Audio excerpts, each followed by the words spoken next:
11:30 The Tiger, your home for LSU sports, powered by Jack Spring Electric. Sports World 8809, Juella in Shreveport, Louisiana, is your local uniform professionals since 1973. That's right, since 1973, they've been taking care of your school uniform needs, your softball uniform needs, cheerleader, baseball, football, basketball, you name it. And for you refs out there, they've got you covered as well. They got the striped shirts, they've got the sunglasses, they got everything you need.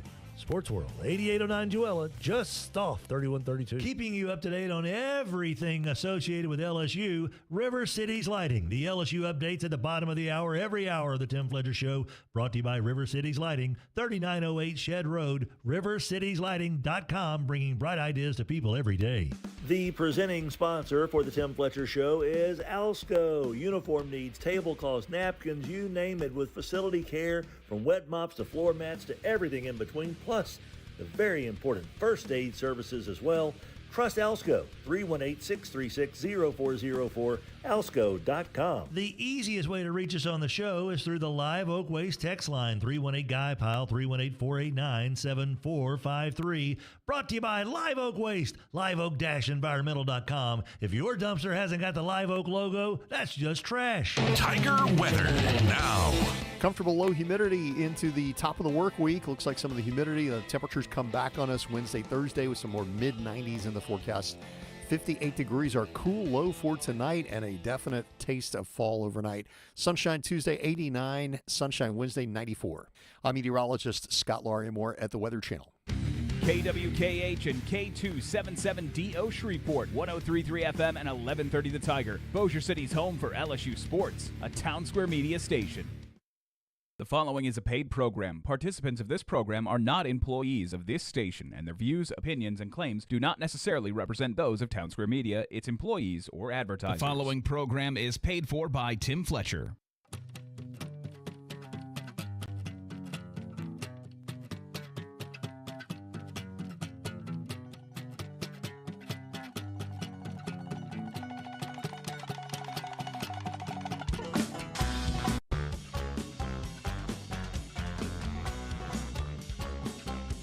Good morning, everybody. What's going on? This is the Tim Fletcher Show on 103.3 FM, 1130 The Tiger, 103.3 FM, 1420 The Goat in Lafayette, Louisiana. My name is Tim Fletcher. Happy to be here with you on this Tuesday, September 9th, 2025. Yeah, right?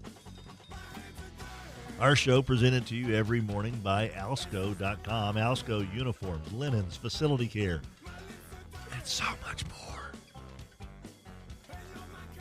But it's not a secret. Give them a call, 318-636-0404. My good friends, a little dirt foot popping into our ears means we are alive. Well, breathing and a heart beating and stuff also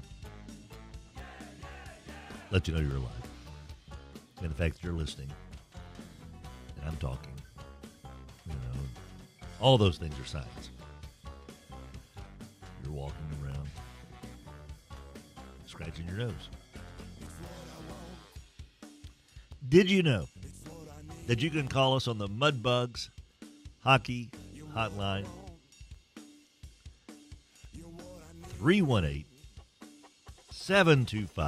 318-725-5945. Mudbugs Hockey Hotline, 318 Rally 45. Hello. Mudbugshockey.com. Oh, Hello. Coach O, buddy, how are you doing? We're coming. To the Florida game? It said in We're Baton coming. Rouge. Wear gold, Coach, which basically We ain't means backing down. just take your shirt off. I'll wear bronze. That's my body. Gotta hit the 10. Gotta run on the level one more time. Got to top this 10 off. Mudbugshockey.com, 318-636-7094. Well, did you know you can text us on the Live Oak Environmental text line? Live Oak Environmental. That number to text us, 318-GUY-PILE, 318-489-7453. Now, if you want to get in touch with Live Oak Environmental, I highly encourage you to do so because they have an outstanding service they provide. Dumpster service. residential pickup as well in Bossier. If your dumpster doesn't have the Live Oak logo, then that's just trash. Live Oak Environmental, liveoakenv.com. Get in touch with Roy Walters' team, 318-230-7125. Do yourself a favor, switch on over your dumpster service, get better service, work with really good people, and save some bucks. All right, how about this? So, the early riser portion of our show is brought to you by Sports World. 8809 Joella, just out 3132. Sports World, your local uniform pros since 1973, providing you all you need for football. Gear, uniforms, you name it. And, man, they got stuff for parents and fans, coaches and officials. Doesn't get much better than 8809 Joella, just off 3132. Your local uniform professionals since 1973. Yeah, that's them. They are those guys. We're on social media all over the place. We're on the X at Fletcher Worldwide at Fletcher Show, and Hey Boy Rogers at AHester32. We're on TikTok and Instagram and all kind of fun stuff under our show name. And just in case you weren't aware, we broadcast the show in Panavision audio and Technicolor sound every day on our YouTube channel, Facebook page, and on the X at Fletcher Show.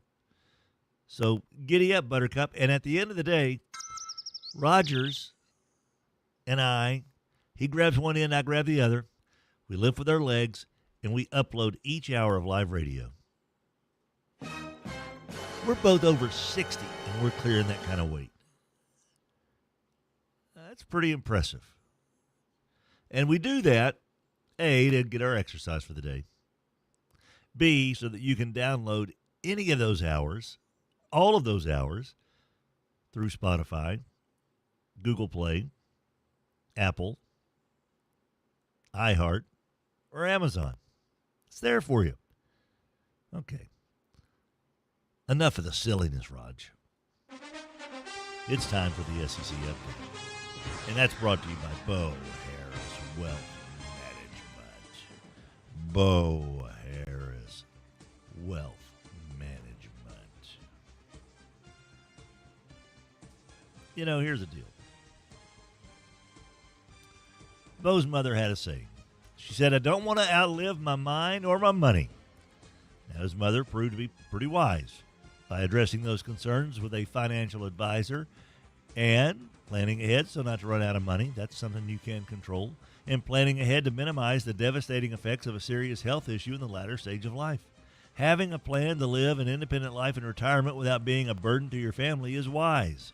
And Bo Harris Wealth Management is here to help. Why not reach out? Have a no-strings-attached conversation to understand how these and other life and money issues can be addressed. Bo Harris Wealth Management bringing you this SEC update. Your SEC Football Players of the Week were announced. I was a little disappointed here, but I thought that Blake Shapen coulda, shoulda, woulda been the recipient of the Offensive Player of the Week. You know, he did throw 3 touchdown passes, including the game winner with 30 seconds to play to upset 12th-ranked Arizona State to give Mississippi State their second win of the season after going 2-10 last year. Seemed like that the Evangel Eagle probably could have gotten a little nod there for Ken Shapen and Pam Shapen's boy. You know, ShapenToyota.com. But instead they chose John Mateer, who helped Oklahoma beat Michigan. Mateer was 21 of 34 for 270 yards, 1 touchdown, also had 19 carries for 74 yards and 2 touchdowns to lead the Sooners to a 24-13 win over the 13th-ranked Wolverines. Defensive Player of the Week, Nick Rinaldi, linebacker out of Vandy, along with Nick Mitchell, a linebacker out of Mississippi State. Rinaldi had 6 total tackles in the road win over Va Tech. That included a career-best 2.5 tackles for a loss and one of the team's 3 sacks. As far as Mitchell with Mississippi State, he had 9 tackles in the win versus Arizona State. The biggest stop came inside 2 minutes to go when he kept Arizona State running back Kanye Udo out of the end zone on 3rd and goal for the 1 yard line that forced a field goal. Special teams, Lucas Carnero, placed kicker for Ole Miss. He accounted for 12 points and helped clinch an SEC road win at Kentucky. He had 3 out of 4 field goals, including a 36-yarder with 1:10 to go to give the Rebels a 10-point lead. Vakari Swain, defensive back, punt returner out of South Carolina, had 2 punts for touchdowns in the win over South Carolina State. Kind of a lackluster win. They were down 10-0 early to South Carolina State, rallied for a 38-10 win. His punt returns went 65 and 42 yards on back-to-back series in the second quarter. Offensive lineman Albert Reese, right tackle out of Mississippi State, helped pave the way. Logged 66 snaps. Did not allow a sack or commit a penalty. Dominic Guidance of Missouri helped the Mizzou offensive front that controlled the trenches. Easy for me to say, or you to say, against the Kansas Jayhawks. Defensive lineman Cassius Howell out of A&M. He had 3 consecutive sacks during a single drive in the second quarter. The first to do so in FBS since Wisconsin's Jack Cichy in the 2015 Holiday Bowl. And he is the first Aggie to record 3 or more sacks in a game since Edgerrin Cooper in 2023. Freshman of the week, Parker Livingstone of Texas, caught 4 passes for 128 yards. That's 32 yards per catch, 2 touchdowns, and helping Texas to a 38-7 win over San Jose State in the Longhorns' home opener. So far, Arch Manning has not been named an SEC Player of the Week. He sucks.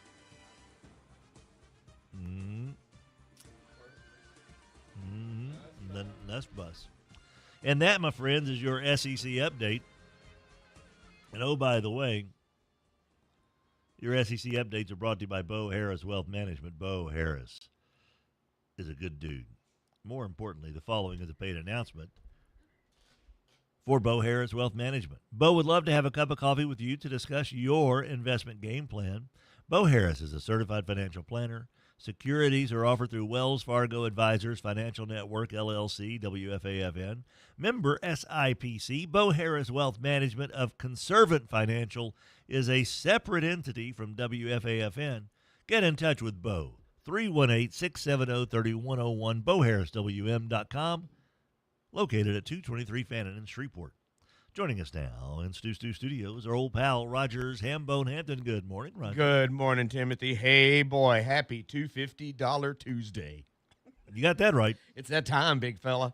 It is so strange when you're doing an SEC update and you're more and more mentioning Vanderbilt and Missouri. It is so strange to hear that. You're mentioning more and more players of this guy and that guy. You know, they've been kind of the doormat for a while, but it just seems more and more you're having to mention either a player or an offensive lineman from one of those schools, and it's really strange to hear being serious. I know. I agree, but it is. It just means more. It does just mean more. SEC. Coming up, Rog, of course, we got our Skent-N-Dent Coaches Conversations. We get started here in just about 3 minutes. With Where's Dennis the coach? With Dennis Dunn in just a wee bit. Last night, Monday Night Football, a tale of 2 halves, Rog. The Chicago Bears got off to a nice start. 2 nights in a row. Yeah. Had shut down J.J. McCarthy completely in the first half. He was 4 for 8 and like 48 yards, or 5 for 8 for 48 yards in the first half. Third quarter, not much better. As a matter of fact, McCarthy, in his NFL debut, because he missed all of last year with a knee injury, the former 10th overall pick, he throws a pick 6. All of a sudden, they're down 17-6. Fourth quarter starts, and all of a sudden, J.J. McCarthy becomes the guy that was picked 10th overall in the draft 2 years ago. Hooked up with Justin Jefferson for a touchdown, hit Aaron Jones on a wheel route for a touchdown, ran for a touchdown, accounted for 3 touchdowns in the fourth quarter. And the Vikings rally past the Bears in Chicago. Big win. That was impressive. Very much so. You could, and I was pretty snarky. I even said at one point that the Vikings ghosted Sam Darnold for this, and McCarthy made everyone eat a little crow with the way he played in that fourth quarter. So good for him, man. And you could tell by the reaction of the Vikings and Kevin O'Connell, the head coach, his comments afterward. He said, at the half, I told him, everything's okay. And he goes, oh, don't worry. We're going to win this game, Coach. And he was like, all right. And he said he had that brightness and that clarity and confidence throughout. He said he just knew it was going to happen. And he said our guys believe in him, and they did, and it showed up. And then when you look across the field and the other quarterback's got fingernail polish. Well, you never know. You never know. You never know. Caleb I Williams, think that heavies your hands down a little more. It does. It weighs about an extra ounce.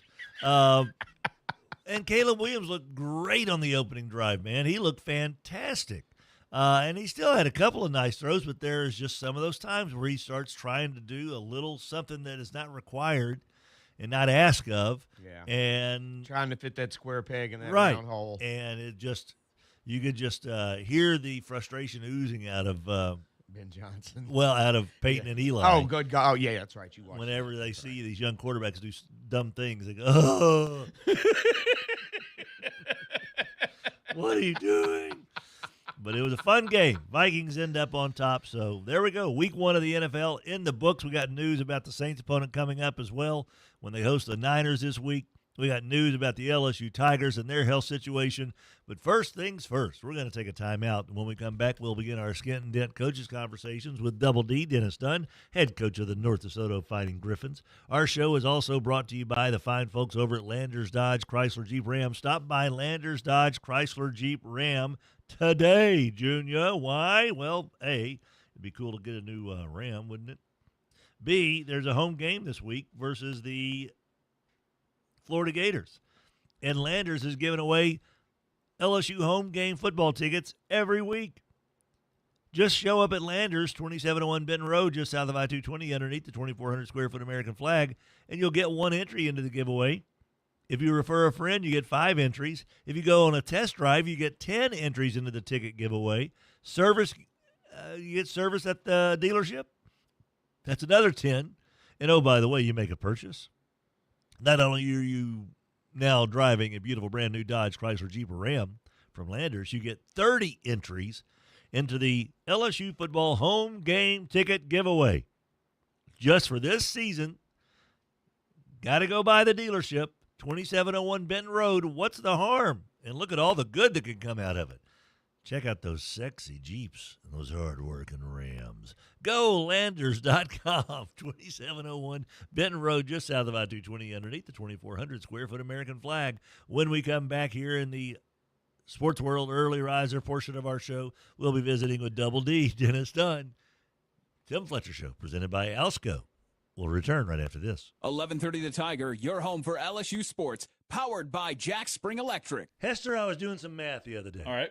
I think there have been over 1 million people who have been serviced by Sports World in some shape, form, or fashion in their 50 years of existence. Okay, I can go along with that. Are you among that million? Absolutely. Aren't we all? We are. Do you remember your mouthpieces from Sports World? Absolutely. Boil Shin them guards. and cut them.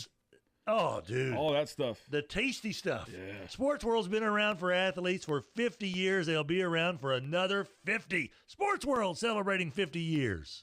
Your season, your shot. The NFL season is rolling, and every touchdown can bring you closer to a payout with DraftKings Sportsbook, an official sports betting partner of the NFL. From first touchdown scorer to anytime TD props or the thrill of live in-game betting, every snap is loaded with opportunity. The Saints are 6.5-point underdogs at home against Arizona. Lines and odds subject to change. You bet $5 to get $200 in bonus bets instantly, plus score over $200 off NFL Sunday Ticket from YouTube and YouTube TV. Download the DraftKings Sportsbook app and use code TIGER. That's code TIGER to get $200 in bonus bets instantly when you place your first $5 bet, plus over $200 off NFL Sunday Ticket from YouTube and YouTube TV in partnership with DraftKings. The crown is yours. Gambling problem? Call 1-800-GAMBLER. 21 plus. Physically present in Louisiana. Select parishes only. Eligibility restrictions apply. Licensee partner Golden Nugget Lake Charles. Bonus bets expire 7 days after issuance. See sportsbook.draftkings.com/promos. NFL Sunday Ticket offer for new subscribers only and auto renews until canceled. Digital games and commercial use excluded. Restrictions apply. Additional NFL Sunday Ticket terms at youtube.com/go/NFL Sunday Ticket/terms. Limited time offer. Our weekly high school coaches conversations are brought to you by Skent-N-Dent Furniture and Appliances. You can't see the dent. You can't see the scratch on so many of these products, but there's still a steep discount on so many wonderful things at Skent-N-Dent. 814 Shreveport Barksdale Highway, 318-869-2023. You may not see the dent, but you're going to see the savings at Skent-N-Dent, bringing you Coaches Conversations. 103.3 FM and 11:30 The Tiger. Fox Sports plays here.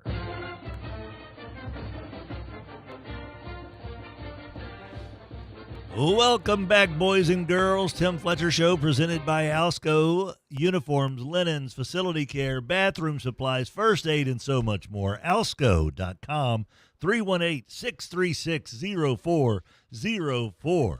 The early riser portion of our program coming at you courtesy of Sports World, 8809 Joella, just off 3132. I bet this is a guy that we're getting ready to talk to who's been in Sports World a time or two in his life. Sports World, getting it done, son. 8809 Joella, just off 3132. Your local uniform pros since 1973. All right, kids. I don't know if you're aware of this, but it's time now for your Skent-N-Dent Coaches Conversations. And who better to jumpstart this whole thing with every Tuesday at this time? We are joined by the North DeSoto Fighting Griffins head coach, Double D, Dennis Dunn. Good morning, Dennis Dunn. How you doing, sir? Good morning, Fletch. How are you? I am not doing as well as those North DeSoto Fighting Griffins were doing on Friday night. Holy moly, buddy. 46-3 at Union Parish. Whoa, what'd you feed those boys before the game? Well, I tell you, I was really proud of the way the guys traveled. We really had not traveled any significant way since 22. I mean that Wow. was the farthest trip. So I was really pleased with how they handled the trip in a business-like fashion. I mean, our seniors really did a outstanding job of leading, and it's a mark of a mature team when you can travel well. So the way we responded and the challenge was from the Jamboree to play with better pad level, understanding that Union was going to be a very physical team up front, would play with good pad level, and if you don't get under their blocks, you got a problem because of what they can do in the line of scrimmage. So I was really proud of the kids, the way they met that challenge, both the travel and the pad level. And next thing is we protected the football. I mean, it wasn't Luke's best statistic game of his career, but it might have been his best game in terms of managing the game, taking what the defense was giving us. I think we had 6 different receivers catch passes in the game. He distributed the ball well. Both of our running backs were really, really good in the run game. Offensive line was good. Porter Doyle was tremendous. The whole defense played outstanding football again against a really sound Union offense. So overall, really good night. Dakota Denny was ice in the kicking game, kicked the field goal, and made every extra point. Most of his kickoffs were in the end zone. So overall, just could not ask for a better week 1 outing. Sounds like everything went just about the way you possibly could have wanted.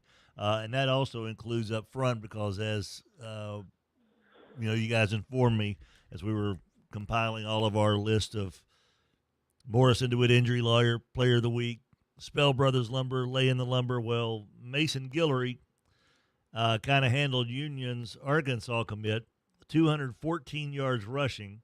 Porter Doyle, 15 tackles. And then your big boy Miller Warren had 2 touchdowns as well. So your big boys really showed up for you. And I know it's great having Luke Delafield. I can't imagine what it's like having a kid like that, a 4-year starter, that talented. But when you get the beefy boys doing those things, Dennis, that's the sign of a team that's getting ready to possibly really take some giant strides this year. How proud were you of the way that the fellas played on the offensive and defensive line and how they played? You mentioned the physicality, but just pouring it on like that. The challenge for the week was pad level. Let's play with better pad level. I didn't think we played with real good pad level in the Jamboree against Mansfield, especially. Of course, Mansfield, what a win they had. Mm-hmm. But anyway,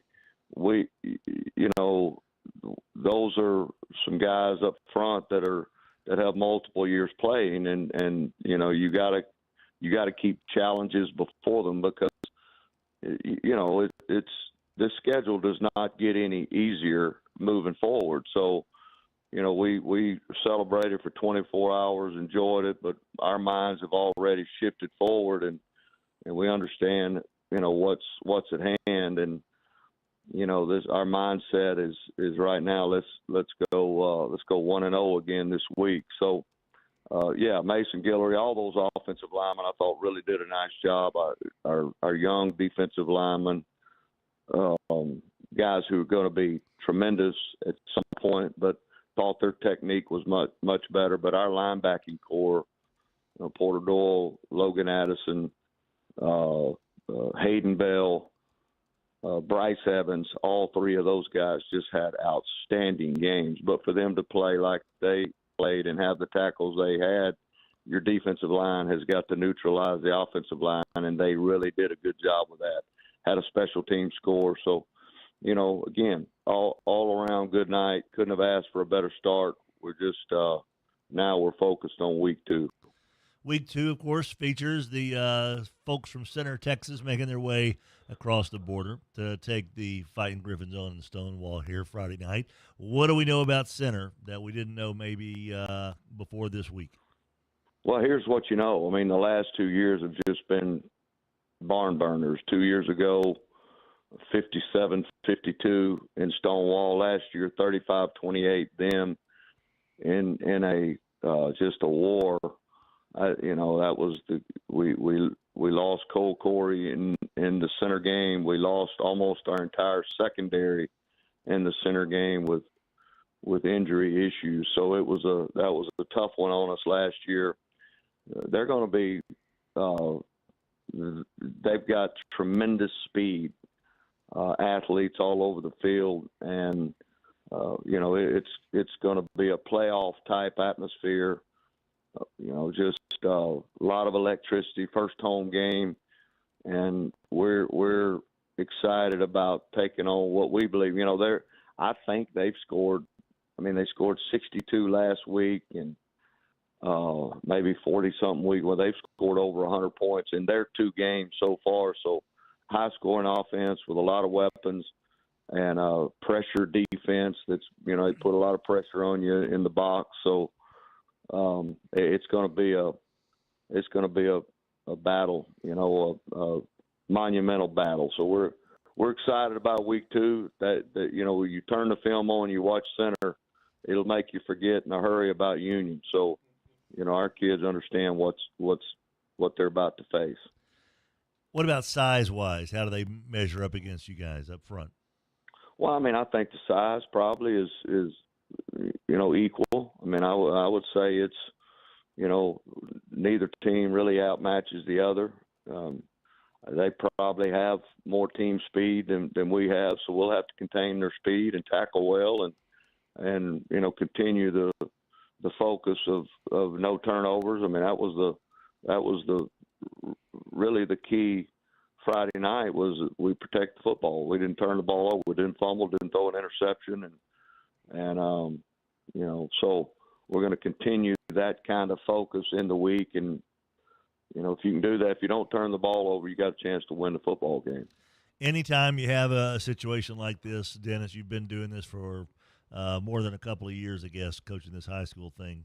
And that it's so good to have a Porter Doyle. It's great to have a Luke Delafield. It's great to have Cole Corey in your arsenal for all those years. But it's also those other guys that may not get the headlines, those unsung heroes. Just kind of curious, who was the North DeSoto Fighting Griffins unsung hero, which, by the way, comes from the Goodwill Industries folks over of North Louisiana. Who was an unsung hero this past week for you guys? Well, I mean, I think you got to start with a guy like Dakota Denny. I mean, he's he doesn't get mentioned a lot, but what he's doing in the kicking game is just pretty phenomenal, and he's just getting better and stronger, and got 2 years to go. But Hayden Bell, who they bobbled a snap on a field goal that could have made it 7-6. And Hayden Bell scoops and scores.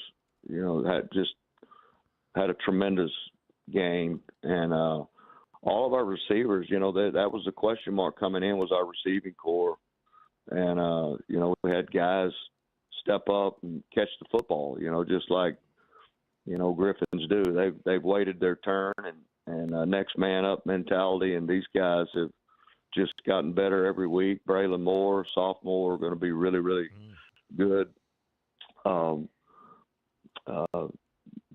Ashworth, Christian Ashworth is, playing really well. You mentioned Miller Warren. He had 5 catches.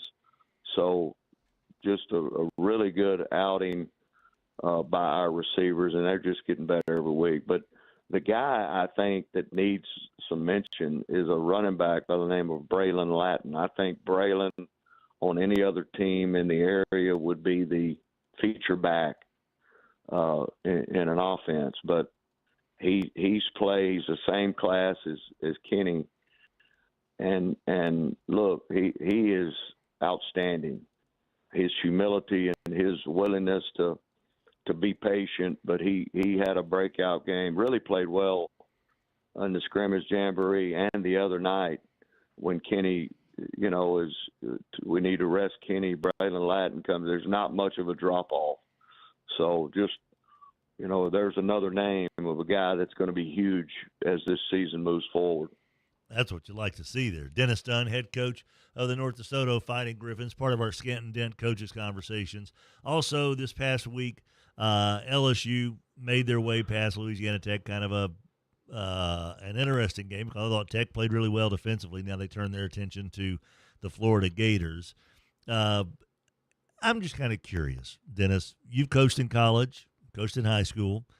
Motivation for fellas. Found out while I went down to the game this weekend, Dennis, and there's one of the portal guys that's got a house in the University Club neighborhood.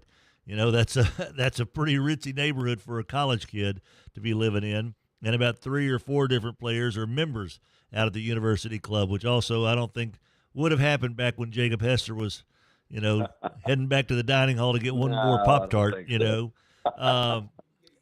Yeah, and so I'm just kind of curious.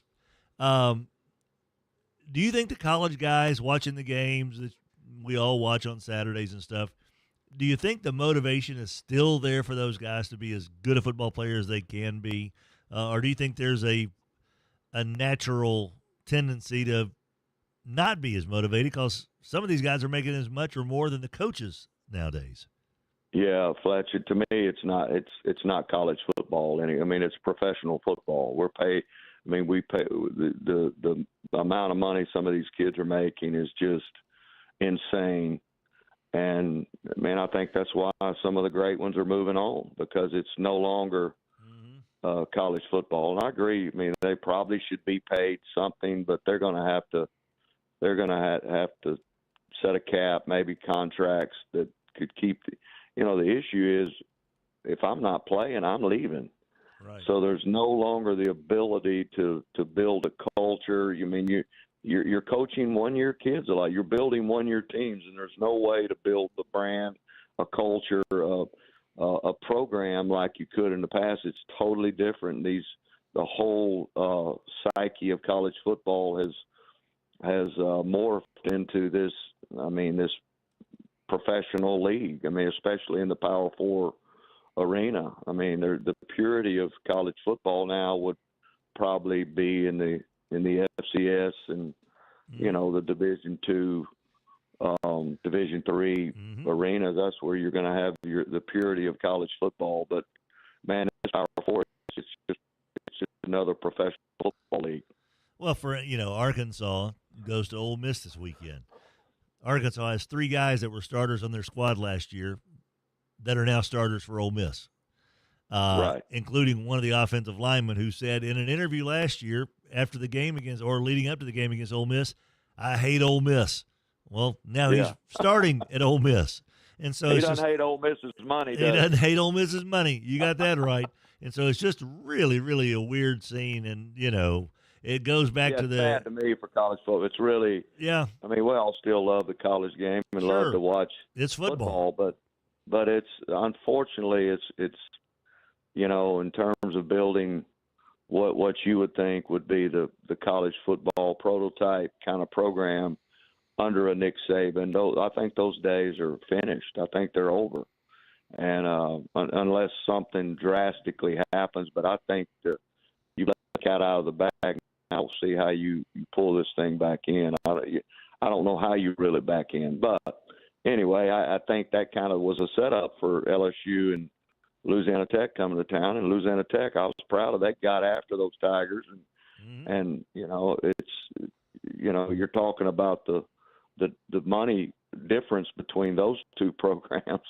I mean, for them to stay in that game to me, was a credit to those Tech coaches who prepared those guys and got them ready to play. But there again, you're the motivation factor trying to go, Louisiana Tech, who are they? Well, 3 or 4 more plays here or there, you're in a dogfight,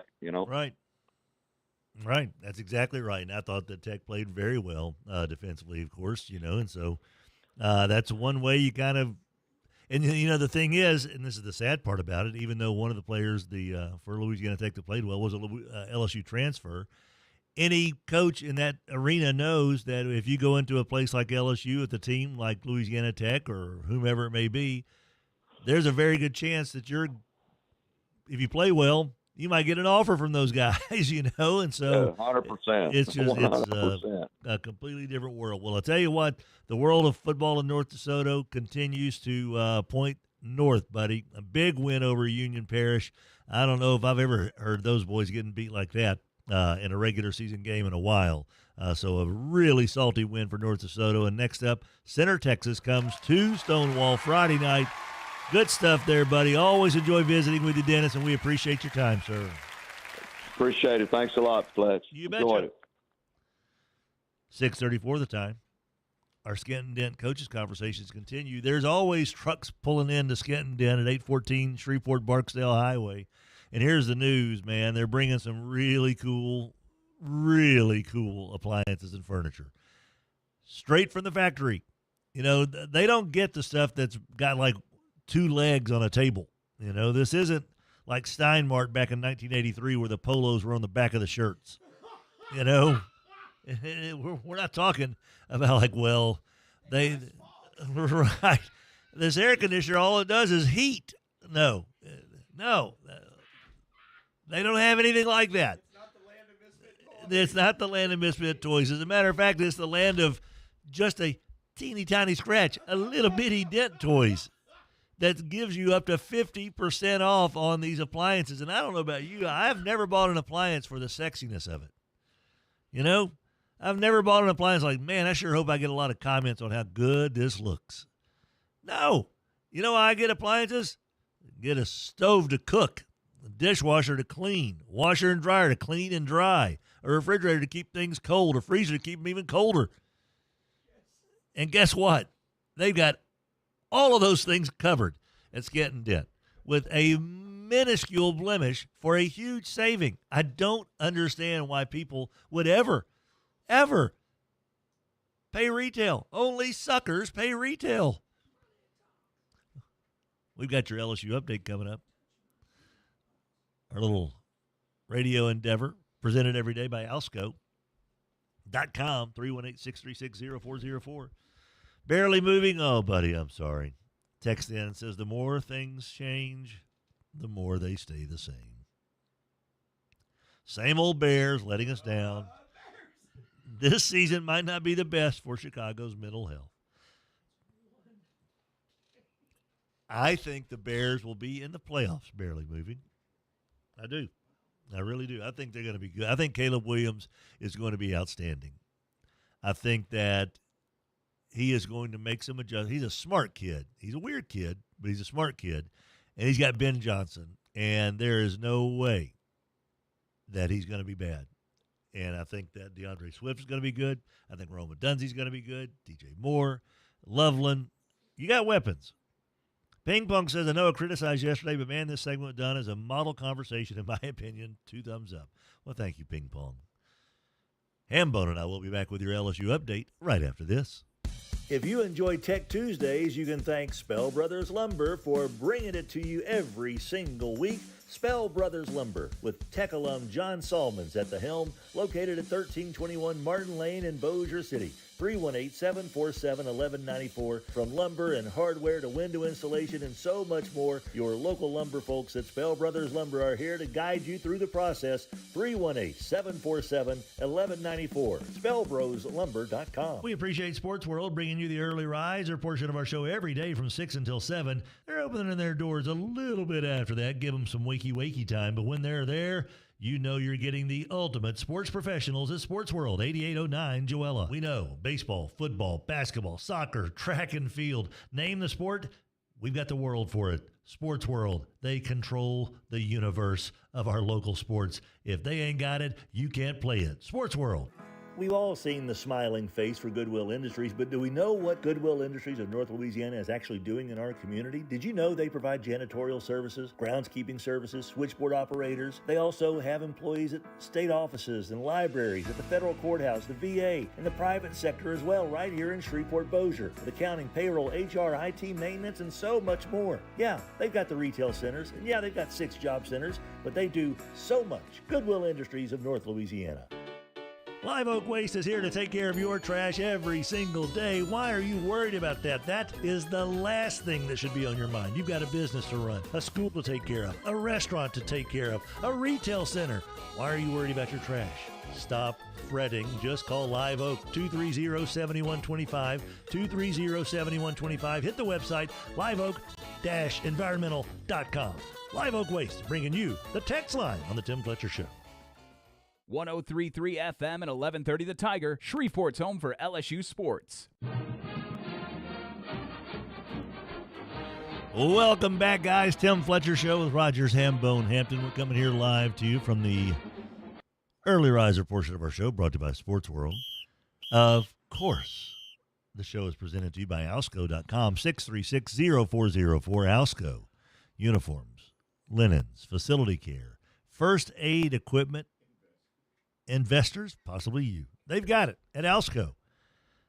Time now for your River Cities Lighting and Rug Gallery LSU update. The fine folks over at River Cities Lighting and Rug Gallery encourage you to come on by 3908 Shed Road in Bossier City. They are more than happy to show you all the lights they have there in store, all the fixtures that make your house look even more beautiful than ever before, whether it's inside or outside. And don't forget, they also are your wallpaper headquarters. They've got rugs and big-ass fans. Go see Kevin and the crew, 3908 Shed Road, rivercitieslighting.com. Bringing you this LSU update.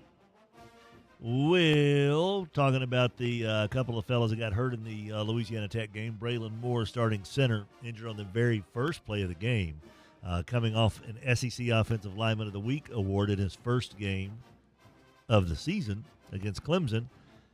A little good news. It's not a high ankle sprain, which would have required tightrope surgery, the tightrope procedure that they do. Kelly said we'll get him out there tomorrow, see how he feels. He felt better today, so I think we're going to list him as questionable, and that could change to probable as we go through the week. So that's very good news. And even good news about tight end Trades Green. They thought that it was worse. He has a sprained MCL, and Kelly said that's an injury you can come back from rather quickly. Unlike Moore, he said they will list him as questionable and see where he is at the end of the week. As far as why the Tigers had trouble running the ball, he says, look, Tech plays a 3-3-5 defense, got a middle rover, makes running the ball tough, but they felt like they got outside and carved off enough on the outside edge. I didn't quite see it like that, but, Kelly sees better than I do. He said they got to be sharper with their fundamentals. He goes, there are some things we need to do better as coaches and players, and that's probably run game more than anything else.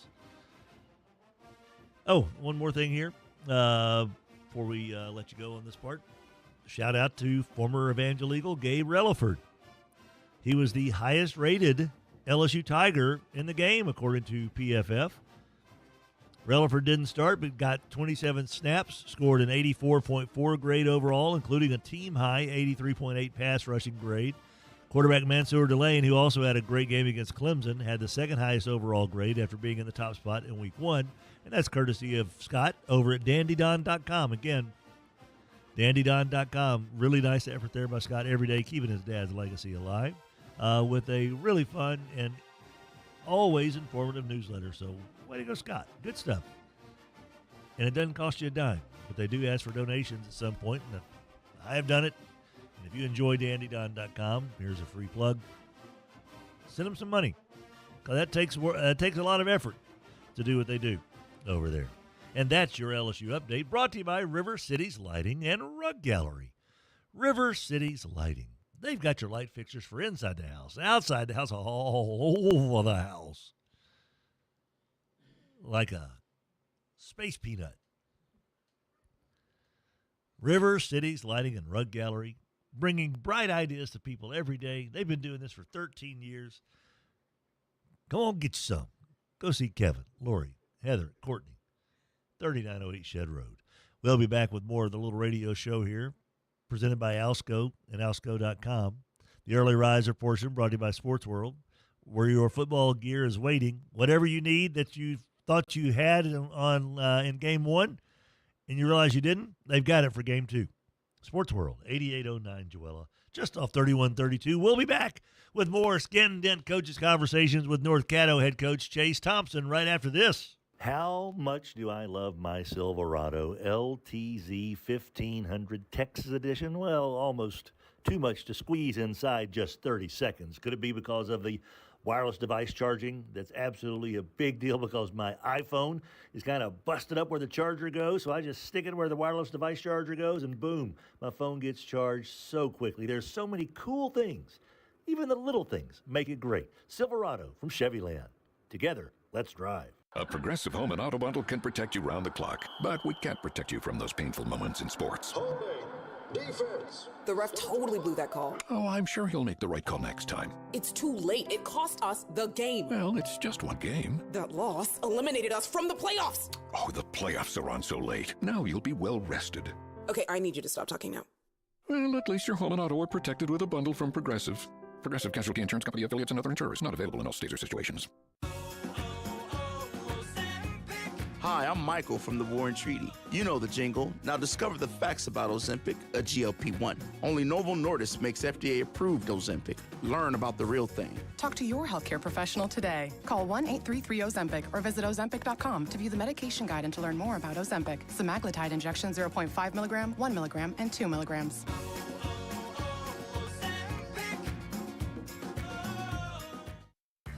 This is the story of the one. As a custodial supervisor at a high school, he knows that during cold and flu season, germs spread fast. It's why he partners with Grainger to stay fully stocked on the products and supplies he needs, from tissues to disinfectants to floor scrubbers. All so that he can help students, staff, and teachers stay healthy and focused. Call 1-800-GRAINGER, click Grainger.com, or just stop by. Grainger, for the ones who get it done.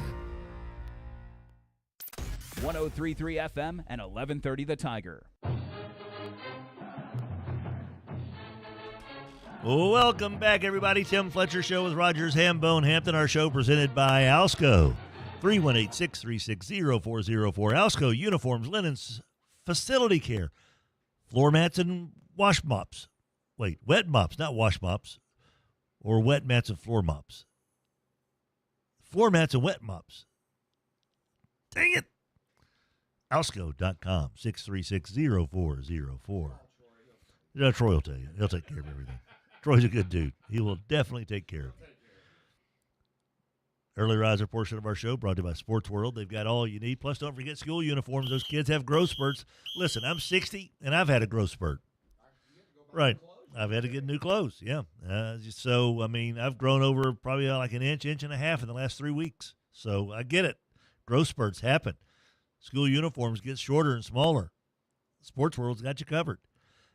Joining us now on the Mudbugs Hockey Hotline is part of our Skent-N-Dent Coaches Conversations, your head coach of the North Caddo Fighting Titans. It's good old Chase Thompson. Hey, Chase, how you doing, buddy? Hey, back it up. Tyler Hassell, my bad. Tyler Hassell. I am getting ahead of myself. It's not 7 o'clock. Rogers almost had a heart attack. Tyler almost had a heart attack.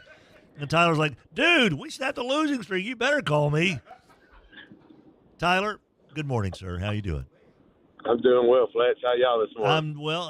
Obviously, Rogers is still recovering from the heart attack I almost gave him.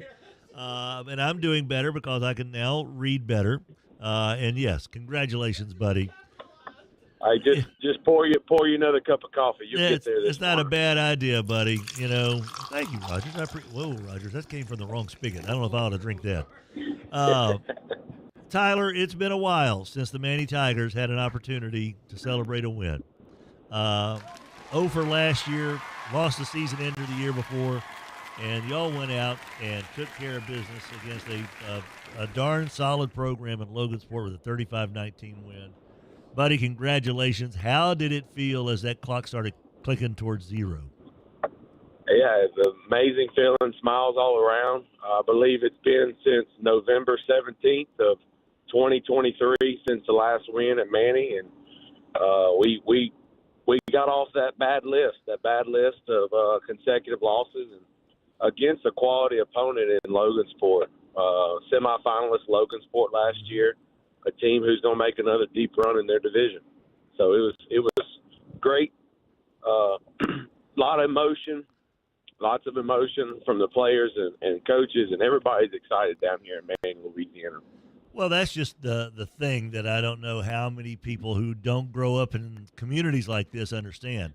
Not just the coaches and the players, but there were probably 70-year-old men and women who may or may not even have a child or a grandkid or a grandnephew playing on the squad that probably felt something with that win. You know what I mean? It's the kind of stuff that goes through the entire community, doesn't it? Without a doubt, former players calling and texting, people in the community, business owners, just everybody.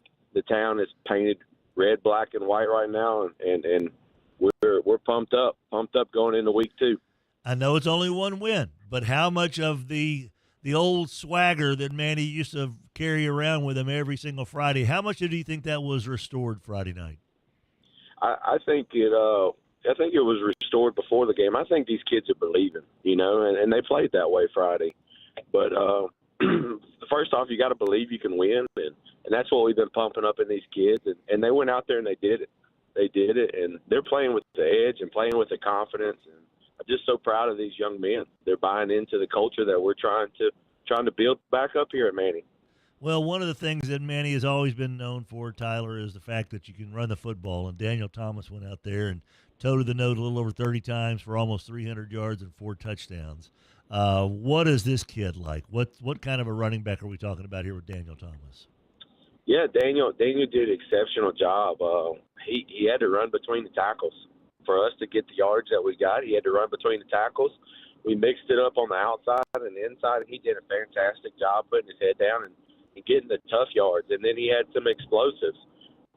We kept preaching to him that you got to get 3.5 yards in a cloud of dust, and then the explosives will open up. I think he had a long of 86 yards, and that'll work. So those came around, but he had to tote it several times before those explosives happened. And same thing with our fullback Jonas Hendrickson. So he went over 100 yards on 7 carries, and we just had to pound that rock, and we kept doing it all the way through the third and fourth quarter, and we came out victorious because of it.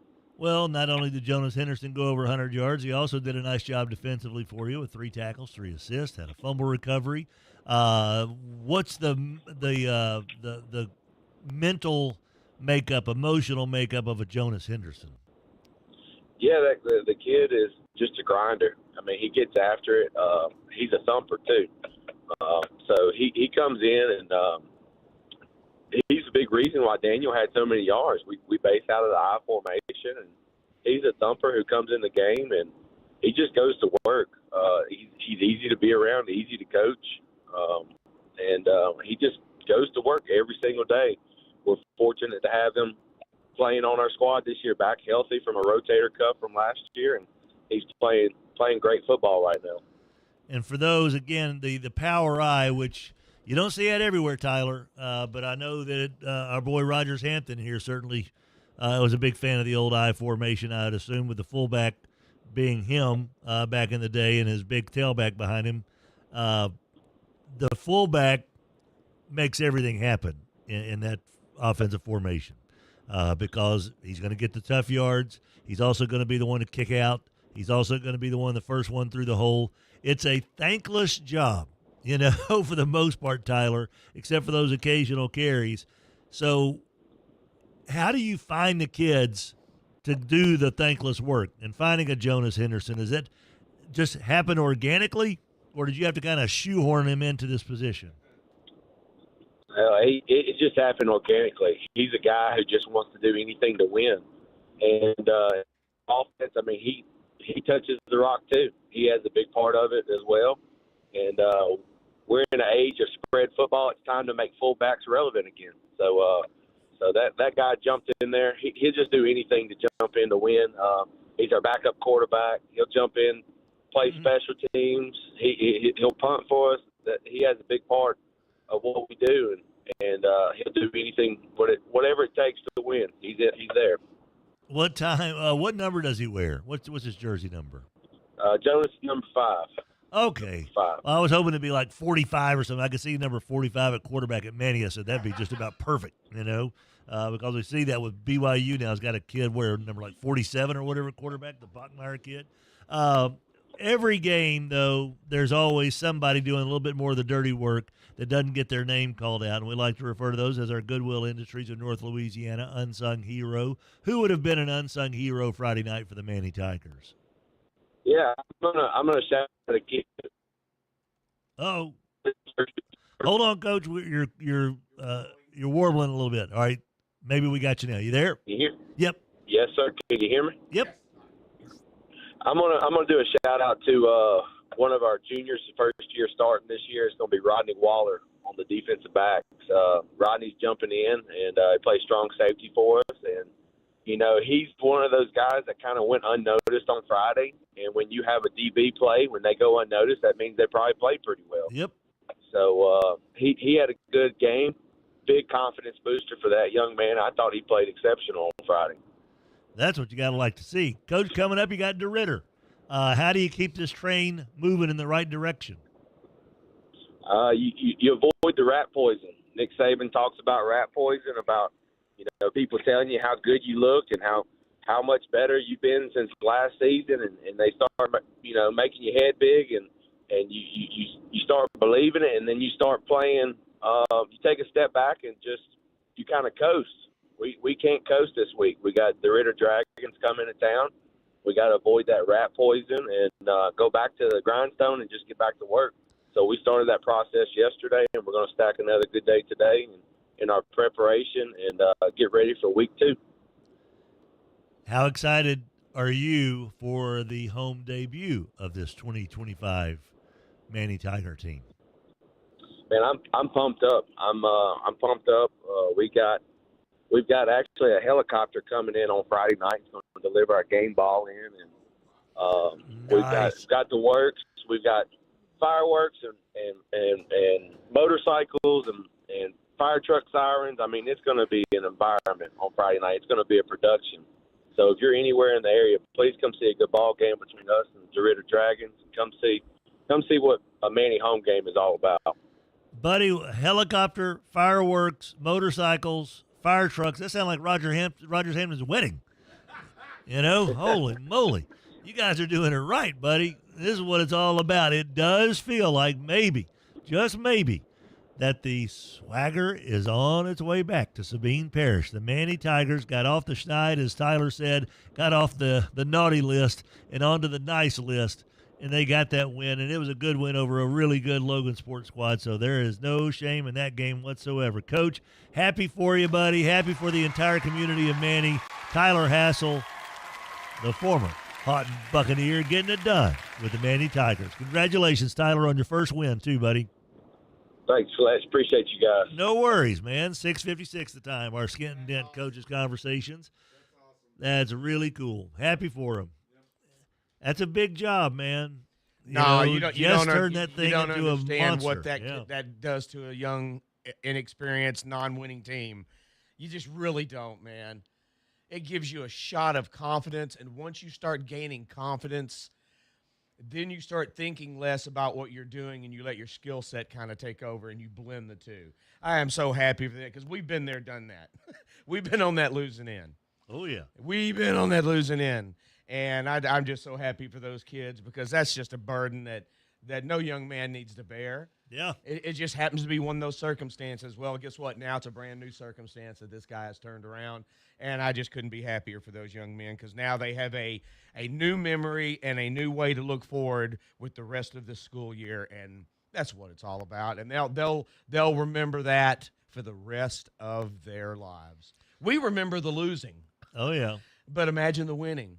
And that right there, that group of young men, they have something now for the rest of their lives that will keep them as a brotherhood. And I'm just so happy for them, man. Tim Fletcher Show with Rogers, Hambone, Hampton. We are wrapping up the early riser portion of our show, brought to you by Sports World, 8809 Joella. We'll move into the Fuzzy's Taco Shop cleanup hour. And like Rogers mentioned earlier, it's Tuesday, so that's 250 tacos at Fuzzy's Taco Shop. Nice. Our little radio show also is brought to you by the wonderful human beings over at Goodwill Industries of North Louisiana, bringing you the unsung heroes, empowering people through the power of work. That's what they do at Goodwill Industries, who have been around since 1926, serving 26 parishes from Ellick all the way to the northeast corner of the state, the northwest corner of the state. They also have 6 job centers, unbelievable work there in job placement, training, GED, retail certification, and so much more. I think sometimes we just drive by Goodwill and go, oh, yeah, I want to go in there and find some clothes that are discounted, some vintage clothes or some stuff that people just don't need anymore that I could use. Hey, there's some furniture there. There's some baby stuff there. There's child stuff. There's, what do you call these things? Cribs. Thank you, Raj. Cribs. They've got those. Now, yeah, got the cribs. And so you're like, hey, that's cool. But then you peel a layer underneath that and go, oh, wait a minute. They're doing all this for so many people. And it really is just a integral part of our community. And they have folks working in state offices, federal offices, libraries, courthouses, at the VA, the private sector, and Cyport, professional offices, all coming from Goodwill Industries of North Louisiana, truly an unsung hero in the cog of life here in Shreveport, Bossier, and all of North Louisiana. So shout out to David Tinkus and all the good, fine folks over at Goodwill Industries of North Louisiana. Hambone and I will be back with more of the show from Alsco right after this. Look alive, Stu Prune, Coach McCoacherson here for Sports World, letting you know whatever football equipment you need right now, they got it for you at Sports World, 8809 Joella, just off 3132. They've been taking care of football players for 50 years. 50 years! You know how hard it is to find a 50-year-old football player right now? They can find one for you at Sports World. Looking for a chin strap? They got it. Need some shoelaces? They got it. You need some Gatorade gum? They still make that? I think they got it. Sports World, 8809 Joella, just off 3132. Hey y'all, this is Eddie Kennison. As a former Tiger and pro athlete, I know what it feels like not to be at your peak. If you're tired, losing strength, or just not feeling like yourself, it could be low testosterone. That's where Rejuvenamine Medical comes in. Their team knows how to help you regain energy, performance, and confidence on and off the field. It's real people right down the street with real support from a medical team that listens and real results you can feel. Schedule your consult today at rejuvenamemedical.com. That's REJUVIME medical.com. The Power Hour of the Tim Fletcher Show is brought to you by Brewer Quality Homes, 3830 East Texas in Bossier City. We don't know where Donnie goes, where he's traveling next, but we do know this. When you go to 3830 East Texas in Bossier City, you're going to get a fair, square deal on a beautiful manufactured home. Morrison DeWitt Injury Lawyers built a practice on representing real people with real injuries and have obtained real results. Their success stories speak for themselves. They know and have experience with the best doctors and experts in their fields to provide the best care. If you or a loved one are injured, it is extremely important to choose the right lawyer. To see what they've done for others or to schedule a free consultation, visit morrisdewitt.com. Paid non-lawyer spokesperson, Shreveport, Trey Morris, LA 2417189. Results may vary. The Cleanup Hour is brought to you by Fuzzy's Taco Shop. Fuzzy's breakfast tacos and breakfast burritos are ready for you at 8 o'clock every single morning. And don't forget their daily specials. Happy hour, 2 to 6, Fuzzy's Taco Shop, 4600 East Texas in Bossier City. KWKH and K277DO Shreveport, 103.3 FM and 1130 The Tiger. Bossier City's home for LSU Sports, a Town Square Media station.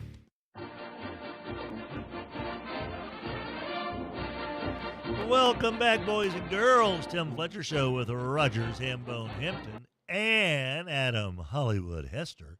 We're in the Cleanup Hour, brought to you by Fuzzy's Taco Shop. Fuzzy's Taco Shop at 4600 East Texas in Bossier City. They've got 250 tacos today for their wonderful tacos. And did you know the premium tacos are only $3.50 on Tuesday? And plus, have you tried the Dorado tacos? Deep fried, shredded chicken tacos with that Dorado queso? I have. I love them. Fuzzy's Taco Shop opens in 58 minutes, and they have breakfast tacos and breakfast burritos just waiting for you. What a great way to get your Tuesday started with a little spice in life, man. Fuzzy's Taco Shop. Get fuzzy this morning. Time now for your SEC update. It's brought to you by Ching and a Ching. Bo Harris Wealth Management. Bo Harris. A trip without a plan has left a chance. A goal without a plan for success is a plan to fail. What are you thinking about when you wake up at 2 a.m.? That's what you need to be discussing with your trusted financial advisor, Bo Harris Wealth Management, bringing you this SEC update. All right. So, the Arkansas Razorbacks are taking on Ole Miss this week. Big win, big game. Got ahead of myself. Big game here for the Razorbacks. Especially last year when Ole Miss stormed into Fayetteville and Jackson Dart was throwing darts all over the yard in a 63-31 dismantling of the Hogs.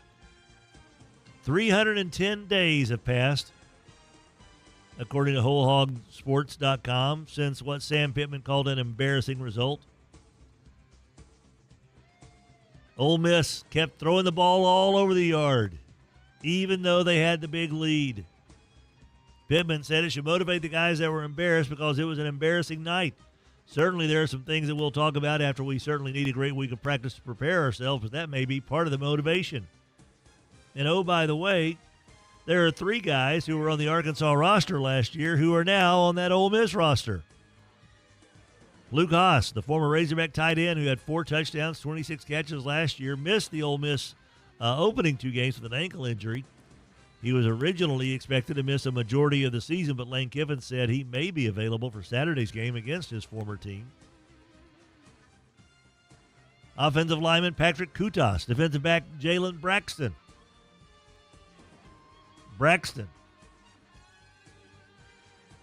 has missed both games due to injury. Kutas once said, "I don't like Ole Miss," has started both games for Ole Miss this year. And Pittman said he didn't take the transfer personally. He goes, "Hell, I've changed my mind a time or two in my life too." He said, "We got to do a better job. A lot of their points last year came on big play bombs, and it was bam, bam, bam, bam." Of course, Jackson Dart was on point, and they protected well, but a lot of them were explosive plays, just boom, boom, boom. Got bam, bam, bam, and boom, boom, boom. It's hard to come back from if they're scoring so fast. By the way, Ole Miss starter Austin Simmons left the Rebels win over Kentucky with an ankle injury in the fourth quarter, but Lane Kiffin said he would have gone back into the game if needed. Trinidad Chambliss finished the game. Arkansas is preparing for both Simmons and Chambliss in case Simmons' injury holds him out of the game. Once again, big matchup. I don't think Arkansas is going to win, but we'll find out how competitive Arkansas is when they entertain, or when they go into the Dragon's Lair, I should say, of Ole Miss this Saturday. And that's your SEC update, brought to you by Bo Harris Wealth Management. Bo Harris. The following is a paid advertisement for Bo Harris Wealth Management. Bo would love to have a cup of coffee with you to discuss your investment game plan. Bo Harris is a certified financial planner. Securities are offered through Wells Fargo Advisors Financial Network, LLC. That's WFAFN. Member SIPC.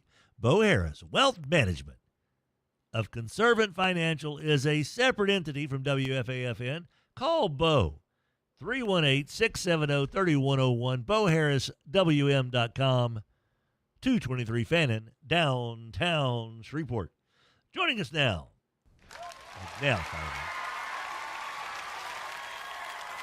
your head coach of the North Caddo Fighting Titans as part of our Skent-N-Dent Coaches Conversations. It's good old Chase Thompson. I jumped the gun earlier, Chase. How you doing, buddy? I'm good, Fletch. How you doing? I'm A-OK, man. So the open of the season, the Bossier Bearcats kind of found a little something there in the quarterback situation that looked like that I don't know if anyone was prepared for. When you look back on this game against Bossier, what was the thing that kind of surprised you most about the way everything shook out? Yeah. So 13 we knew was good. He had played a receiver in their jamboree, and they got him the ball early and often. And so he started warming up at quarterback, and obviously we noticed. And, he's a good athlete. So Coach Smith's got the ball rolling over there in the right direction, and their kids are well coached and very organized, and they got the athletes to make it work this year. And so they're doing it right over there. What did you find out that's a positive about your team in that opening game? Yeah, we started 12-0, right? So we threw the double pass on the first play. We got a turnover and then went down and scored again. We're up 12-0. And then they started getting us, right? So we had several guys out all in the linebacker room. We're playing with 6 defensive linemen on the field. Speed eventually finds the edge. And so they ended up burning us a few times. And I really challenged the kids at halftime to not quit, to win the second half, to find success, something we can build on next week. And the attitude stayed strong. And so I'm proud about the way we responded to adversity. When you have a game like that, it gets kind of away from it in the second half, especially the first game of the season, there's always a chance. And I'm just thinking back to 40 years ago in my case, Chase. I remember we lost our first game of the season, and it all just kind of hit us on the bus ride back that, wait a minute, I thought we were going to be better than this, and what happened? Yeah. And then you get there and watch the film. I went to the field house Saturday with my coach, watched the film. We get together on Monday for practice for everybody and watch the film together again. And it just like, then practice wasn't quite as good on Monday, and then Tuesday it wasn't quite as good. And I don't know. It just kind of it lingered on us. And I know that's just that example. How do you get it to not linger any further than what it should, which is, 24 hours or whatever? Sure. Yeah, man, that's a tough question because it certainly weighs on all the coaches really heavy. I know it weighs on the players really heavy because now they have to hear it in the classrooms and they have to hear it from mom and dad and little brother. And so for sure, you have to talk to the kids and talk about staying together and don't let the negativity break us up. And you have to point out the good things. I mean, Tim, we ran the ball great. I mean, we had, Kobe Hill ran for 150 yards. We had another guy run for 89 and another guy run for 65 or something like that. So it wasn't like we weren't able to, be physical and move the ball up front. And so you kind of have to focus on the things that you can do, and the things that you can't do are a little bit out of your control. But, you have to speak logically about the things you control and, take it one step at a time. Logic and focus on the things you control sounds like a very sensible way to do it. You're going to be taking on a North Webster squad that had their difficulties in the week 1 opener as well against a really good Haynesville squad. We get that. But their offense kind of had some trouble going against Haynesville. What do you see when you see North Webster, and what do you try to point out to your kids about a game like this against North Webster? Sure. They're really athletic on defense. I know Haynesville ended up scoring 38 or whatever it was, but North Webster really made them earn it. I mean, aside from just a couple of explosives, Haynesville was earning it the old-fashioned way out there in the wing tee. So I think North Webster has 3 good interior linebackers. They're big kids. They don't miss a lot of tackles. They're intelligent football players. They're getting in their drops and passes, and they're getting downhill in the run game. And so certainly it's going to be a challenge. I think that North Webster is a talented defensive football team. I think that they're still trying to figure out how to make all the pieces work on offense. And so I hope they don't quite figure it out yet. I hope they figure it out in week 3. But, certainly a talented team that we take very seriously.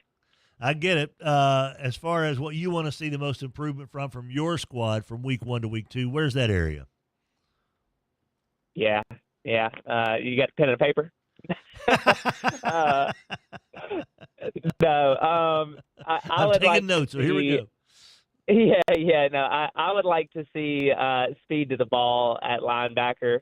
There were just times where we had the right idea. It just takes us too long to get there. And, it comes from, kids new to the position. We had to shuffle kids around. When you got 35 kids, every injury means a lot. And so when you're down 4 kids, it was a lot to undertake. So speed to the ball at linebacker absolutely is probably my number one concern right now.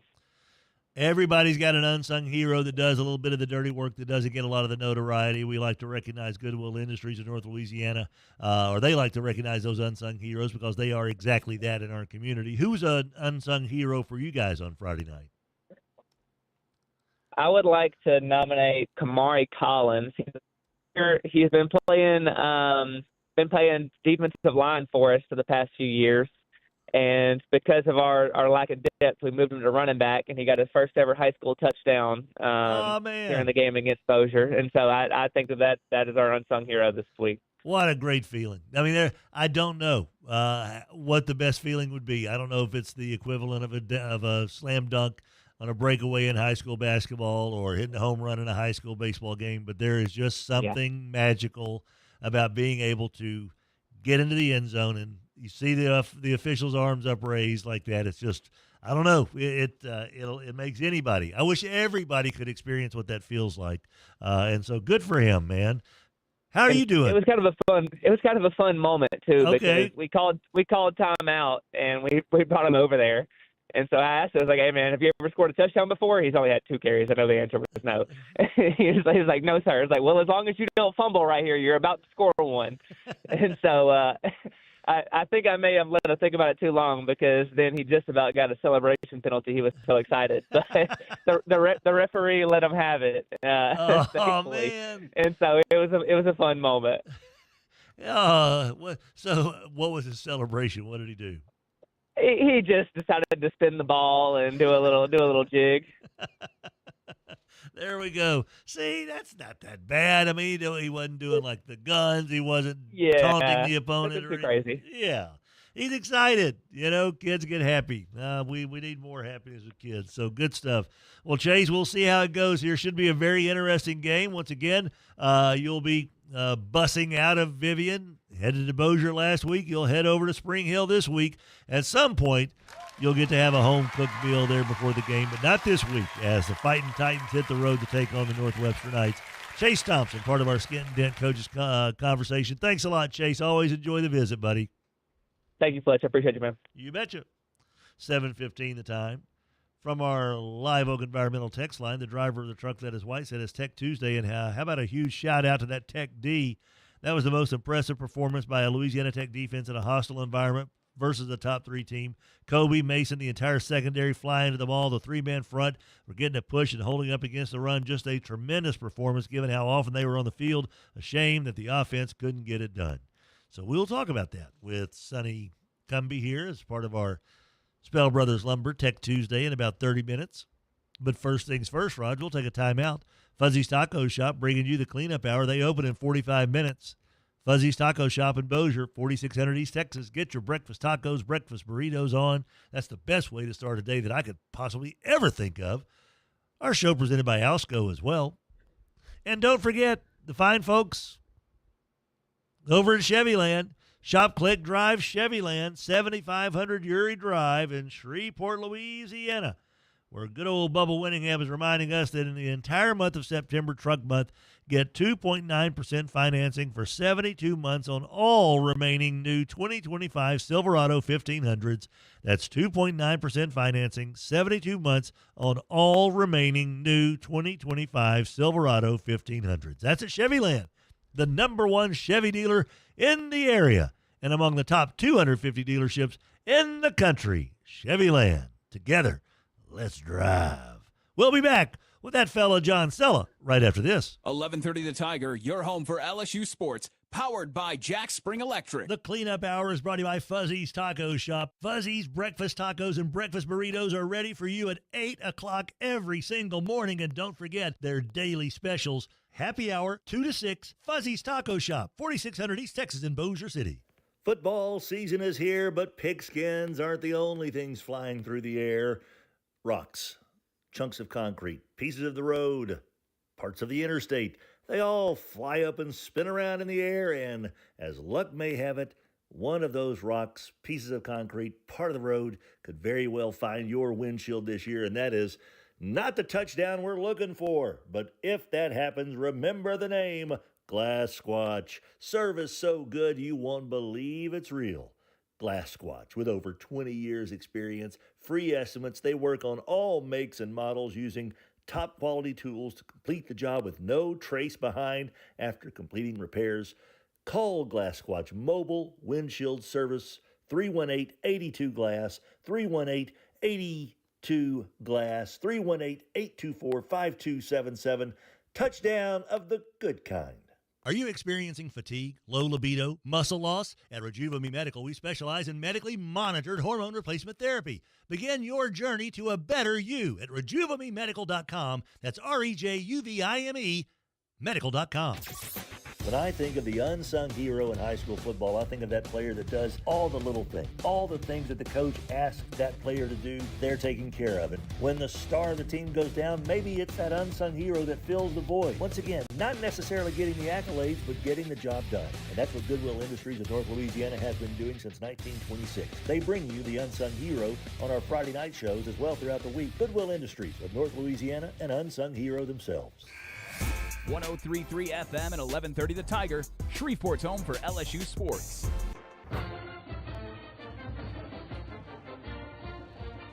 Hey now, welcome back, guys. Tim Fletcher Show, Rogers, Hambone, Hampton, Adam Hester in the house. Part of our Fuzzy's Taco Shop cleanup hour. Fuzzy's now opens in 41 minutes. Breakfast tacos and breakfast burritos await. That's a good deal. Our show presented to you by Alsco.com. Alsco. Uniforms, linens, facility care, so much more. 318-636-0404. And shout out to our buddies over at Porter's Cleaners. Drop your dry cleaning off by 9 this morning. It will be ready for you by 5, in by 9, out by 5. Joining us now on the Mudbugs Hockey Hotline, as part of our Skent-N-Dent Coaches Conversation, your head coach of the Loyola Flyers, that good fellow John Sella. Good morning, John Sella. How you doing? I'm good. How are y'all? Doing all right, man. An impressive start to the season in the Bishop's Cup. 55-21 win over St. Fred. So, Sella, do you accentuate the positive in a game like this, or do you try to find a little bit of the negative in a situation like this for motivation? A little bit of both. We moved the ball well, and then special teams was good. We did some really good things on defense.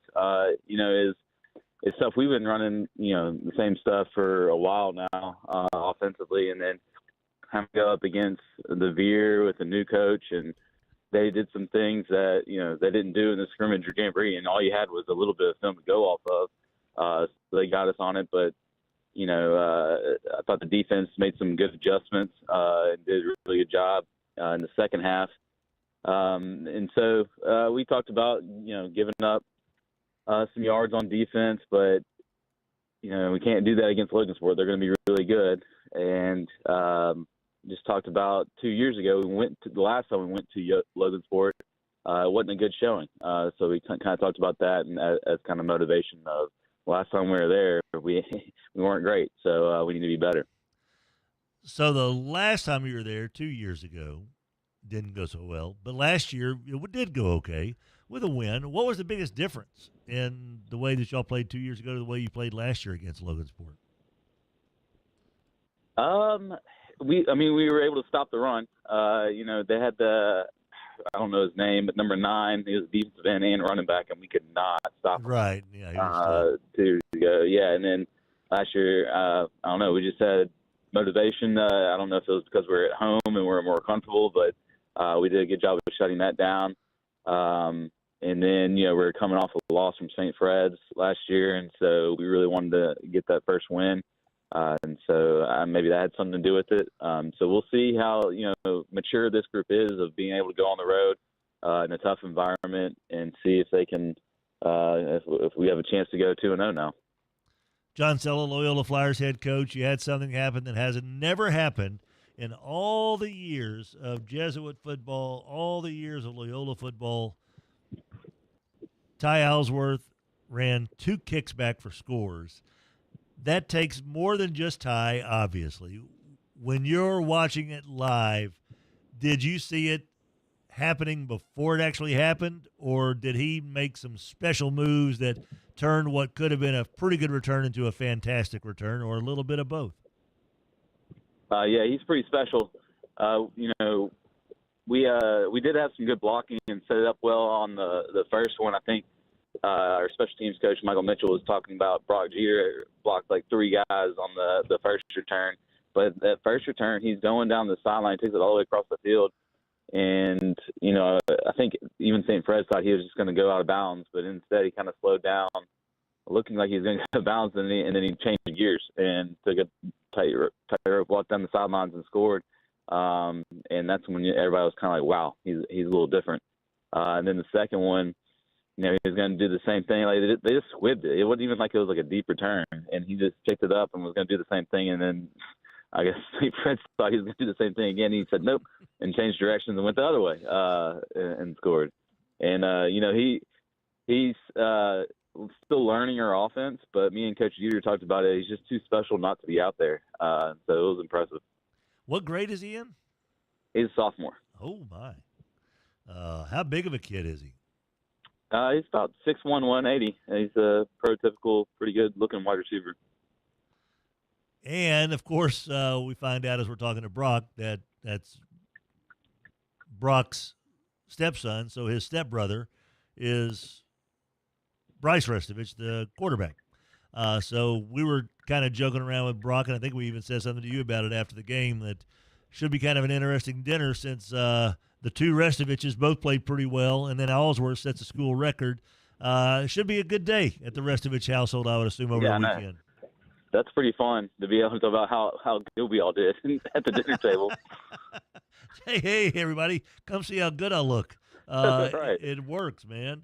As far as everybody else, Fate Ivy had 10 tackles, 1 pick, a forced fumble, 2 pass breakups, 1 tackle for a loss. Is there anything else he could have stuffed into the box score there, or what? I know I mentioned him as like an unsung hero because he doesn't get a lot of recognition, but then I look at JJ gives me his stats. I was like, wow, yeah, impressive game. He just doesn't get a lot of recognition. He's quiet and just kind of goes about his business.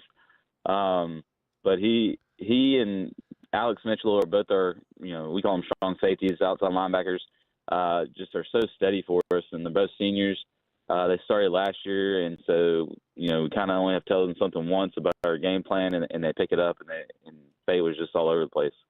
What is the biggest difference, and you're trying to determine what you want to call these guys and what a strong safety is required to do and what a linebacker is required to do in a typical Loyola defense?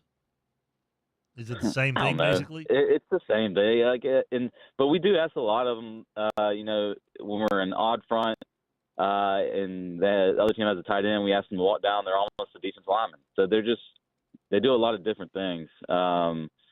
And so Coach Lewis does a good job of getting them ready. And, they have to be smart and have a good, or at least decent football IQ, because we have, like I said, we ask them to be kind of defensive linemen, kind of linebackers, kind of safeties, and so they do a lot. John Sella, head coach for the Loyola Flyers. You mentioned going to Logansport. They're coming off a loss that I guarantee you Kevin is not very happy about. I think there's probably still a little bit of the shock that they lose their starting quarterback, so there's that. Kevin's kid, Colin, got hurt in the scrimmage. And so whatever it was, there's nothing they want to do more than to right the wrong. So now you're not only just taking on a pretty doggone good football team that's an established program, but they're also got their stingers out. Does that make any difference whatsoever, or does that kind of die out after the first couple of plays, you think? Yeah, I mean, we can't worry about them. We got to worry about ourselves. But, I mean, we've played them a bunch of times over the past 4 or 5 years, and so we know they play with, a lot of they're aggressive, they're physical, they're tough, they're well coached, and so we know it's going to be a good game regardless of who they have out there. They're going to figure it out, and who they had at quarterback against Manny, threw a couple of touchdown passes, and had a bunch of good runs, and so. I mean, they're still going to be good, and they're going to have a good game plan. They're going to be tough to move the ball against, and so it's going to be a good game. You mentioned when we talked to you after the game on our Skent-N-Dent Coaches Conversation Friday night, you talked about Ty. You also did mention that your Goodwill Industries unsung hero was Fade Ivy, but you threw out a couple of the old linemen there, Grant Salmons, Cooper Hurd, Wyatt Austin. Man, my handwriting is horrible. Lofton. Yeah, Lofton. Okay, there we go. Tell us a little bit about just the way those guys played, especially in trying to set the tone, because that to me is what an offensive line and a defensive line can do in a game. As much as anything outside of their job, it's to set the tone for the game, and I assume they kind of did a nice job of that. Yeah, that's our senior group of defense linemen, and so it's just we got a good group of seniors. We got a good bit of them, and they know what it takes to win some games, and what it takes in the trenches. And so against the St. Fred's team that was, dead set on running the football, they did a really good job. Offensive line-wise, we started out, they had more guys in the box than we had to block, but we were able to establish a run, and Mason ran for 180 yards or something like that. And so that was impressive, that group of five, to be able to handle what St. Fred's was giving us up front. Having Ian Wallace at center helps out a bunch. He's every bit of 6'2", 290, and was directing traffic up front, and that helps. Tackle Bennett Lawson's a good one. That would be an unsung hero. He just played tight end. He's played defense line, and now he's our starting right tackle. And so he picked up the offense pretty quick, and you'll never hear him complain. And that's another senior. So this group of seniors, having seniors on the defensive and offensive line, I think, and that maturity has helped out a lot too. And the last thing I have for you here, Brock kind of banged up in the scrimmage. Any effects of that, you think, in the first game? I don't think it was, as far as pain-wise, I think he was just maybe he was a little timid at first. And I don't know that. I'm just based off his throws, he didn't want to let it loose at the beginning. But, I mean, once we got into the game, he looked like normal Bryce. John Sella, head coach of the Loyola Flyers. You got the Bishop's Cup, and from what you said, covering it with chocolate Hershey Kisses is only is the only way to honor the Bishop the right way. So, buddy, happy for you. What an impressive start to the season, and what is shaping up to think. I believe it's going to be a fun game Friday night, because talk about a couple of programs that are extremely well coached and are going to get after it. And I think that's exactly what you'll see at their beautiful facility down there in Logansport. Fun stuff there as the Snoopy crew flies south. Buddy, always enjoy visiting with you, and good luck with your kids this weekend. All right, thank you. You bet. John Sella, head coach of the Loyola Flyers. When we come back, we've got a loaded 10 minutes here before we visit with Sonny Cumbie. We're going to come back and give you an LSU update. We're going to give you the Morris and DeWitt Injury Lawyers Player of the Week nominees and winner. And we're also going to give you the Spell Brothers Lay in the Lumber nominees and the Lay in the Lumber winner. What the what? Well, to do that, we got to shut up and get to the break. And so we'll do that in just a second. Alsco.com, presenting the Tim Fletcher Show with Adam Hester, Rogers Hampton. Fuzzy's Taco Shop is now 30 minutes away from opening. 4600 East Texas. Make your way there. Head west from Shreveport, I-20. Take the industrial exit. Go north. Fuzzy's Taco Shop right there. You can't miss it. What a great way to start the day. Hang around. We've got the LSU update, as well as our first week of honorees in the high school game, all coming up next. The cleanup hour is brought to you by Fuzzy's Taco Shop. Fuzzy's breakfast tacos and breakfast burritos are ready for you at 8 o'clock every single morning. And don't forget their daily specials. Happy hour, 2 to 6, Fuzzy's Taco Shop, 4600 East Texas in Bossier City.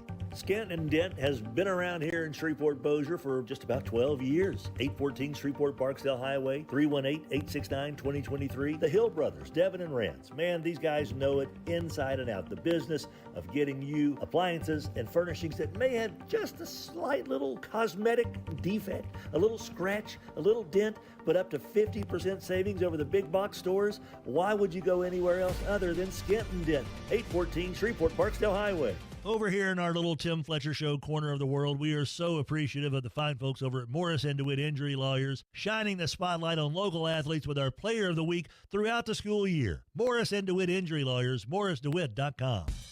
Whether you're looking for that hot shot prospect in Bowman Chrome, or maybe that established star with any of the Panini products coming out for the NFL, or maybe Tiger Woods, Michael Jordan, and those Upper Deck Goodwin Champions cards that are out there, Sports Cards of Louisiana has something for everybody, plus Pokemon and Magic the Gathering. 3000 North Market Street, Suite 178 on the north side of Brookshire. It's Sports Cards of Louisiana, 318-671-4991. When you text the old Tim Fletcher Show, buddy, you're using the Live Oak Waste text line. Roy Walters' crew is ready to make sure you don't ever have to worry again about your trash. Whether it's at a business, a restaurant, retail center, apartment complex, you shouldn't worry about your trash. Leave that to Live Oak, man. 230-7125, liveoak-environmental.com, liveoak-environmental.com, 230-7125. Don't worry about your trash. Leave that to Live Oak. 103.3 FM and 1130 The Tiger.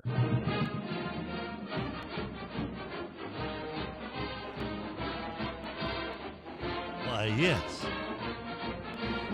Welcome back, guys. Tim Fletcher Show. Rogers Hampton, Adam Hester here, coming to you live. Presented by Alsco.com, 636-0404 when it comes to your uniform, facility care, linens, tablecloths, all that and more for your workplace. Floor mats and wet mops, they've got them all at Alsco. Cleanup hour brought to you by Fuzzy's Taco Shop. They open in 27 minutes. Be there or be square for your hot, spicy breakfast. Meow. Time now for your LSU update, brought to you by River City's Lighting and Rug Gallery, 3908 Shed Road in La Bossiere City. When you're looking for light fixtures for inside the house and outside the house, there ain't nobody got a better selection than River City's Lighting. Pilgrim. Another timely reference for today's kids. They call him the Duke. Denzel Washington. John Wayne.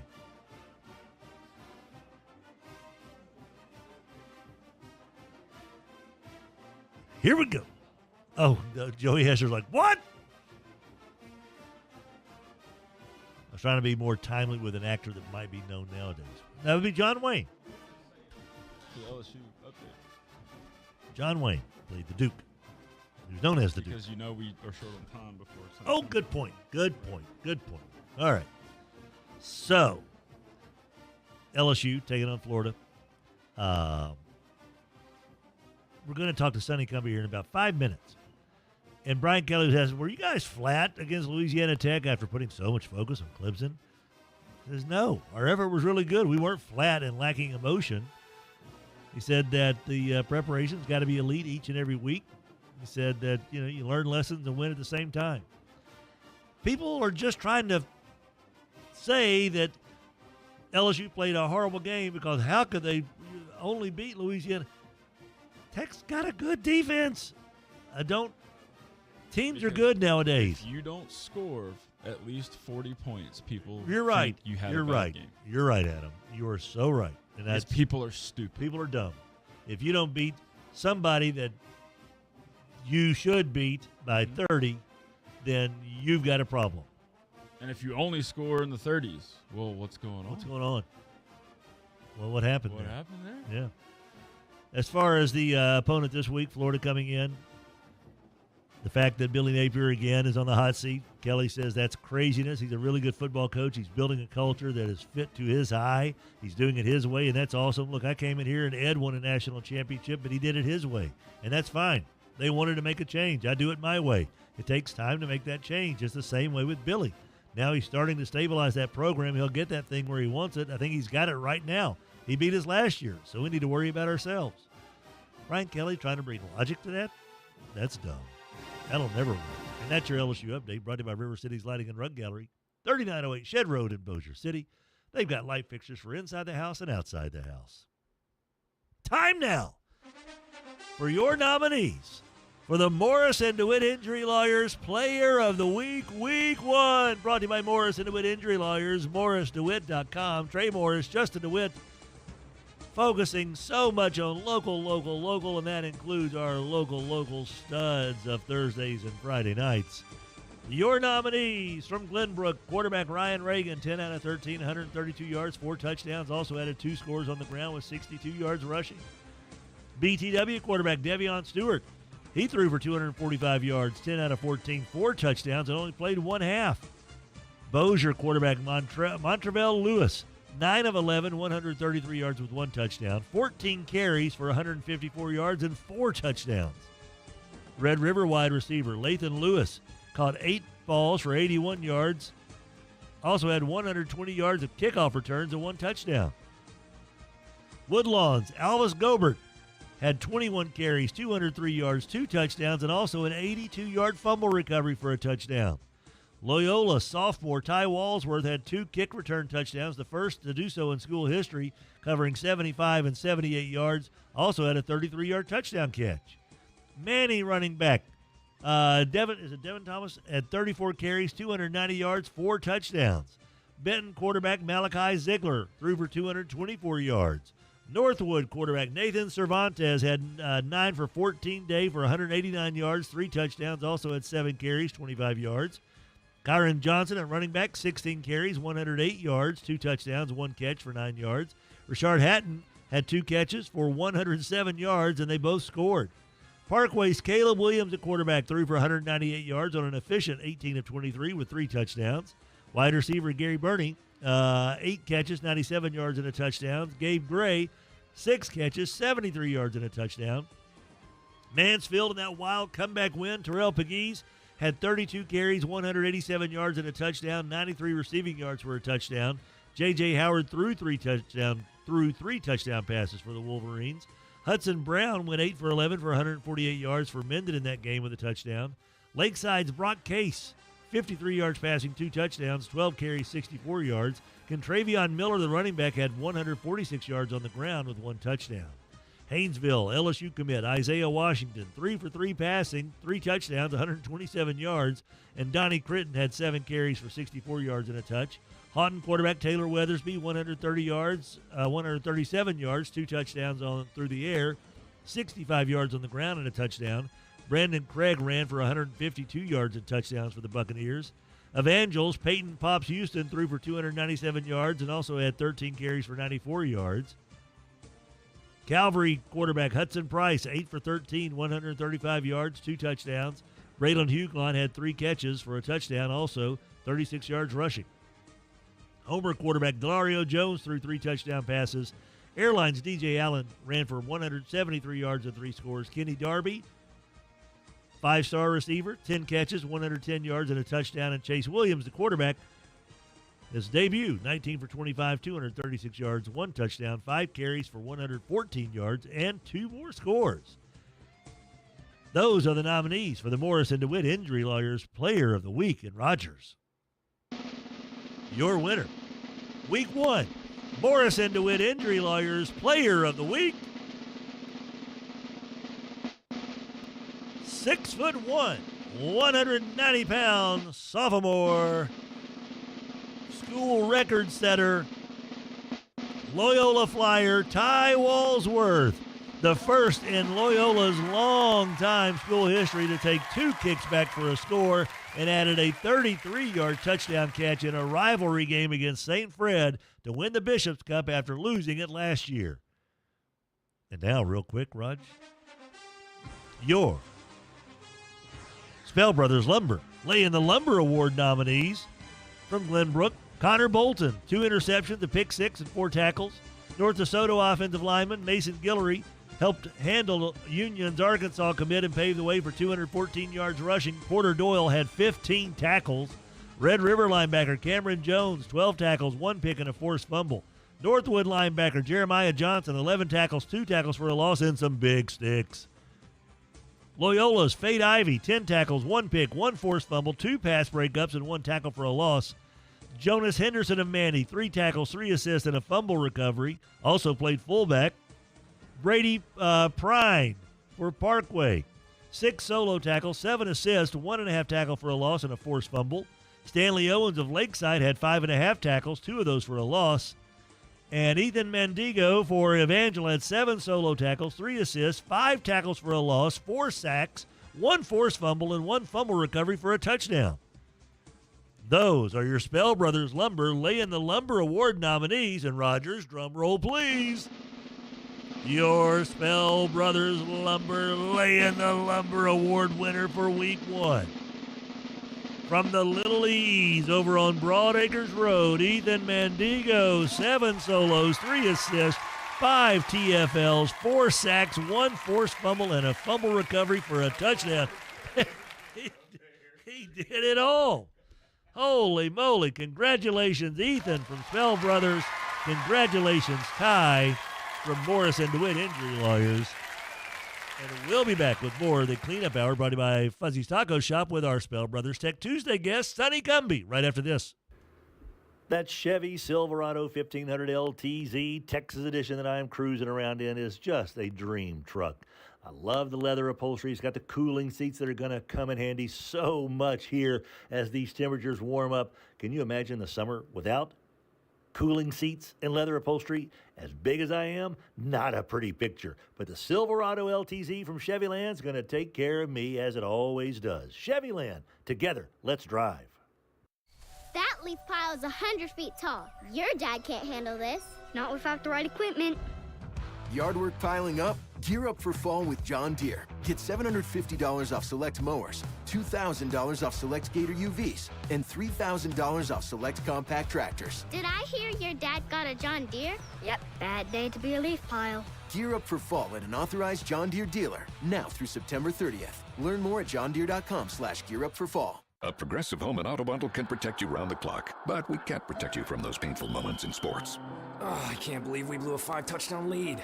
Sure, but you got to feel like they were going to win for almost the entire game. But I was about to buy playoff tickets. So you were prepared for a good time. That's pretty nice. It's the worst loss any team has ever had. And you got to witness history. Okay, we're done here. Well, at least your home and auto are protected with a bundle from Progressive.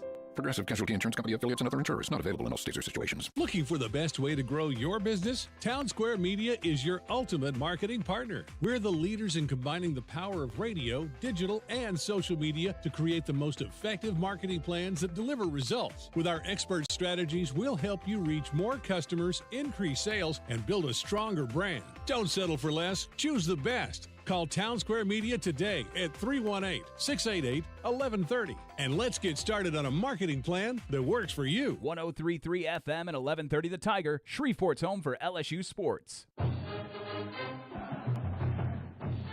Welcome back, kids. Tim Fletcher Show, Rogers Hambone Hampton. Our show presented by Alsco, 318-636-0404. Taking care of your uniform, facility care, linens, and so much more. Alsco.com. Of course, the Power Hour brought to you by Fuzzy's Taco Shop. Fuzzy's. Breakfast starts in 15 minutes at Fuzzy's Taco Shop. Breakfast tacos, breakfast burritos, and so much more. Why in the world would you go anywhere other than Fuzzy's Taco Shop to get your day started? And joining us now on the Mudbugs Hoggy Hotline, as part of our Spell Brothers Lumber Tech Tuesday, your head coach of the Louisiana Tech Fighting Bulldogs, it's Sonny Cumbie. Good morning, Sonny. How are you doing, sir? Hey, I'm doing great, Tim.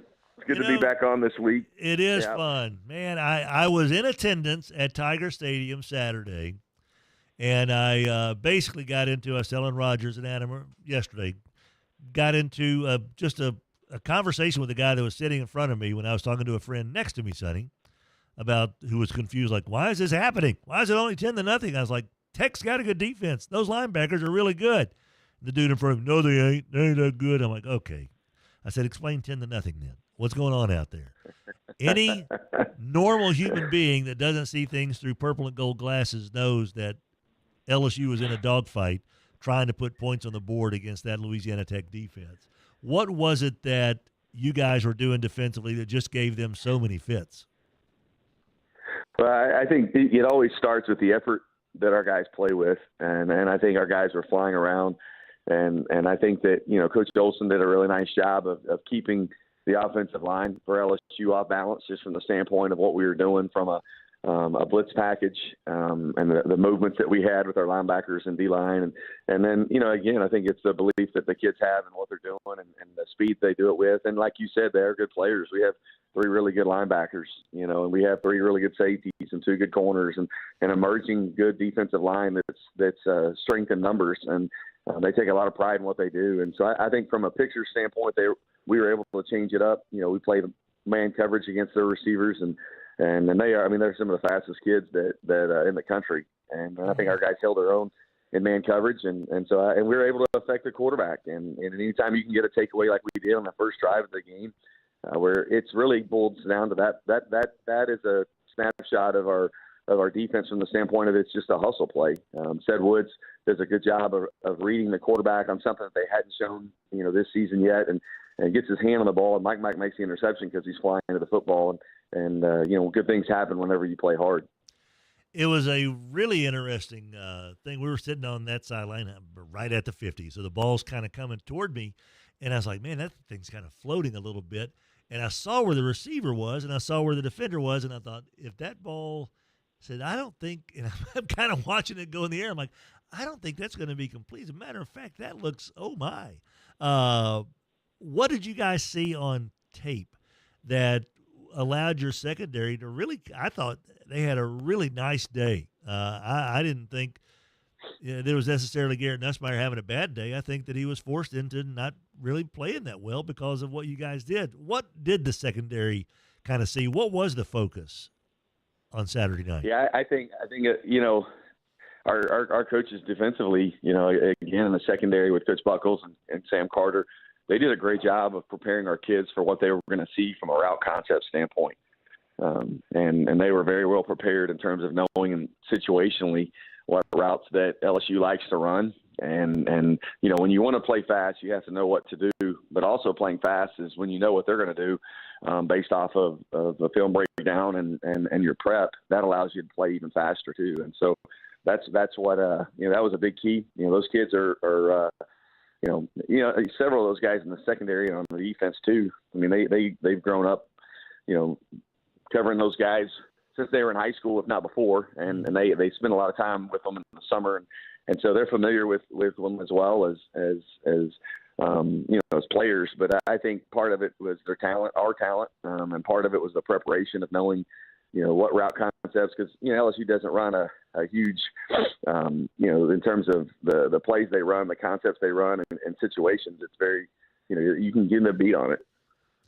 Sonny, turning your attention from the third-ranked team in the country, playing in their place, lots of attention, big environment, all that good stuff, to what really matters, which is the Conference USA opener this Saturday at home versus a pretty good New Mexico State squad.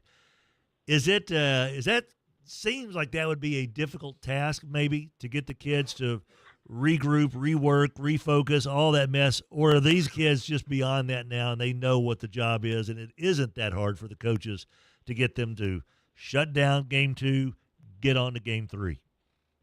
Yeah, that's always a concern, as a coach, just what you mentioned at the first of the question, just from the standpoint of an emotional game, an in-state game, an opportunity to go and do something really special, in one game.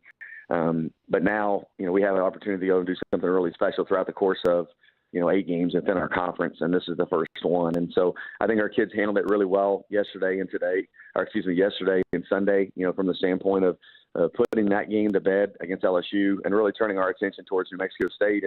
And if we can use the good that came out of this LSU game and build on it, and then obviously, improve in the areas where we've been ineffective, I think we have a chance to be a really good team. And I think our kids see that as well, in terms of how we played Saturday night, what they're capable of. I think they have a strong belief in themselves. And so, I think that if you use it in the right way, it'll be beneficial for us. And I think our kids are really excited about starting Conference USA play.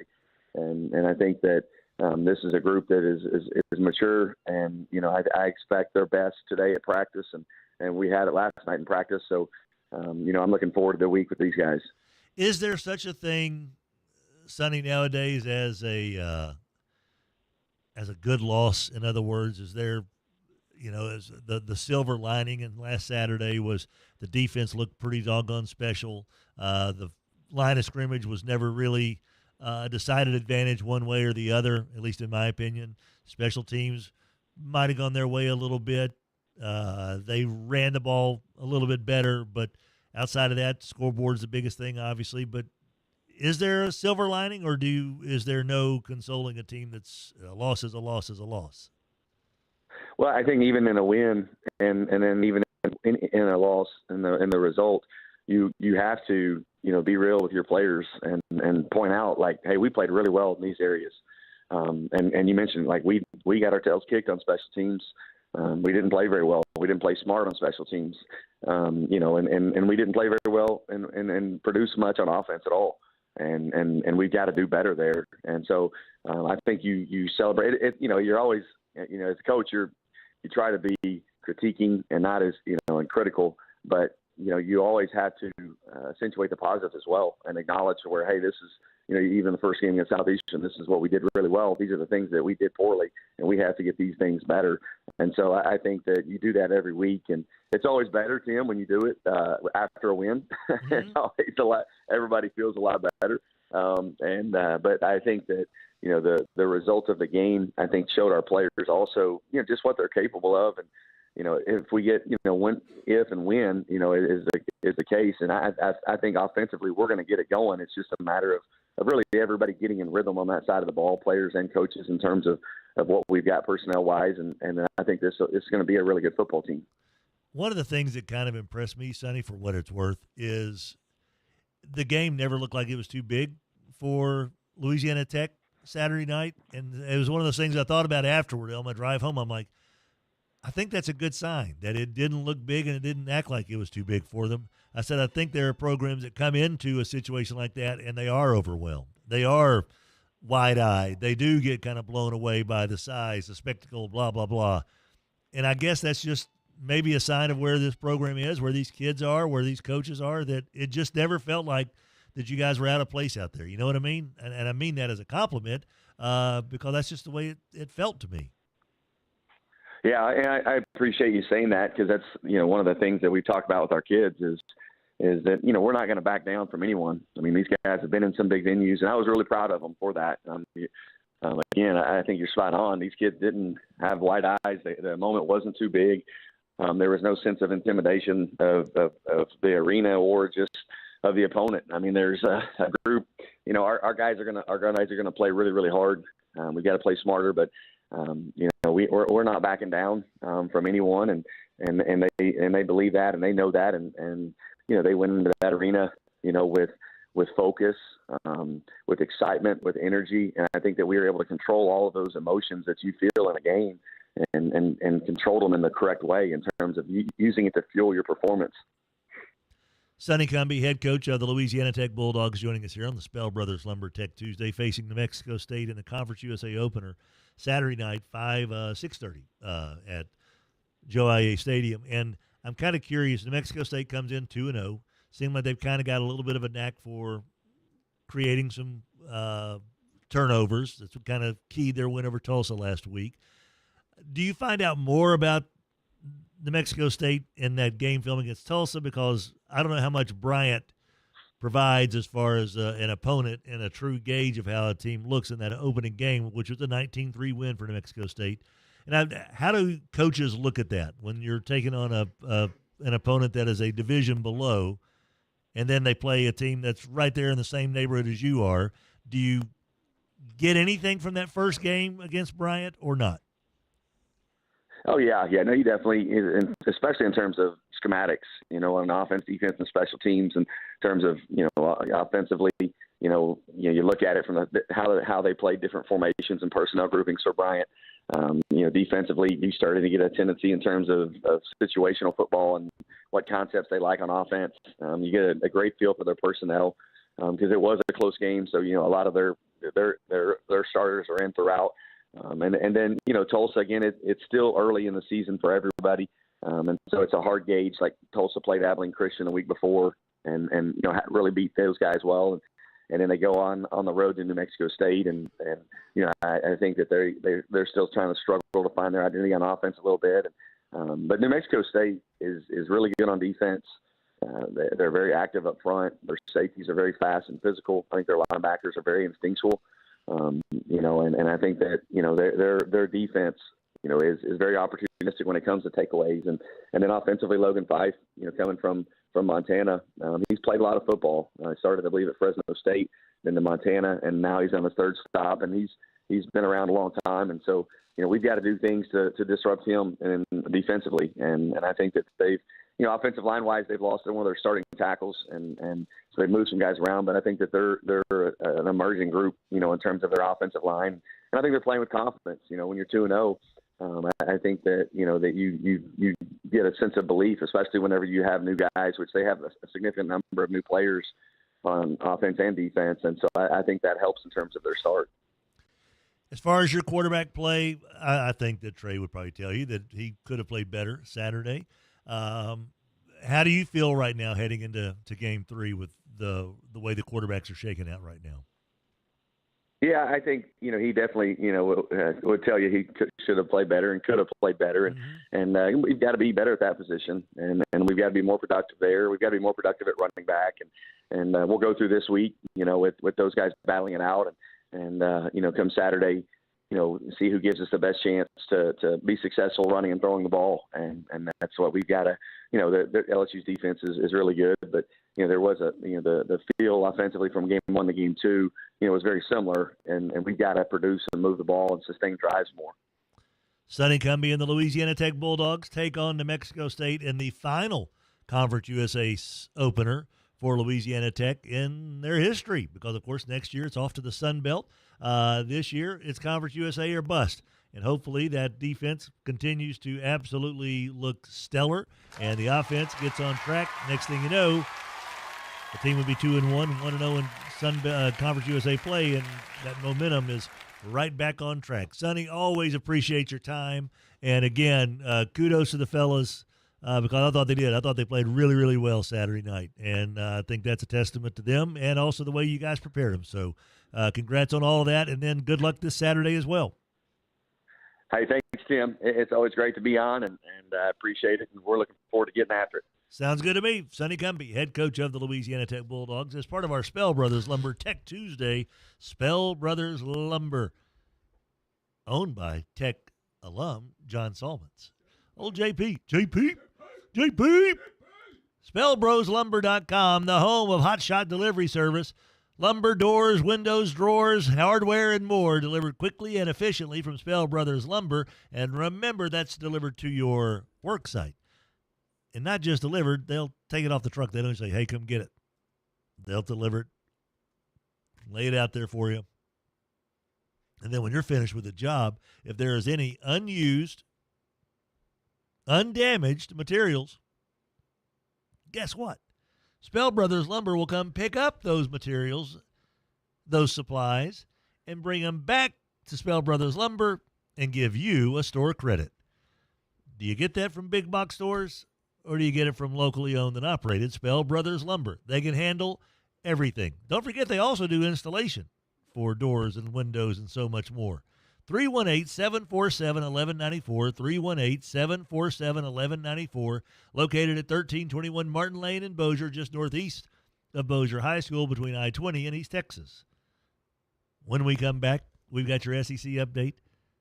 We got the Power Hour, and we wrap up the Fuzzy's Taco Shop cleanup hour, and it's good news, folks, because it's 8 o'clock. You can get Fuzzy right now at 4600 East Texas in Bossier City. Back with more of the show presented by Alsco right after this. The Cleanup Hour is brought to you by Fuzzy's Taco Shop. Fuzzy's breakfast tacos and breakfast burritos are ready for you at 8 o'clock every single morning. And don't forget their daily specials. Happy Hour, 2 to 6, Fuzzy's Taco Shop, 4600 East Texas in Bossier City. Morse & DeWitt Injury Lawyers built a practice on representing real people with real injuries and have obtained real results. Their success stories speak for themselves. They know and have experience with the best doctors and experts in their fields to provide the best care. If you or a loved one are injured, it is extremely important to choose the right lawyer. To see what they've done for others or to schedule a free consultation, visit morrisdewitt.com. Paid non-lawyer spokesperson, Shreveport, Trey Morris, LA 2417189. Results may vary. Mac McCarter has been making Shreveport-Bossier better for many, many years. Community renewal, making Shreveport-Bossier a more welcoming, More inviting, healthier, friendlier place, one house at a time, one neighbor at a time, one block, one neighborhood, one community. Community Renewal, 318-425-3222, communityrenewal.us. See what you can do to help make Shreveport-Bossier better than ever before. Hey, y'all, this is Eddie Kennison. As a former Tiger and pro athlete, I know what it feels like not to be at your peak. If you're tired, losing strength, or just not feeling like yourself, it could be low testosterone. That's where Rejuvamine Medical comes in. Their team knows how to help you regain energy, performance, and confidence on and off the field. It's real people right down the street with real support from a medical team that listens and real results you can feel. Schedule your consult today at rejuveminemedical.com. That's REJUVIME medical.com. The Brewer Quality Homes Power Hour from 8 o'clock to 9 o'clock, brought to you by Donnie Brewer's Crew, 3830 East Texas in Bossier City. When you're looking for a beautiful manufactured home for $60, $70, $80, $90 a square foot, you know where to go. The BQH at 3830 East Texas. KWKH and K277DO Shreveport, 103.3 FM and 1130 The Tiger. Your home for LSU sports, a Town Square Media station.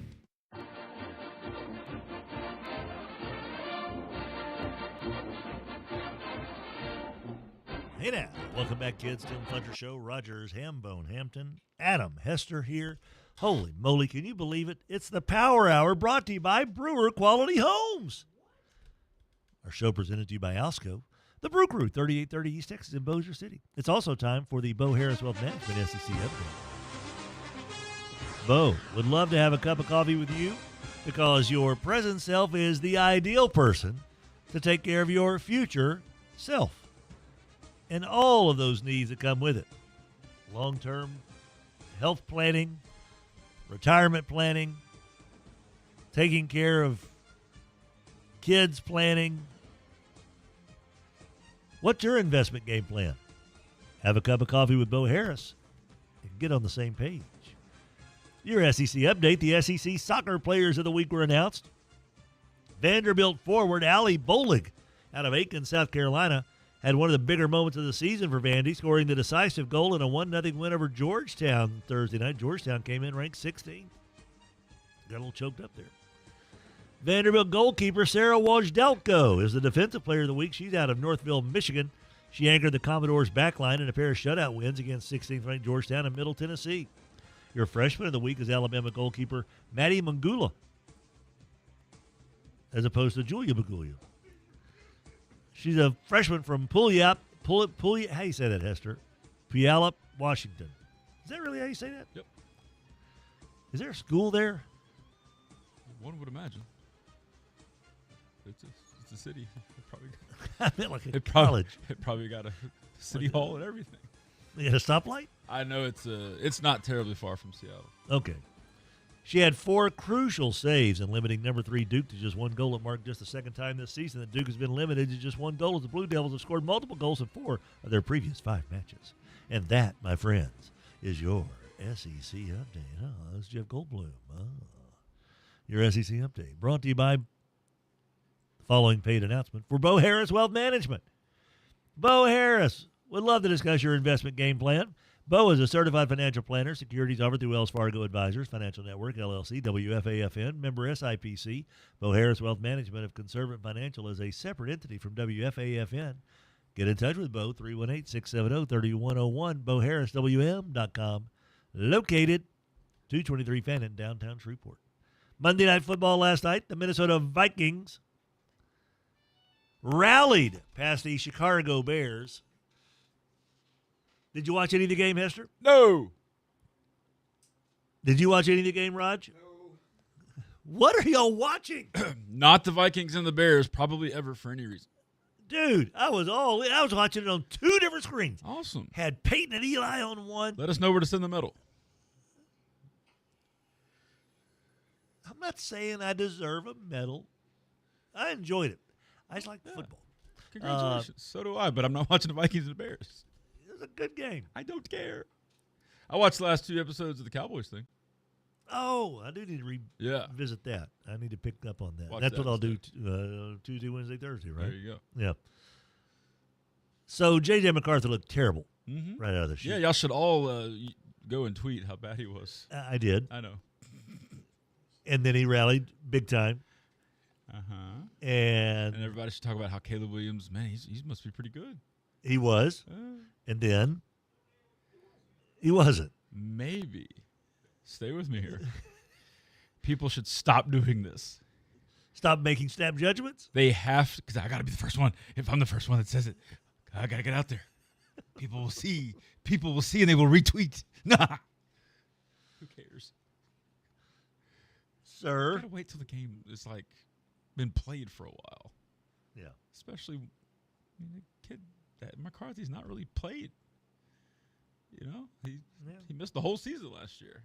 And with the new way of the NFL, you know, we can't have him out there doing anything in the preseason. So I don't know how much he played there. Maybe he played a little bit.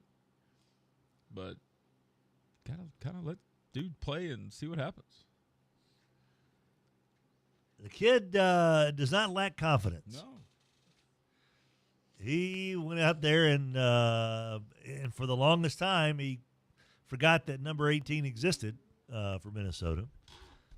It was still not easy. Neither one of these guys exactly lit the lamps, you know, with after watching Josh Allen and Lamar Jackson the night before, it looked like that this was a completely different game altogether. Altogether. Completely different game. Like a different species of game, you know? And I know people were like, oh, Kevin O'Connell, what happened to the genius? Because of less than a half of football. Because of less than a half of football. Less than a half of I hate people. Don't know if I could really relay that. I believe you. I felt that. But that's the reason. It's almost Wednesday. Yeah. That's the reason that people like, oh, I got to get out there. Oh, this guy sucks. He's terrible. It's Sir, it's been 10 minutes. It's been 10 actual, real-time minutes. People need to know that he's bad, and I need to tell them via social media. What if you just didn't, though? What if you just sat back and took it in? Just see what happens. See how it plays out. I do that most often. What if people did that? But I did jump on the... You know when we did that? In the 90s? Yeah. And the 80s and 70s and 60s. You know, there's a place that's still alive in the 90s. Portlandia. It sure is. EH joins us on the Mudbugs Hockey Highline. Good morning, EH. How you doing? What's up? It's all you. I kind of was following Adam's lead there because I was the same way. You already put me away in fantasy pretty much, and I was like, I don't really watch this crap. But I tuned in second half, and, you know, I watch Peyton and Eli. So much more entertaining. And, you know, Gus Johnson is the savior. He's the best offensive coordinator. If you're watching the Peyton and Eli game, he blew that game because he should have kicked that when they came back. He should have kicked the opening kickoff. Should have been out of bounds. They would have saved. They got the 2-minute timeout. They had one timeout left, and they would have had, instead of 17 seconds, they'd have had about 35 seconds left. Right. So that's right. You know, that is a terrible coaching. You know, like Peyton said, what am I supposed to do here? Carry this show and be the Bears analytics guy? You know, don't they pay a lot of people for that kind of stuff? They pay a lot of people. They pay probably too many people. That's the problem. You know, they've got too many coaches and not enough decision makers in those type of situations. But you know.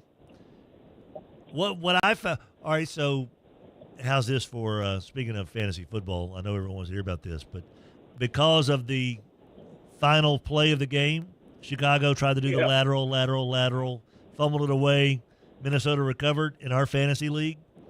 One of our guys was 1.2 points behind the other guy.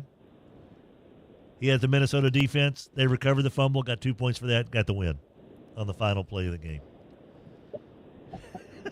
Bees that way sometimes. It does and be that way sometimes. I mean a lot. A lot. Yeah. Holy cow.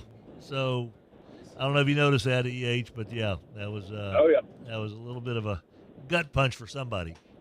Not for me. Yeah. I'm 1-0. Yeah, whatever. Yeah. Quickly, the Saints, you know, kind of what I expected. This is the same Rattler that I've seen all last year. You know, to the tale of two halves. You know, oh, he looked great, he got him down there, but what did he do in the second and third quarter? I mean, especially in the early fourth quarter when it's kind of like when the defense is playing just to not, prevent. He looks great, but I don't know. We're just gonna get the same. It's the same old stuff. It's like, oh, we got to make a rally at the end. I mean, it's a mirror image of last year, and I know they played. I mean, they missed a field goal, blah blah blah, but I don't know. I didn't come away like feeling like, oh my God, this is a different play calling. This is just so fresh. I didn't feel that way. There was, I get that. And I understand this. I kind of feel the same way that I was expecting maybe a little bit more sizzle, but maybe that's limited by who the sizzler is for the Saints right now. And maybe that will continue to grow and get better and evolve. I think that's what you'll see with all these young quarterbacks. They put a little bit on their plate, then they add a little bit more and add a little bit more. And for all intents and purposes, this is Rattler's first year, to be honest with you, because it's Kellen Moore's first year with him.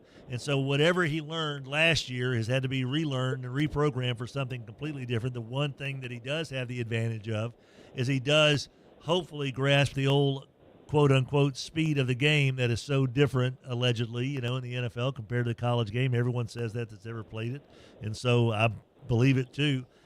So I'm hoping that we'll just see little bits of improvement offensively as the games go by, and kind of like Louisiana Tech taking some good things out of the LSU loss. Dude, if you're a Saints fan, if you can't be a little happy for the fact that Kendra ran the ball really well, really hard, Alvin ran the ball really well, and I think that the defense played with a lot of vim and vigor. I thought you saw a rejuvenated Cam Jordan. There were still a couple of times where DeMario showed like he was 27 years old instead of 37 years old or whatever. And now we get to face a Niners team coming in. They're not exactly on fire.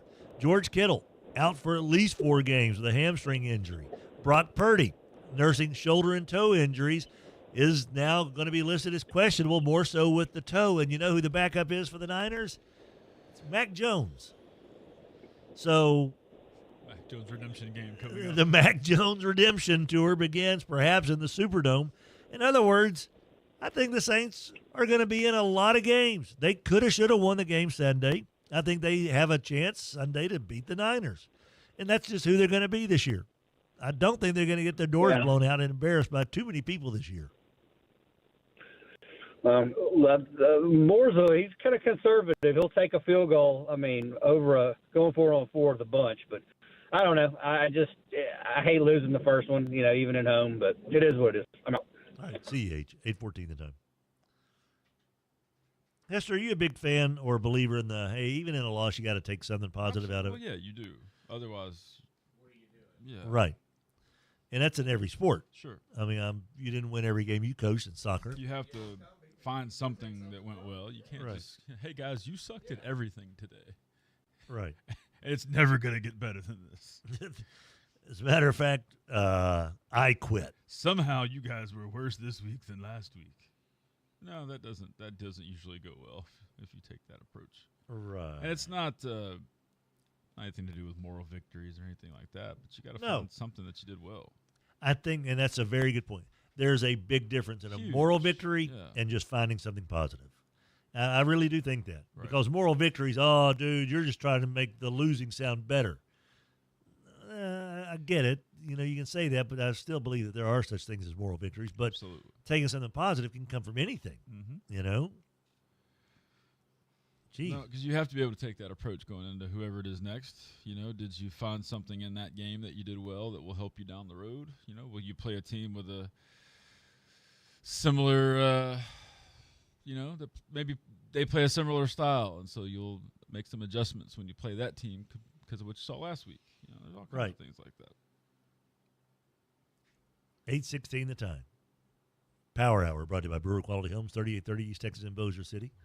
Our show also brought to you by ChasingAces.com. Rogers. Do you know what they got going tonight? A 9-hole scramble tonight at 7 o'clock. 2 people, $25 a player, $10 hole-in-one entry fee. tonight. Right up Rogers Alley. Yep. It does sound like you're in LU days. A 2-person scramble tonight at Chasing Aces. Book your appointment there at chasingaces.golf, or if you're out and about, stop by there right next to Margaritaville and Bossier. A 9-hole scramble tonight, 7 o'clock. 2 men, 2 women, man and woman, dogs and cats sleeping together, $25 a player. $10 entry for the hole-in-one. Of course, you want to do that because if you happen to hit a hole-in-one, you want the money, don't you? And you also get to help out a local charity as well when you do card that ace. Chase that ace tonight at Chasing Aces. The Tuesday night 9-hole scramble, chasingaces.golf. We'll be back with more of the Power Hour and more of the Spell Brothers Tech Tuesday. We'll talk to Kyle Schassburger right after this. 11:30 The Tiger, your home for LSU sports, powered by Jack Spring Electric. Brewer Quality Homes has been a part of the Tim Fletcher Show for many, many years, and it's one of the favorite things we do on the show is what hemisphere is Donnie Brewer in right now? Where do you think he is? Where in the world is Donnie Brewer? I'm going to say Argentina. That's not bad. I was thinking Peru, so we're kind of in the South same America? neighborhood. Yeah. All right. Probably some kind of a Peruvian blowfish type antelope that he's on a hunt for. Did you just combine 2 animals? No, but Donnie Brewer does Okay. because that's what he can do. If anybody can, it's him. Brewer Quality Homes, 3830 East Texas in Bossier City. So the other day, I'm over at a friend's place, pumped up to watch some football. Of course, the season's just starting, right? But his setup, a total mess. Lagging, buffering, switching between apps, trying to find the game. You can't just change the channel. He claimed he was a quote-unquote big fan, but I feel like I've been fan-fished. If you call yourself a football fan, you gotta have Xfinity. You get all the best games, all in one place, plus enhanced 4K, so it feels like I'm in the stadium. Next game day, make sure that big fan isn't a big fail. Learn more at Xfinity.com. Restrictions apply. New residential customers only. Taxes and fees extra and subject to change. The last thing you need during football season is a fan fail. Be fantastic instead. Weekdays, weeknights, weekends, they're all made for Chasing Aces. That's right, Chasing Aces is your entertainment capital. They have something for everyone, for all ages, and I'm telling you from personal experience, everything's a blast. They hit a home run literally with everything out there. Go to chasingaces.golf and book your time today.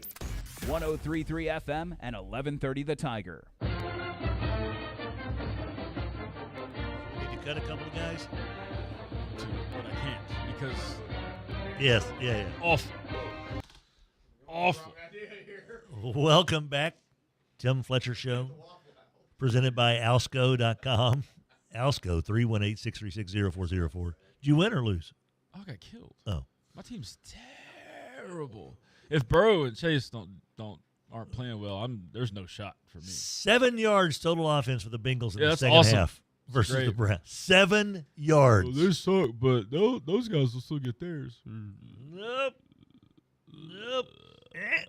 Power Hour brought to you by Brewer Quality Homes, 3830 East Texas in Bossier City, Louisiana. Choose your homes wisely. Brewer Quality Homes, 3830 East Texas. Have they got some beautiful homes just for you? For $70, $80, $90 a square foot. Compare that to the site-built homes. Whew! Save you some money, honey. Over at the BQH. Joining us now on the Mudbucks Hockey Hotline is part of our Spell Brothers Lumber Tech Tuesday, spellbroslumber.com. 1321 Martin Lane in Bossier. It's Kyle Schassburger, play-by-play guy for the Louisiana Tech Bulldogs. Kyle, how was your experience? Louisiana Tech LSU this past Saturday. Fletch, it was amazing. It was something I certainly had circled, since I knew I would be coming to Ruston at the start of June. But it was incredible. What I am kind of shocked of, though, is just how much more comfortable I was compared to, my first week making my debut at the Joe. I mean, it was night and day. So, 102,000 people, that cathedral of an environment, a place that I had been to a handful of times as a fan before from my short time living here, 14 to 16. in Denham Springs. It was a full circle moment for me to come back to that booth. But, man, once we got it going and once, the broadcast and our tech tailgate started at 5 o'clock and then kickoff at 6:30, I was as cool as a cucumber, almost too comfortable at times. I had to check myself because I'm like, is this real? Like, is this really happening? Is this coming to me as easy, or at least not to diminish the product and the craft? Because certainly, I take it so seriously, and you don't want to get too comfortable. But man, it was a lot of fun, and it was a game.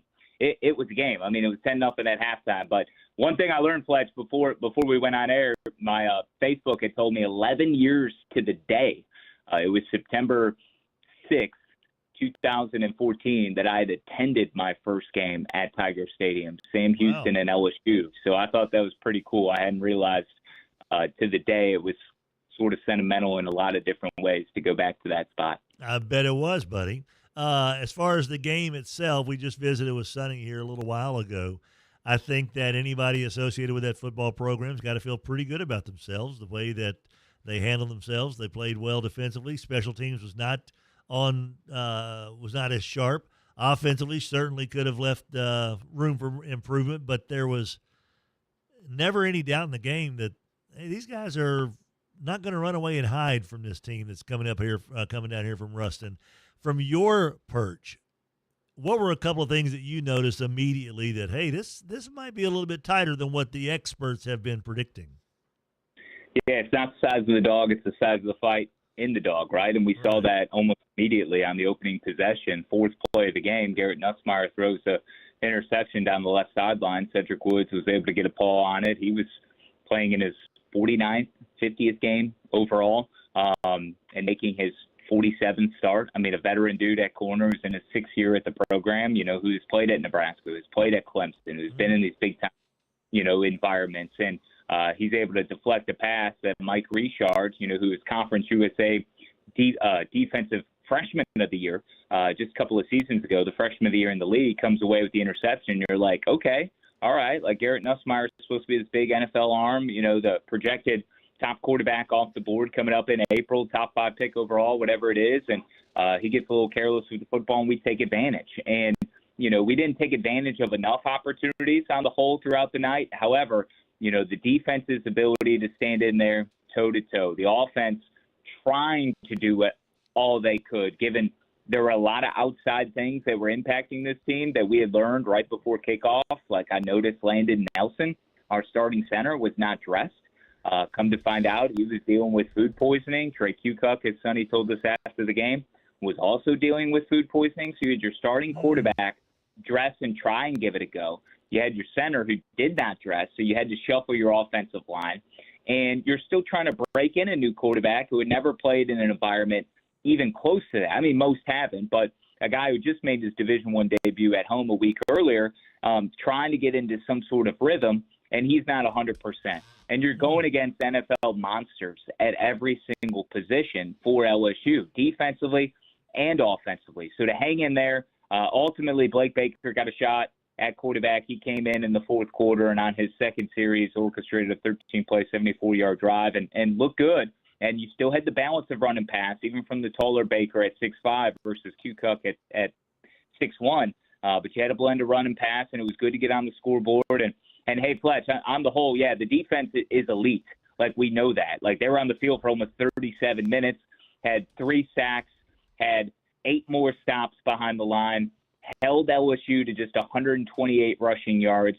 Garrett Nussmeier was not impressive in my mind. He's got a long way to go if he's going to try and win a Heisman, although he's got more weapons than I think anybody has ever had in their lifetime at quarterback in college football. But the way the defense was able to just stay out there and absorb the blows, and nothing tells you more about this defense than at the end of the fourth quarter, Fletch, LSU had a 1st and goal from the 3, gained only 1 yard, and settled for a field goal. And that was after we scored our touchdown to make it 20-7. So you scored 3 less points than Clemson did a week earlier. Right. You allowed just 6 more, and then only 17 more. You rush it 17 more yards than what Clemson did. So comparatively, I think, yeah, there's a lot to hold your head high about. Well, the fact that the food poisoning thing, I was completely unaware of that. That would be kind of a big deal, I would assume. You know, that's you're missing your center and your quarterback is not feeling tip-top shape. That's a recipe for not quite the success you're looking for against the number 3 team in their home opener. But now, of course, Louisiana Tech turns their attention to the Conference USA opener at home against a New Mexico State squad that comes in feeling pretty froggy after rallying for a win past Tulsa. Don't really know how good Tulsa is going to be this year. We don't know how good New Mexico State is. They played Bryant College in the opening game. It feels like Louisiana Tech has had their mettle tested quite a bit more than New Mexico State. Any danger you think of these kids maybe playing down too far of a level after being up so high for last week? Is there a concern among the Tech faithful that, oh boy, we got to make sure our guys come out with the same type of energy they had last Saturday in Tiger Stadium when they hit the floor at the Joe Saturday night? Yeah, I don't think there's going to – I mean, you hope not. I mean, that should be a non-negotiable, right? Like you can't compromise your preparation and your focus week to week in this game. You're going to get tripped up. I mean, you're going to beat yourself. I mean, you got to focus on you. You got to focus on the preparation, all of the details, the grind that it is, you know, in a game week to get your scout, get your insole, all of those different things. You're returning home for 2 games. You know, you got your conference opener this week against New Mexico State, and then you renew a rivalry. The old rivalry in Dixie comes the week after with Southern Miss, who will be your future running mate in the league again in a year or 2 time. But no, I don't. This is what I'm concerned about, Fletch. New Mexico State is good. They are good. I think we're going to look up at the end of the year, and this team's going to be bowling for the first time 3 times in a 4-year span for the first time ever in program history. They're 2-0 for just the first time since 14 and second time since 1999. They've got a quarterback who wields a tremendous looking lip sweater in Logan Fife. I mean, he is a man of tremendous mustache, and he's a veteran guy. Nice. He's a 6-year dude who started his career at Fresno and Montana. He can sling it. He threw the ball 48 times last week against Tulsa, completed 28 of them. Most completions for an Aggie quarterback since 21, 252 yards in the air. He's thrown for 225 in consecutive weeks. And, yeah, to your point, I know it was Bryant week 1, but, you know, the defense was tenacious.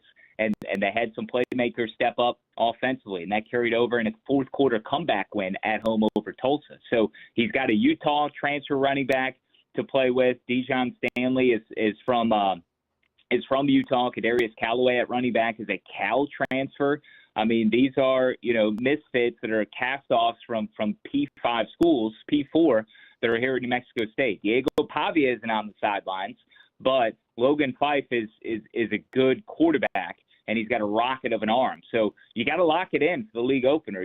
There are no gimmies, and I know Tech opened up nearly as a double-digit point favorite. You know, it's not my job to really get in that pool or get in that deep end of the lines, but it certainly is interesting to see that. And I think this is going to be a kind of a ball your fist up type game where we're going to have to lean into that defense, quite a bit more, and hopefully Trey, you know, is better to full strength if he's going to be QB1. I don't know that for a fact, but I would imagine given all the circumstances of Tiger Stadium and the illness and not having your center, like you try to run it back and you try to see what you can do at home this weekend against New Mexico State, but you know you got a willing backup in Blake Baker, who we know is QB2 right behind him. Kickoff 6:30 at the Joe. New Mexico State is Military Appreciation, College of Engineering and Science from the Northern Louisiana Medical Center sponsoring New Mexico State. It's the final season of Conference USA play, so this is the final conference opener in Conference USA play for Louisiana Tech. Be there or be square. Tailgating will be going on throughout the day, of course, and this is a golden opportunity for Louisiana Tech to get to 2-1. Get some momentum. Head over to Hattiesburg next week. Pick up that, home again next week. That's right, home with back-to-back, right? Southern Miss and back-to-back weeks at home. Get that momentum before you hit the road for El Paso and Kennesaw, Georgia, back-to-back weeks. So all kind of interesting things coming up here for Louisiana Tech, and it all kicks off 6:30. Of course, you can listen to Kyle Schassburger on the Louisiana Tech Radio Network as he has helped kind of bring that vibe of high energy to Louisiana Tech broadcast. Fun stuff there, Schassburger. Really am enjoying this. Good stuff And I'm glad you had the opportunity to go back 11 years to the day to your second visit to Tiger Stadium there, or your next most recent visit 11 years after your initial. And we'll see how things go this week at the Joe for your second home game in the radio play-by-play booth, man. So good stuff, Schassburger. Always appreciate your time, buddy. Yeah, Fletch, thank you. 5 o'clock, we'll be on the air on the network on Saturday. We'll be at Rotolo's for the Coaches Show Thursday at 6. Stream it all on La Tech Athletics on the app or the Varsity Network app. And big weekend for all sports, Fletch. Soccer returns home Thursday. You got volleyball with the Bulldog Bash, first home competition beginning Thursday night. There's a match with ULM on Friday. And don't forget to subscribe to that Tech Drive podcast as well. We'll have Trevor Forche of the Student Government Association on Wednesday. And I'm leaving for the Argent Financial Classic, day 3 of the golf tournament right now out at Squire Creek. So I look forward to reporting back on how the Dogs were able to hold serve at home here next time we get together, Fletch. I appreciate you. Go Dogs. Sounds good. Thanks, Kyle Schassburger, your play-by-play guy for Louisiana Tech Radio. Part of Tech Tuesday, presented by Spell Brothers Lumber. The Power Hour brought to you by Brewer Quality Homes, 3830 East Texas in Bossier City. Our show also is brought to you by Rejuva Medical. Low T, weight loss, those two things you're trying to address, one, both, the other. You know that at Rejuva Medical, they've got you taken care of. Of course, they're online at rejuvamedical.com. That's REJUVIME medical.com. But they're also down the street. 4801 Line Avenue, Suite 8 inside Piermont Mall, 318-408-4080, rejuvamemedical.com. Take care of that low T and shed those pounds with a nurse practitioner going over your plan with you at Rejuva Medical. And we'll be back right after this. Bell Brothers Lumber, located at 1321 Martin Lane in Bossier City, just northeast of Bossier High between I-20 and East Texas, 318-747-1194. They are truly your local lumber company. They can do it all. Window installation, lumber supply, custom cabinets and doors, expert guidance and planning, hardware, and yes, hot shot delivery service. Well, they'll bring your lumber and hardware needs right to your doorstep. Get in touch with Spell Brothers Lumber, locally owned and operated, 747-1194. Brewer Quality Homes, 3830 East Texas in Bossier City, supporting the Tim Fletcher Show. You know, he loves naming his homes after movies, characters, and all that good stuff, Hester. What's the next one you think Donnie Brewer should be investing in? The roles of John Candy. So, John Candy movies. Little Uncle Buck. Yes. What else you got? How about Summer Rental? Ooh, perfect for the deer camp, though. Whatever camp it is you have, get the summer rental at Brewer Quality Homes. The Home Alone. Oh, Gus Polinski. Polka, polka, polka. Do the polka, polka, polka all the way down to 3830 East Texas in Bossier City. Get on a plane, a train, or an automobile and get your Brewer Quality home right now. Just don't name one after barf. You know, Roger, some people say I'm a ham. Oh, a big old ham. Oh, thank you, sir. When it comes to big old hams, you and I know there's really only one place to go. Big old honey baked ham. You got that right. Honey baked ham, whether it's July 4th, whether it's Labor Day, whether it's Thursday. I'll take a ham from Honey Baked Ham. Honey, please get me a honey baked ham. Southfield Shopping Center in Shreveport. The presenting sponsor for the Tim Fletcher Show is Alsco. Uniform needs, tablecloths, napkins, you name it, with facility care from wet mops to floor mats to everything in between, plus the very important first aid services as well. Trust Alsco, 318-636-0404, alsco.com. 103.3 FM and 1130 The Tiger, Shreveport's home for sports.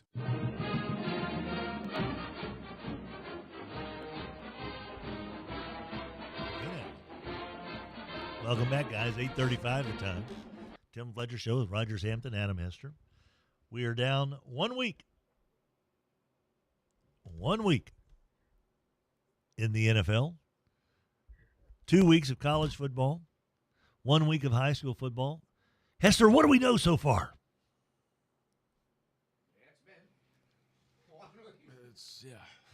We've had a week, or I guess 2 in college. Yes. So nothing. We don't know anything. All righty. Mm-hmm. Giddy up.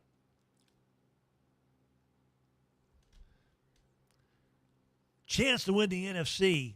My analytics, it just went away. Uh-huh. You're rooting against me over here. Yeah, because you're going to just... We don't need to echo the show that we hate. I know that. Yeah, I was let's not do kind that. of doing it for a Were you? jokey. Oh. You know me. I'm a prankster. I'm a trickster. You know how that goes. Good for nothing tricksters. And I hate them. Every day there's something about Arch Manning. Of course there is. And now it's because he grimaced on a throw against San Jose State and was asked, Sarkisian was asked, Arch was asked about his injury. And they're like, he's not hurt. Yep. He stayed in the game. He threw like 2 more touchdown passes. Yeah. But he grimaced, Hester. Now y'all believe me now, right? Y'all believe me now? What? Which part? So this is the perfect storm because they always, they usually, hey, it's a dead part of the year. Find out something Texas might have done possibly that we could just, blow out of proportion. Okay, I like that. Now they have a Manning. No. So now they can do it all the time. Oh, that's true. If this is Quinn Ewers, no one would care. You don't think they'd have noticed the grimace on Quinn Ewers? Would it be talked about? No. Nope. No. If it was Hudson Card, no one would be saying a word. Shane Bichelle, no one's batting an eye. No. Bichelle, who didn't make the Bills practice squad. I can't remember if he did or not. I don't think he did. 100%. No, it's yeah. It's another reason I'm not watching every minute of football because just this stuff just doesn't go away. Like, hey, what about this football game here? Yeah, there is a football game here, but what about this other unrelated thing that happened in this other game? Okay. All right. We need to get your football happiness back. I think I'm fine. I don't need any help. You and Rogers, we need to get y'all football happy again. It's impossible. That's not going to stop. That kind of stuff. Oh, that right stuff there is right not there. gonna stop. No. And they can't help but interject it into broadcasts that have nothing to do with it sometimes. I can't listen to Jesse Palmer during the Texas game. I'm gonna like reach inside my brain and remove my ability to hear. I can't deal with it anymore. Last year he got put on a lot of Texas games. It's brutal. What does he bring? Okay, so I don't know exactly what he does. What's so horrible about Jesse Palmer? He's terrible. He's just not good at his job. Okay. Go hand out roses and leave people alone. That was leaping. He tried to leap over him. They didn't throw a penalty there. That's the rule of leaping. Everybody's like, what? He jumped up in the air and attempted to bat a pass down, I think. Like he went on and on about it. You just say all right, am I crazy or let me go check this out real quick. Oh no, one search of Jesse Palmer and leaping, and everybody on Twitter's like, what is he talking about? What a moron. And you put the other guy, what's his face? The guy that's on wrestling now, Tessitore. That's the combo. I can't take Tessitore. And that's the combination. Because Tessitore now he's got to growl everything. That's a 7-yard run. Everything is like the best play. It's the greatest thing. Which it's not. It's not. No. I did not realize. Maybe that's why I haven't heard Jesse Palmer because I cannot listen to Joe Tessitore. You get the two of them together. And that's the main SEC broadcast duo, right? No. For the afternoon games. Surely that wasn't for Texas and San Jose State. Oh, good point. No, I'm not sure who I don't know what the ranking of the hierarchy is. I don't know either now. But that would be a high profile one, those two. Yeah. But Tessitore, who was my brother, I think, someone texted me and awful. said, he is the worst. Everyone tries to be Gus Johnson. And he is the worst. So stop doing that. I can kind of take Gus because he's the original. Boy, that got old quick, though. Quick. The best gain of 3 I've seen in 10 years. It's a gain of 3. Look at him go. Yeah, it's got to stop. Yeah. Well, you could have 0 Fox given on ESPN. No, it's all related. It's all under the same. They have a logo umbrella. for him, though. It's what's his name? Rogers, Fox. He's got his head on a Rogers, fox. you'll love that. Look at that. Except it's a squirrel. Why is he on a squirrel body? A fox doesn't stand on his 2 legs like that. Okay. I know because there's a fox at Corby's that we feed every single time we play a round of golf out there. Roger's going to come golfing with you now. There's another animal for me to feed. I'm all over it. Nice clothesline, by the way, by the ULM player. Yeah, no doubt. That's hilarious. Yeah. Is it a punter? I think it's a punter. I think it was. And he made it onto Mackenzie Ryan made it onto ESPN for throwing the clothesline out there. Not even Warhawk Wednesday. All of this crap is under the same umbrella. This feeds into that, which feeds into the other, and it's awful. I wish there was they've figured it out with Apple TV. You can get the home radio broadcast for MLS. Like you can go in there and push a button, and you don't have to listen to the national people, the Apple TV people, whatever. That would be great. I would love to be able to watch a Texas game, click a button, and there's Craig Way talking. Yeah, I listen to him a lot on the way down. Craig Way is solid. He is. He's a good announcer. I enjoy him. He's got a very, very nice voice. Yes. And I would love. He doesn't even. It's not like the Seahawks guy, who I also like the Seahawks guy, but he's like, touchdown $40. It's like a touchdown for Oklahoma. It's like it's not way up there, but it's not like dead either. Correct. He tells you that the way that it should be told. Right. So I got no problem with that whatsoever. Yeah, he did. Does a nice job. I would like that I think a lot of sports fans would love that option. I do not want the Arkansas guy. He's not good? Oh, he's horrible. Yeah. Hogs on the 47-yard line. Yeah.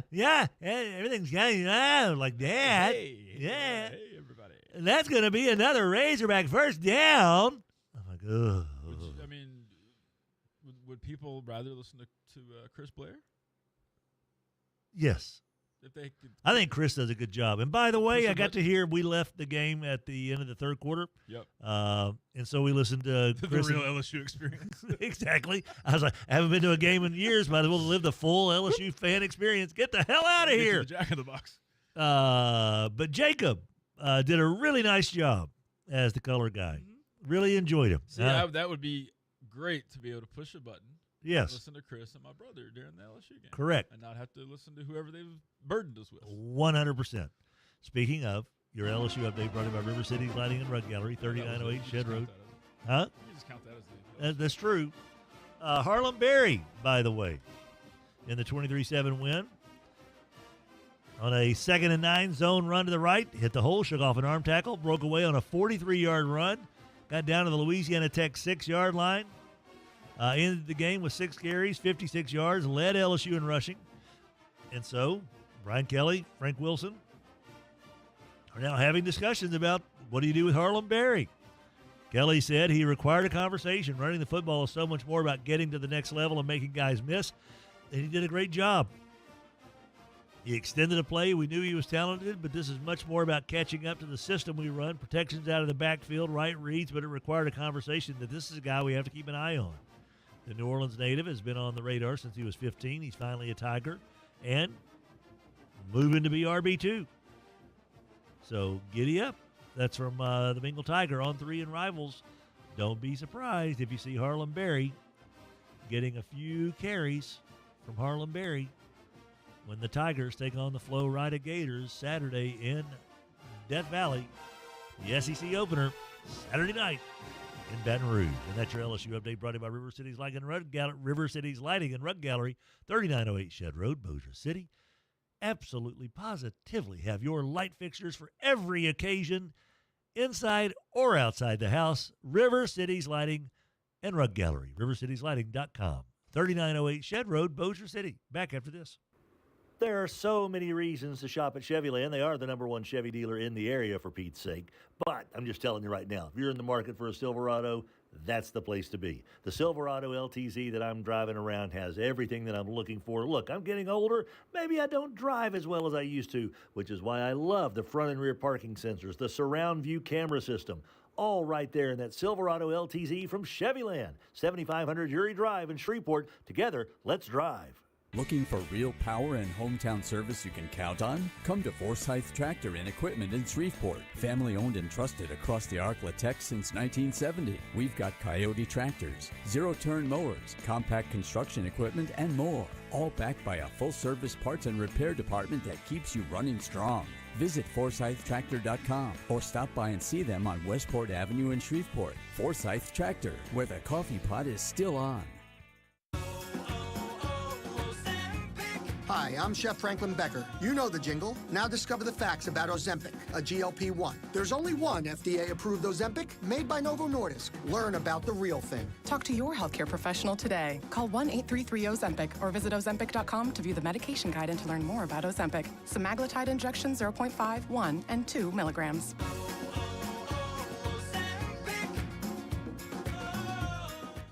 Transforming your land with a John Deere compact tractor is as easy as connect, latch, load, haul, spread. Cutting grass is as simple as roll, click, mow. Box blading is as effortless as hook, lock, grade. And backhoeing is as convenient as turn around, switch, dig. Because when you've got the versatility to tackle just about any job and dealer support in your own backyard, you just have to get in the seat. Find the right compact tractor for you at johndeere.com. Traffic brought to you by Jack Spring Electric. Online at jackspringelectric.com. 103.3 FM and 1130 The Tiger. Fox Sports plays here.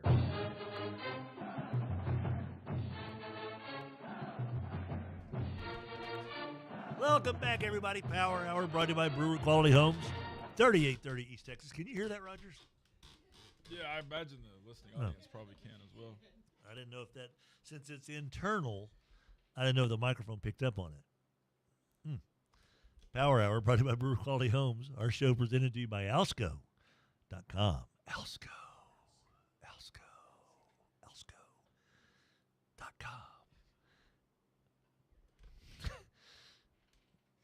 So, Saints and Niners looking a little more hopeful, unfortunately, because of injuries to George Kittle and a potential injury to Brock Purdy that could at least limit him. When you know a quarterback's got a toe, you got to go for the toe, don't you? Is there a bounty on the toe? They seem to be well, no, because you can't be going for the lower body either. Oh, good point. Can't be diving at the lower body. Can't be hitting them too high. You can sure stomp on it. Like, do we touch the number? Like, how does this work? And another noon kickoff for the Saints. Get used to the Saints kicking off at noon every single week. Oh, that's yeah. That's where they do. That's the usual part anyway. 9 games at the noon hour this time around. That's kind of normal though. Huh? That's normal though. It is. Yeah. Your afternoon game Sunday will be Panthers, Cardinals, Broncos, Colts, Eagles, Chiefs is the biggie, obviously. And then Sunday night, Falcons, Vikings. There's still time to get rid of that. And Monday, we got a doubleheader next Monday. Oh, it's one of those, huh? One of those. Who we got Monday? Bucks, Texans at 6. Chargers, Raiders at 9. Division winners. They don't really try for on the Monday thing anymore. I don't know. They just sort of, we got to put them all here once. Their logic will be, hey, we got the division-winning Buccaneers against the division-winning Texans. It's the South versus the South. And we got a division clash with the Chargers and the Raiders. Yeah. Everyone's going to only be watching the Eagles-Chiefs game. Which, by the way, the Chiefs are an underdog at home. How often does that happen, huh? Probably not in a while.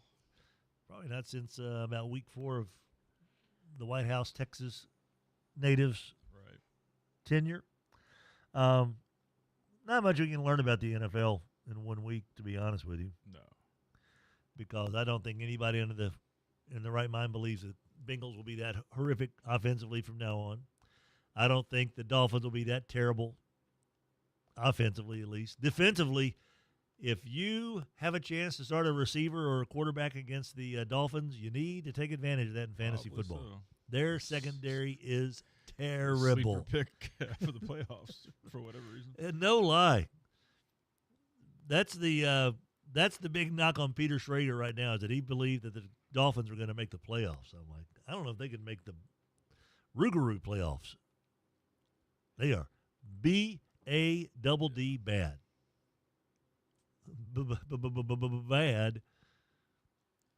College football this week. What's the marquee game this week? I tell you, LSU Florida's not too shabby. You know. Oh no, that's always good. Even I know Florida's not ranked now, but That's still good. Wisconsin, Alabama could be interesting. Wisconsin does it. The SEC brings us Georgia, Tennessee in Knoxville. Yeah. Wisconsin is just like who's. Hey, can we go recruit a really slow skill position player all the time? Like, well, is yes. there nobody that can run a little bit? Don't need it. Who are their running backs now? They used to always have great running backs. Who are they now? I don't know. They're in a kind of a what's the best word to describe that? They're in kind of a holding pattern. Yeah, there you go. They've taken care of Miami of Ohio 17-0. They beat Middle Tennessee last week 42-10. Fickle has not really taken off like they. No, it hadn't, like and I think that was a little surprise to everybody. Yeah, the running backs. I got a dude named Dylan Jones, which is Dilin Jones. We don't know who they are. No, 109 yards. By the way, Tackett Curtis, second leading tackler right now on the Wisconsin team. I mean, we got a reason to keep up with him for that. Correct. He's got 10 tackles, 1 sack, 1 pass defended. Who are those people? He and the other linebacker, Christian Allegro, which is good for your allergies. They have put a lot of players into the NFL over the years. They do. Yeah, they had 2 7th-round picks last year. That was it. That was it? Yep. Wow. If you're not recruiting guys to go to the NFL, you're going to be now they've so got far behind. they got Jeff Grimes as their offensive coordinator, the old LSU former LSU offensive coach, coordinator, run game coordinator at LSU. Yep. Got Mike Tressel as the DC. Is that Jim's son? I would assume so. Don't they all have to do that? Nephew. It's his Okay. nephew.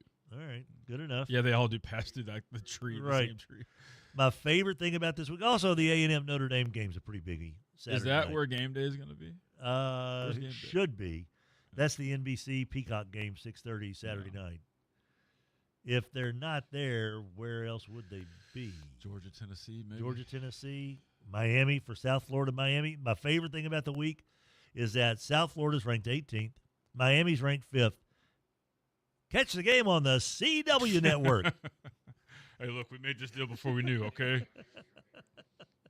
And so it said, surely the CW network will. Are you kidding me? No, they're not. They're not going to give that up. It's the greatest thing that's ever happened to them since One Tree Hill. What reason would they have in doing that? They haven't had this kind of eyeball since Dawson's Creek. I mean, this is it. This is the biggie for the CW network. I love that Wisconsin's score against Miami of Ohio was 17-0. Yes. 42-10. They beat Middle Tennessee last week, yeah. but I'm sure they were like, "Hey, man, that's a little crazy. That's a little too many points, guys. You mean the 10? No. Let's slow it down. Just We don't need to be scoring 42. Also, love that there were 5,000 more people there for the Middle Tennessee State game. Like, what would be the reason for that? It's Middle Tennessee. For a 3 p.m. game as opposed to the 8 p.m. game. Maybe. Well, it's too late. 8 p.m. is really late, guys. Those cheese curds aren't going to keep everybody at home. Lord.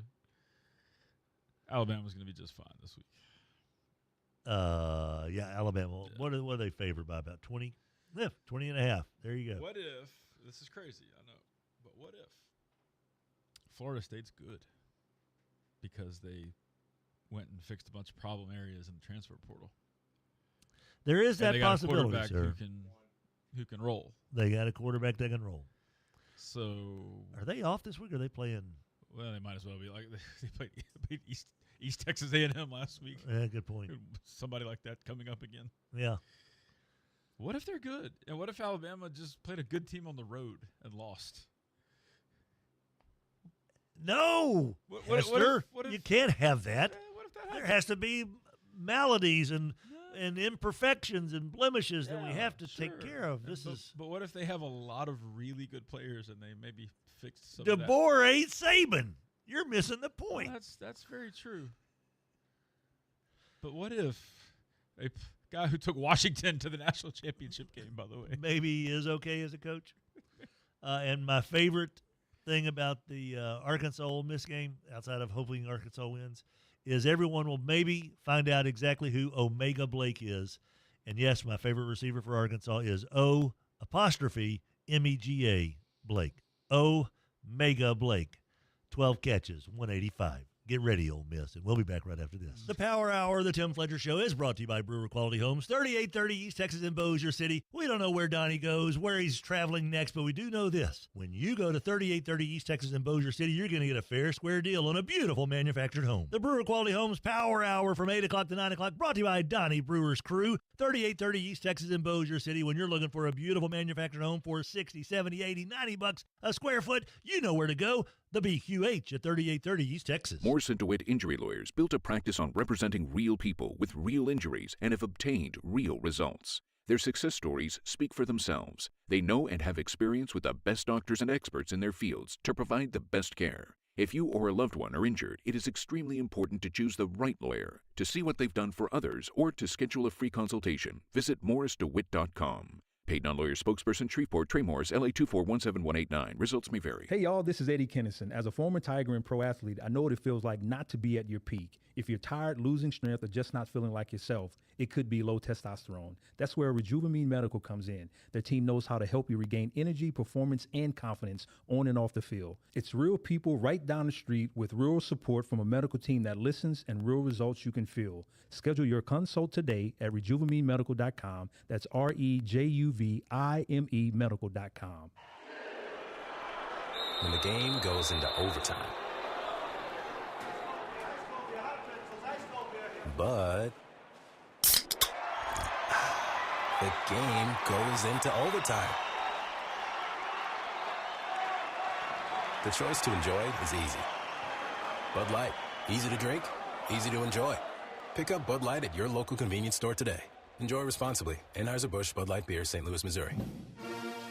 KWKH, Shreveport, Bossier City, 1130 The Tiger, your home for LSU sports.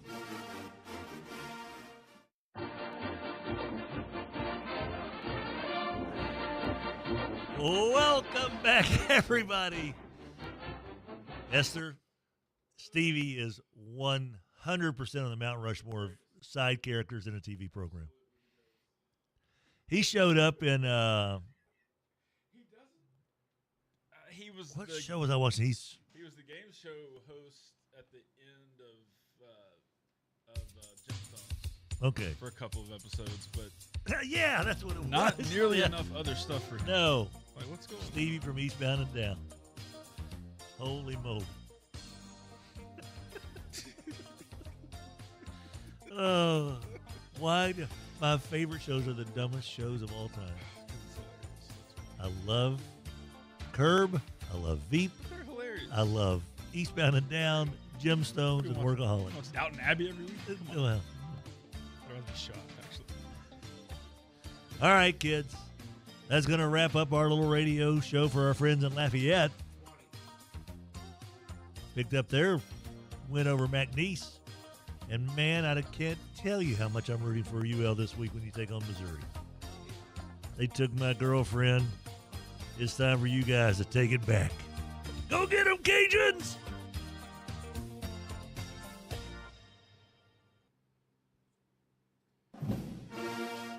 KWKH, Shreveport, Bossier City, 1130 The Tiger, your home for LSU sports. Hey now. Our show presented by Alsco.com. It's the happy hour of our little radio show, 9 o'clock. Our program also is brought to you by Bowman Asphalt. Ryan Bowman, Mr. Big. If you can walk on it, park on it, build on it, or drive over it, Ryan Bowman and Company can take care of it for you. 742-8100, BowmanAsphalt.biz. No job too big, no job too small. Time now for your Bo Harris Wealth Management SEC update.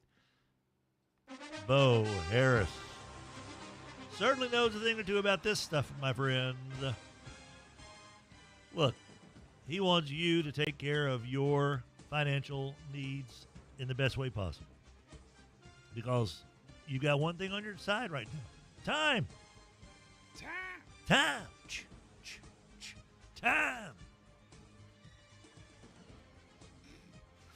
Okay, Morris Day, settle down over there. Let your present self take care of your future self. We got two Morris Day in working. Yeah, if you go to, oh my gosh! And if you go to a Morris Day concert, oh, he's pointing his watch again. We're 3 songs in. He's pointing to his watch 75 times. Okay. You know, life was great back in those days, though. Oh, yeah. Oh, It my was. gosh. I'll go back. Here we go. No, the concert was like 8 years ago, though. Yeah. At one of the casinos. Right. Oh, you went to see it? Super excited because Stacey loves Morrissey. Let's go see Morrissey. All right, cool. Like, all right, I think he's already done that one song. And he just keeps pointing to the watch a lot. You guys want to go? Yeah. Well, it's like the time when we saw Flock of Seagulls and they played and they ran twice. Absolutely. And they've got 3 legit songs. Yes. But we need to come back. Yeah, we're going to come back to this one. Bo Harris Wealth Management bringing you this SEC update. Your SEC this week. All right. Some pretty fun games. We're going to get into a little conference action, a little conference call. Conference call. God, remember that show that used to Yeah, I come do. on? Back up. Conference call. Horrible show. It was so bad. 11 o'clock in the morning, Oklahoma takes on Temple in Philadelphia at the Link. That's a little different, isn't it? Yeah. By the way, the Owls are 2-0. Oklahoma's favored by 24.5. Yeah, it's going to be fun. Whiskey comes to Tuscaloosa for another 11 a.m. game on ABC. The Gomers are going to have to get up early and hit the moonshine. They're favored by 20.5 over Whiskey. 45 minutes later, Auburn takes on South Alabama. Upset alert, upset alert, upset alert. South Alabama comes in as a 24.5-point dog. South Alabama will cover that game. That's true. Okay. At 2:30, Georgia and Tennessee square off in Neyland. Georgia favored by 3.5 on the road. The Ragin' Cajuns are a 27.5-point underdog at Mizzou at 3 o'clock. Texas favored by 41.5 over UTEP. Don't do it to yourself. What's his name? The coach there was coach at ETBU. Then he was at Austin Peay. That Scotty who's Walden. out there? Yeah, Scotty Walden. We had him on, didn't we, one time? Yeah, we sure did. That's what I thought.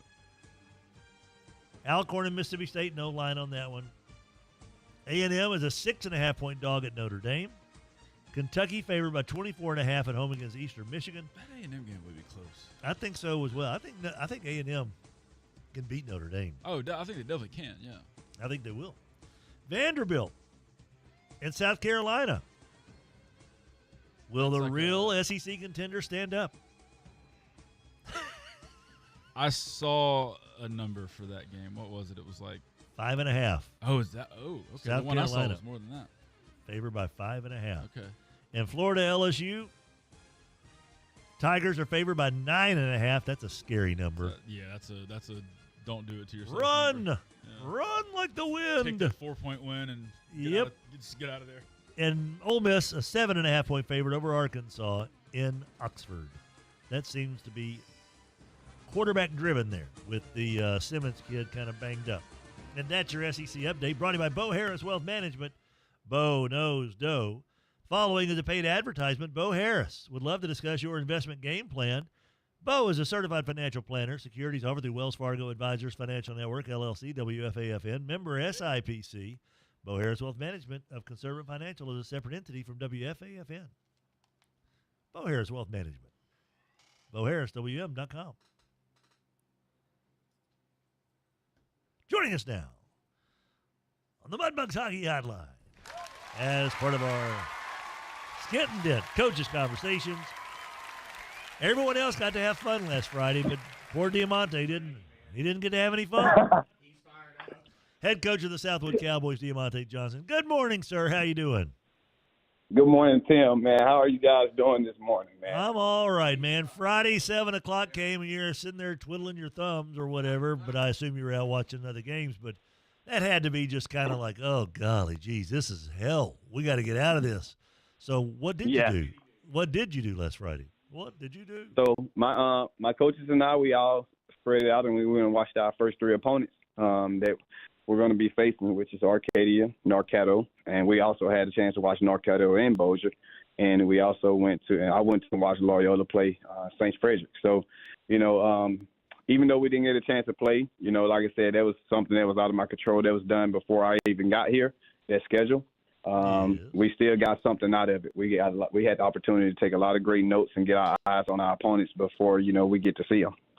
Well, how much do you think that helps over just being able to watch it on tape, watch it on video? It helps a lot because, because it's a lot you see in person that you don't see on film, and guys can cut things out on film, and send it to you still, but it helps a lot. It really helped us a lot, to be able to get our eyes on the guys that we're going to be seeing, and we can see how they are on the sideline, how the coaches operate, how the players operate, all those great things that plays a very important role into a football game. We were able to see it in person, so it worked out very, very well in our favor. And I guess you can also kind of see not only that, but just the way that they interact, the way that they get in and off the field, the way that things are kind of how they operate when they're not on the field. What are the kids doing on the sideline? Are they engaged? Are they disinterested? I imagine you can kind of stockpile some pretty good information that way. So yes, and we did. Like I said, you get to see, how well do they handle adversity, all those great things, So, I even though we didn't get a chance to play this past Friday, which, we really wish we could have had a game, to go out and to perform, that, at the end of the day, you can always take the good out of some bad at the end of the day. And we did, as far as, we didn't have a game, that was a bad thing, Everyone wants, it's universal. You have a week one, but we took the good out of it, and we made it into something really, really good when it came to piling up on notes and stuff. All right. Well, how did the practices go last week, knowing there wasn't a pot of gold at the end of the rainbow on Friday? Oh, it went well. The kids had already known. Like, they already knew, like, we wasn't having a week one, but they also understood that, hey, that doesn't mean the practice level and intensity of how we practice dropped. They turned it up, to be honest. We made it into where we competed against each other a lot more than we would in a regular in season, so we got at it still, we kind of had like a little mini mock scrimmage against each other, nothing major, just to keep the guys going, keep their body flow, moving in a direction of if it's a game or not. We did situational stuff with those guys, so it went really well. The intensity was very high. The kids, they still were excited. Deaumante Johnson joining us here on the Skent-N-Dent Coaches Conversation. Rogers wanted to know, did any of the kids accompany the coaches to the games, or were they just kind of left on their own to do their thing? I kind of just told them to rest. At that, we practiced, like I said, we got at it that Friday. So I told the kids, go rest your bodies, go recover, and let us do the scouting and everything, looking at the teams. So the kids was resting, so that's what we allowed them to do. All right, taking on an Arcadia squad that's got a game under their belt. So what did you find out about Arcadia from just checking them out? Really good football team. They do what they do really well. Like I said, whatever it is they do it really well, and they stick to it. If it ain't broke, don't fix it. I can see they live by that. But they have a few good athletes on their team for sure. Not a lot of numbers, which we all know that. I'm a 1A guy, so I kind of know the numbers already. I think they have anywhere between 25 to maybe 30 kids at most on the team. But they're really good. They're a really good ball club, and they have a few good athletes that can make a lot of good plays. They can be explosive. They have a really good one in the backfield. I think he's number 4, I want to say. Really good athlete. Number 5 is a dang good football player too. Good sized kid. They have some guys that can make some plays if you allow them to. Well, that's kind of the Arcadia MO. They've always seemed like they've had a very high quality running back. It seemed like every year for like 15, 20 years, for the most part, they always are able to generate something there. We know what's at stake here when you take on Arcadia. We know what you're trying to exercise, the demons of the streak that shall not be named. How present do you think that is in these kids' minds? As much as you have downplayed it, Deaumante, as much as your coaches have talked about the past as the past, don't worry about this. They hear it from their fellow students. They hear it from their people in their neighborhood, from their parents or their aunts or their uncles, or somebody is going to bring up that, hey, you guys have lost the last so-and-so game. You got a chance. How present do you think that is in the kids' minds, what's at stake on Friday night? Well, in front of me, it's not present at all. You know, I don't know what goes on when they are away from when they are away from this building. But I'm telling you and telling this whole entire world, whoever listens, these kids do not talk about losing at all. You know what they talk about? They break down every day to history. Their mindsets are already made up on making history. That's what their mindset's made up on. I never told them to break it down to it. They start doing it on their own. They don't talk about losing around here when I'm around. Like I said, I don't know what they be hearing, you know, what their parents or whoever may be saying, you know, behind closed doors. But around this building, it's not talked about, Tim. It's not talked about at all. They don't even think nothing of it, you know, because the way that we practice and the way we go about things in practice, they know it's a winning environment already. Will you guys get a JV freshman game in? Did y'all get in one this week or not against Arcadia? Oh, no, we didn't. We didn't. You know, they don't have freshmen or JV. Right. So we didn't get a chance. Yeah, we didn't get a chance to get one in. We don't have one until Monday. That's going to be our very first one. Okay. How big is that for the building of a program to have the freshman games and the JV games on a regular basis? It is the biggest of the program. You know, I talk to my coaches all the time. You know, the freshmen JV guys, they are the future. So it's very important that we get these guys reps and get them on the field so we can get film on them. It's the most important thing when it comes to building a program. You know, your JV and freshman guys, because again, that's who's up next. You know, nothing against the guys that you have as seniors and everything. You know, of course, those guys are very important. But you know, that freshman and JV, oh come on, that was it. And we have a big freshman class. We have like 46 freshmen. That's a lot of kids, and so yes, we have 46 of them. Yeah, that's good. You know, I remember just in my youth that I had the option. Do you want to play we call them B games back in the day, the B games when I was a junior or not? And I was like, heck yeah, because I wasn't getting all the starts as the starting quarterback. Dude, I loved it because we got to. Hey, it was fun. We were playing games, and then I got to play another game on a Friday. So I mean, I was like, I get to play 2 games in a week. Are you kidding me? I'll do this every week. So that's I think it's a really big part of this deal. As far as just the way that things have kind of gone, hopefully your kids are coming into this healthy. There is that benefit of not having a week 1 game that you didn't have to worry about anybody getting out there and getting hurt or whatever. I'm trying to look on the bright side of this thing. So last thing I have for you here, Deaumante, as you head into the season opener for the Southwood Cowboys Friday, how healthy are you? Very healthy. We are 110% healthy. We have no injuries. No one is hurt. Our kids do a great job going to our trainer, Mr. Tanner, and, you know, just rehabbing and making sure they keep their bodies up. You know, I talk to them about being pros all the time. Like, you know, you have to be a pro, you know, and they do a very great job rehabbing and just going in there to get extra work on whatever it is they may be, you know, tweaking, because you're going to have little muscles here and there, you know, little nagging injuries. They do a great job of making sure they get it taken care of, you know, but we are 110% healthy. We have all the soldiers ready to go. All the soldiers lined up for the Cowboys as they try to get the season started in a big-time way.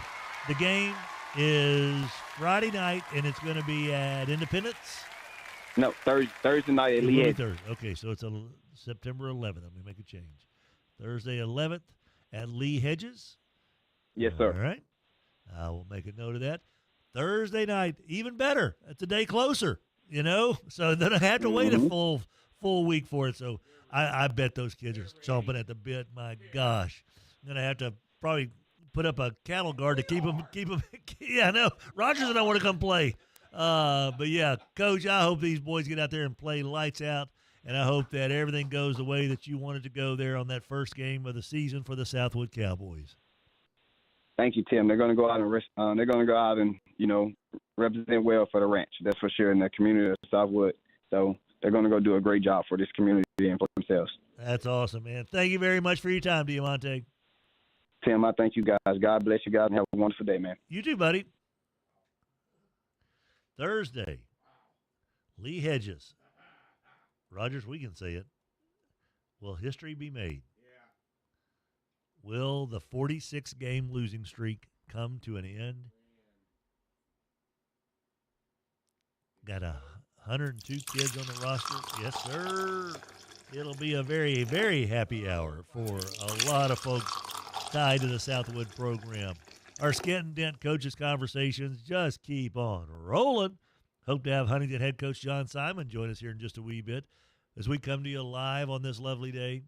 Part of our Alsco coverage, alsco.com, 636-0404.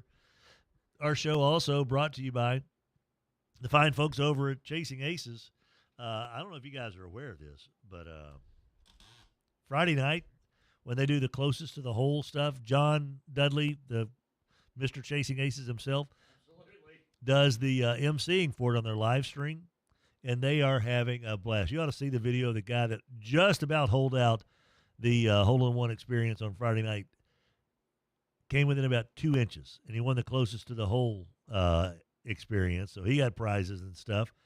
But Friday night on their stream from 10 to midnight, they're going to be giving away free memberships to Chasing Aces.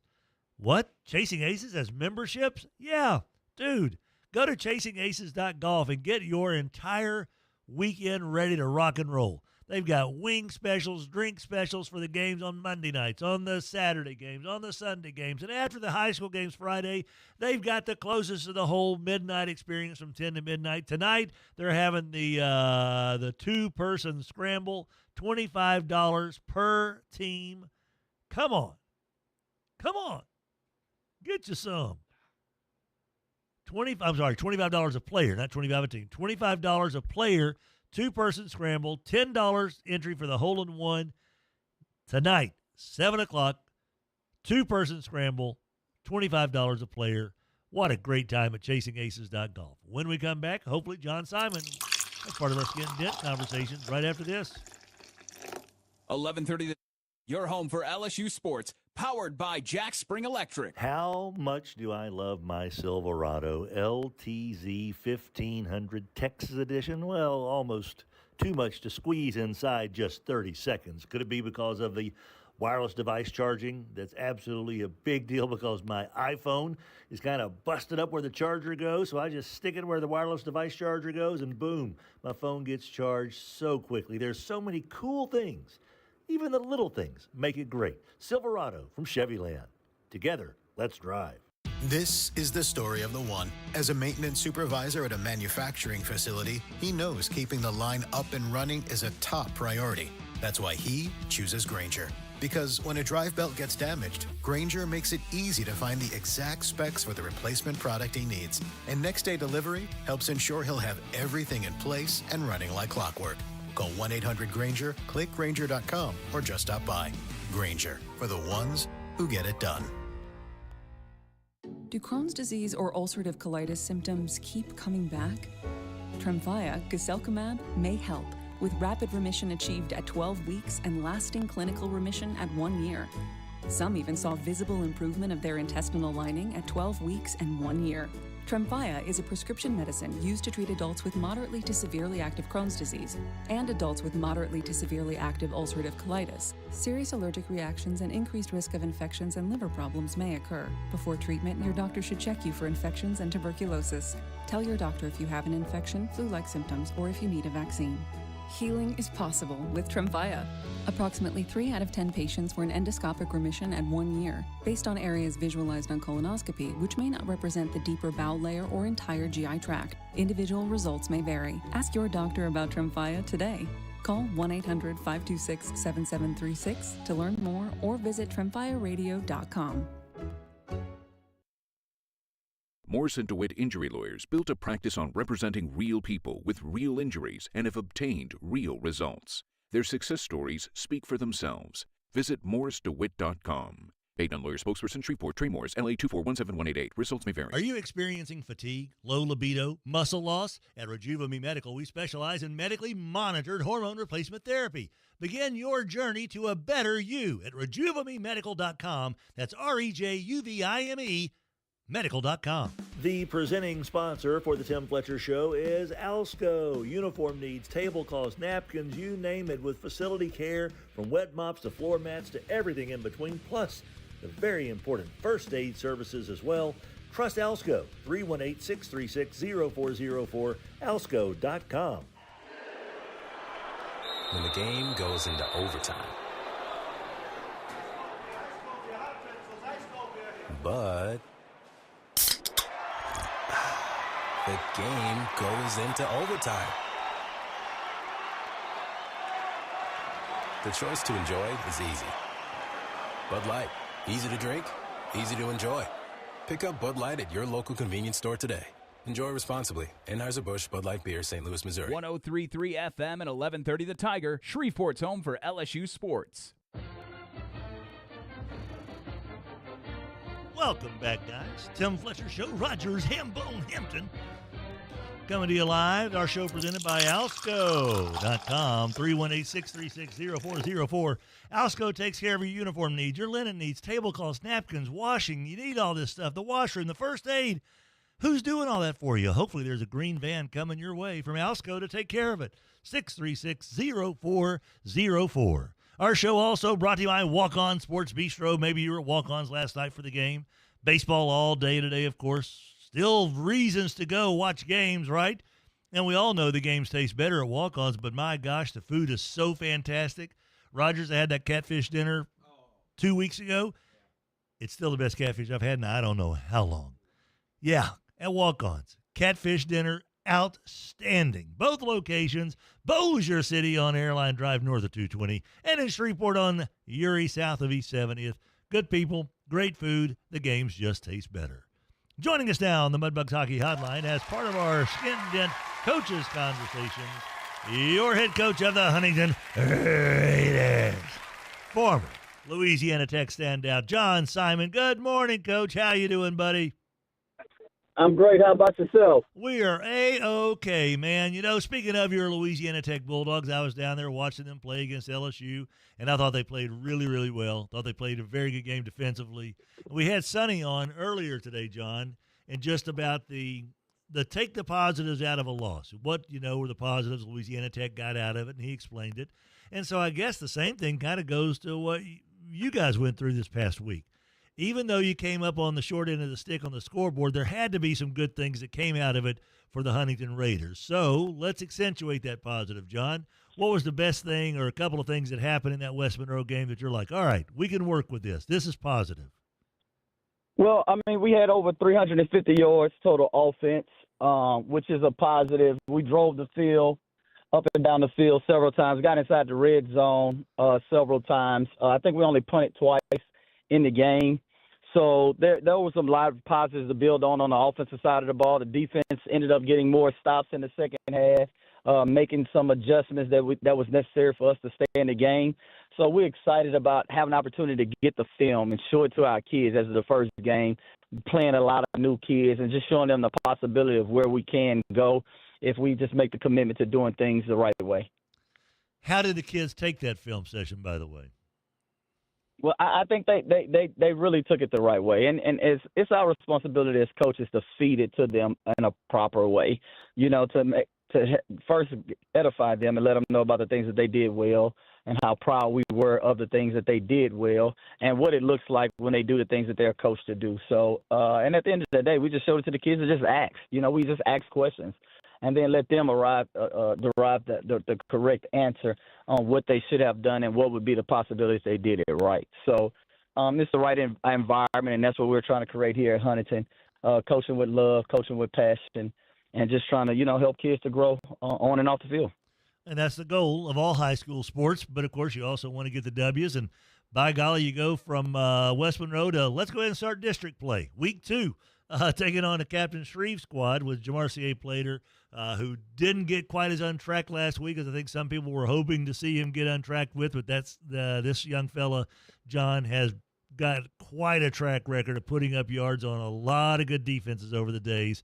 Breaking in a new quarterback, they've got a little experience there with that as well. They've got some nice pass catchers. What's the thing that you kind of noticed and standouts about the Captain Shreve Gators? Well, when you talk about that running back, you can't say enough about how talented he is, how hard he plays week in and week out, and how he's made plays. I think he's one of the most underrated running backs in the country right now. He's definitely 4-star talent when you watch the film and 4-star production. So we definitely have a challenge ahead of us with stopping Jamarcier and that offense. Those coaches do a great job of scheming and doing a lot of different things out of their offense, so to remain balanced. And then now they do have a passer that can throw the ball and some receivers that can make some plays. So it's definitely going to be a challenge for us defensively. It's another challenge, but this is 5A ball. It's going to be a challenge every week. Mm-hmm. So, but we believe we do have the talent to compete. At the end of the day, if we can get our young guys to make some sound decisions and be in the right places, we feel like we'll have a chance to win in the fourth quarter, and that's all we can ask for. When you talk about Jamarcier, what kind of on your defense, who is going to be chiefly responsible? What position group, in other words, needs to really show up to keep Jamarcier as much in check as you possibly can? Is it the linebackers? Is it the defensive line? Kind of a combo, or what? Hold on one second. This is my principal. Hold on. No worries. That's always going to take precedence as he takes the principal phone call there. So we'll kind of hold on there while I think this is our first time to have the principal call our head coach while we're talking to him. But what are you doing? I hate Fletcher. We told you. Oh, I didn't realize that was him. There we go. We back? Did we lose him? Yeah. We did. All right. All right. War Eagle, who's a fishing official, by the way, texted in. Want to know if anyone's seen any controversial officiating calls they want me to expand on. And he says, hush, Hester, Bama is bad. Sweet Lincoln's mullet, Morris Day set list like the Blues Brothers playing the theme from Rawhide twice. Okay. Doc's Burner says, dude, the bacon and chorizo breakfast taco has hit the rotation. It is staying there. It is so, so good. Doc's Burner phone, good job. He stopped by Fuzzy's Taco Shop and got it all squared away with the bacon and chorizo breakfast tacos. Nice job, Fuzzy's Taco Shop. Don't forget today, it's $2.50 tacos at Fuzzy's Taco Shop, and the premier tacos, the brisket, shrimp, $3.50. What a bargain at Fuzzy's Taco Shop, 4600 East Texas in Bossier City, Louisiana. Take the industrial exit off I-20. You'll be glad you did, and you'll be right there at Fuzzy's Taco Shop, taking care of business. All right, let's get back to our Skent-N-Dent Coaches Conversation with Coach Simon here, wrapping things up with him. I was asking you what part of your defense, Coach, is really going to be put in the crosshairs there against Jamarcier Plater in that Shreve running game? Well, I mean, the game is won up front, so we're going to put the challenge on our defensive line, to make it tough for him to find some seams. But, of course, he's a great player. He's going to find some seams. He's going to break some runs. Mm-hmm. He's a kid that you can't stop, but you want to try to minimize it as much as possible. So we're going to challenge. We're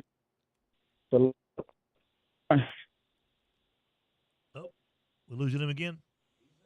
No, I'm here. Okay, there we go. We kind of lost you just a little bit, slipping around here. John Simon, head coach for the Huntington Raiders, coming off that road test at West Monroe, heading over to Lee Hedges Friday night, right, Coach? This isn't the Thursday game, right? This is Friday. No, sir. This is a Friday night game, okay, so this will be a fun one. And I know you guys have got to be fired up because it's district time. How much more fun can you have, right? Week 2 of the season. Right. District games, taking on the Captain Shreve Gators. The Huntington Raiders will get after it. Coach, always appreciate your time, buddy, and hope the boys come out of this thing as healthy as possible and they give it their best. I appreciate it. Thank you, sir. Thank you. It sounded like he's very busy. So I was trying to hurry him. He's like, hurry up. We got your LSU update on the way. We've got more coaches coming up, Raj. We've got Big Bad Brad Laird. We got Thedrick Harris, all part of our Skent-N-Dent Coaches Conversations. Our show also brought to you by Cormier Family Dentistry, the dynamic duo of dentistry. Adam and Jana Cormier, the home of oral conscious sedation, drift pleasantly through even complex procedures. The home of the friendly staff and beautiful smiles. 868-4072, 868-4072. Helen called the other day. She was my hygienist. Said, you missed your appointment. You need to reschedule it. I need to reschedule it. I'll do that today. I'll reschedule it today.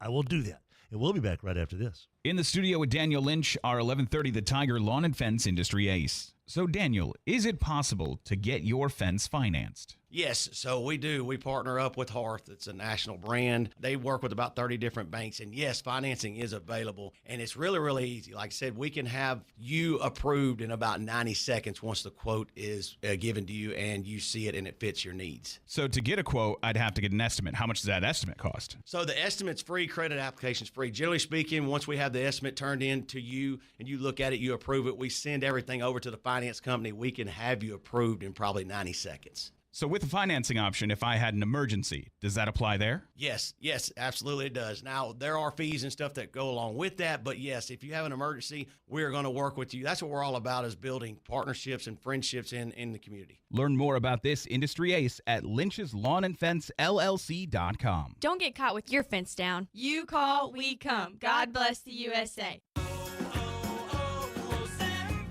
Hi, I'm Maria, salon owner. You know the jingle. Now discover the facts about Ozempic, a GLP-1. There's only one FDA-approved Ozempic, made by Novo Nordisk. Learn about the real thing.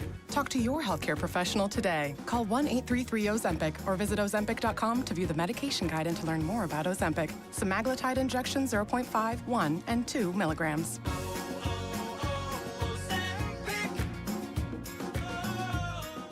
Labor Day savings are here at the Home Depot with up to 35% off, plus up to an extra $450 off select appliances like LG.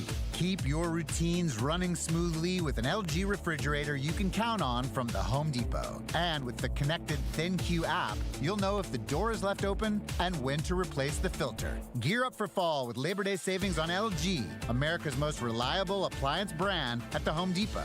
Offer valid August 21st through September 10th, U.S. only. See store online for details. Looking for reliable electrical services?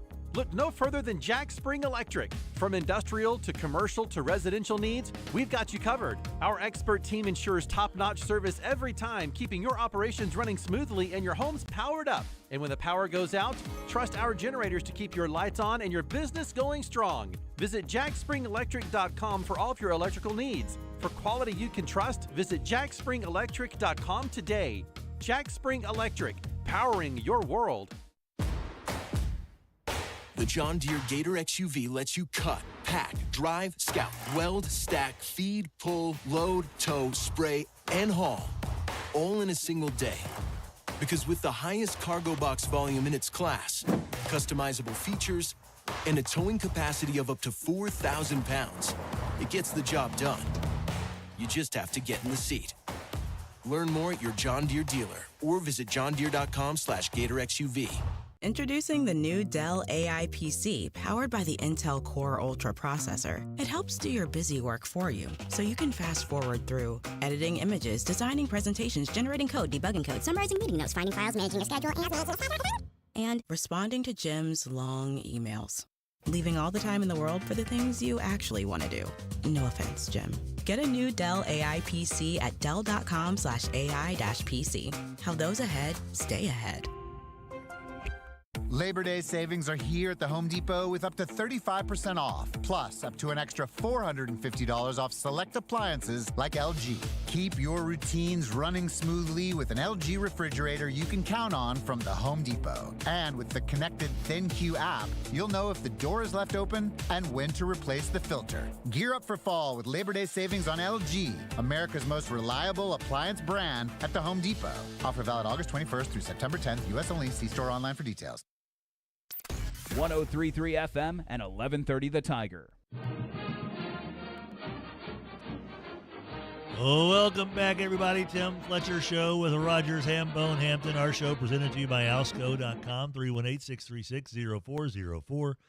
Alsco, taking care of your uniform, linens, facility care, first aid, and so much more. I sure hope you've got that big green van heading your way to take care of all the materials at your workplace. They do it for a lot of folks, and they do it well. Alsco.com. Happy Hour, our show also is brought to you by the fine human beings over at Community Renewal, making Shreveport-Bossier a better, kinder, nicer place to be, a more productive place, too. Think about that. Neighborhoods, blocks get friendly, blocks get turned into happy neighborhoods sprout really happy, generous cities. And that's what Community Renewal is all about, generosity and taking care of human beings.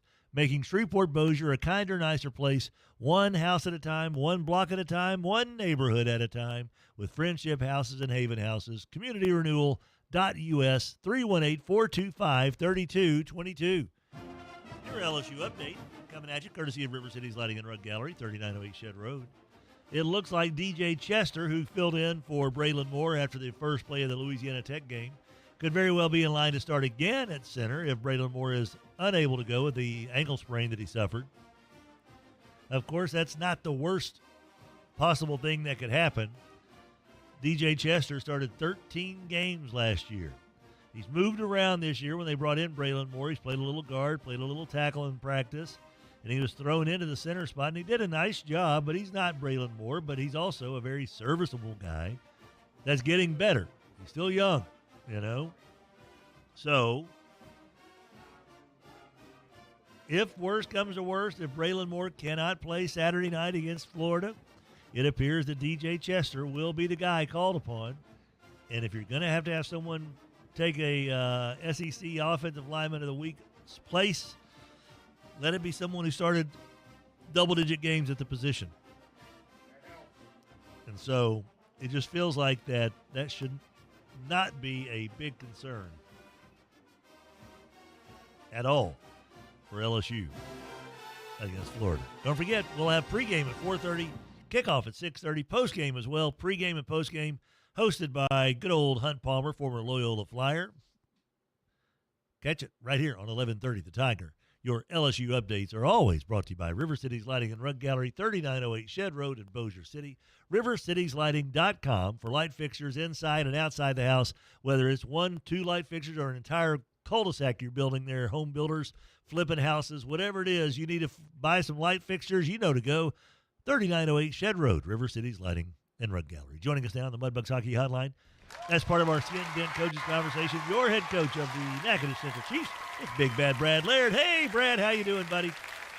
I'm good. Good morning. Y'all doing okay? Doing A-okay. What a great start to the season for the Natchitoches Central Chiefs with a 41-0 win. Brad, pitching a shutout, buddy. That had to feel pretty good. Yeah, it was. It was, a good way to start. Good, home. To be home week one.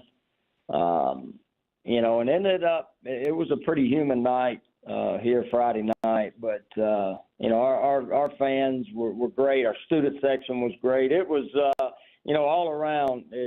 Tim, it was a really good week one opener.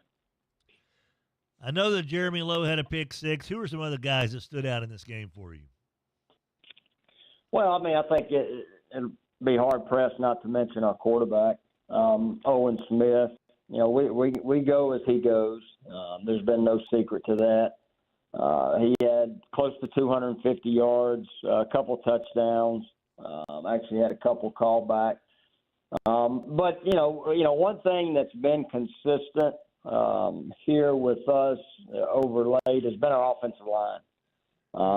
You don't see individual statistics that may show, but just what we've been able to do up front offensively has really been the progress that those guys have made from last year to this year. It's been good. Counting Howard, one of the running backs, and Caden Kirkendall, another running back.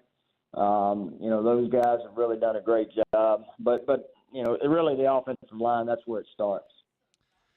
That's got, and I've talked to so many of you guys, obviously, Brad, but it is so vital in the high school ranks if you have a decided advantage on the offensive line or defensive line, boy, that makes life so much better for a high school football team, doesn't it? Yeah, it does. And I think they're starting to sense the importance. Not that they didn't. I think they're understanding the better they play, the better chance that we have, offensively or defensively. And our defensive line, has really come on as well. We've challenged those guys to we had to be better up front on both sides of the ball. And this started back in the spring, as we went through spring workouts and spring football and over the summer. that we've really stressed it with these young men, and they've answered, and look forward to them continuing to get better as we move on. Big Bad Brad Laird joining us here. Natchitoches Central gets to come to town.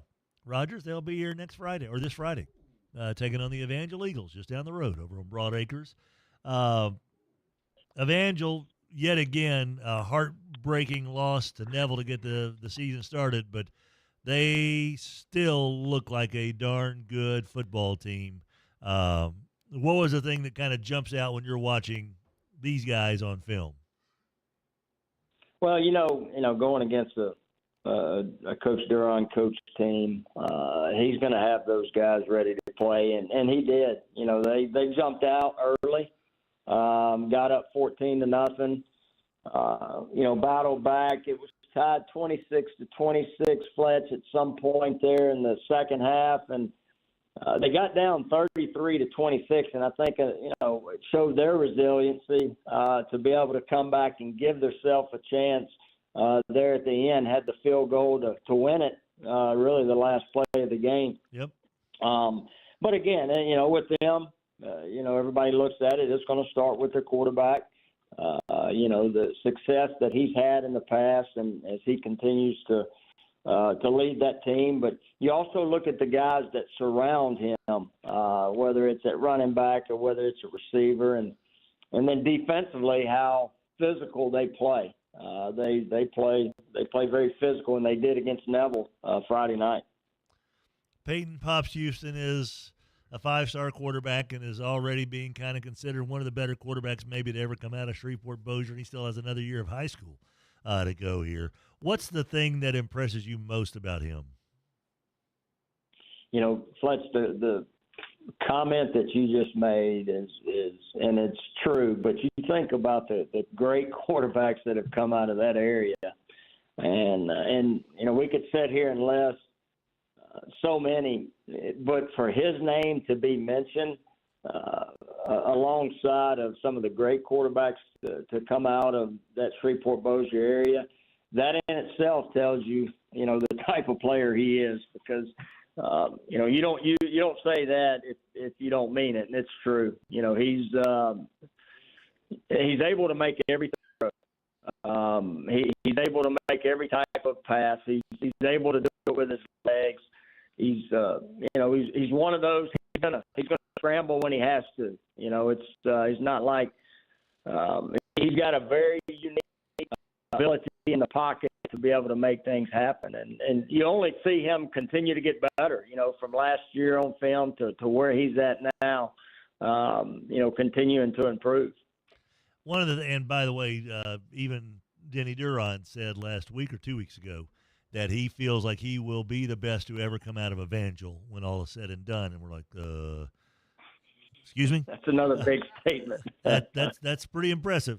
There have been some cats who are not too bad. There's one dude that won 60 games and lost none in 4 years there that was pretty not too shabby in Brock Berlin. And another one that started 2 years at Southern Cal, even though he was a year behind everybody, and John David. And, of course, Josh got it all started. Brent Rawls, Blake Shapen, who threw the game-winning touchdown for Mississippi State with 30 seconds to go last week against Arizona State.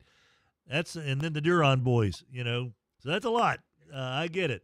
And I'm just kind of curious here. When you got one school. Yeah, that's just one school. And here you've got a kid in Owen Smith who's a really great athlete, superb athlete, a good quarterback. What's your message to him when you're going up against a guy like this? When you on the other sideline, you see that kid get all that attention, all the accolades, and deservedly so. What is your message to your quarterback in a game like this? Yeah, go be Owen Smith. Go play how Owens played to get to this point, and that's really good football at the quarterback position. What he's done for our team, to lead us, to continue to work to take that next step.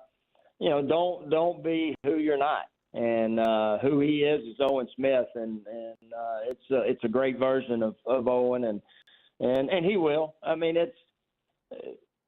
to say that it doesn't cross his mind that knowing who's on the other sideline, yeah. But I think play within himself and go play Owen Smith's type of football. It should be a lot of fun Friday night right over here behind us on Broadacres Road.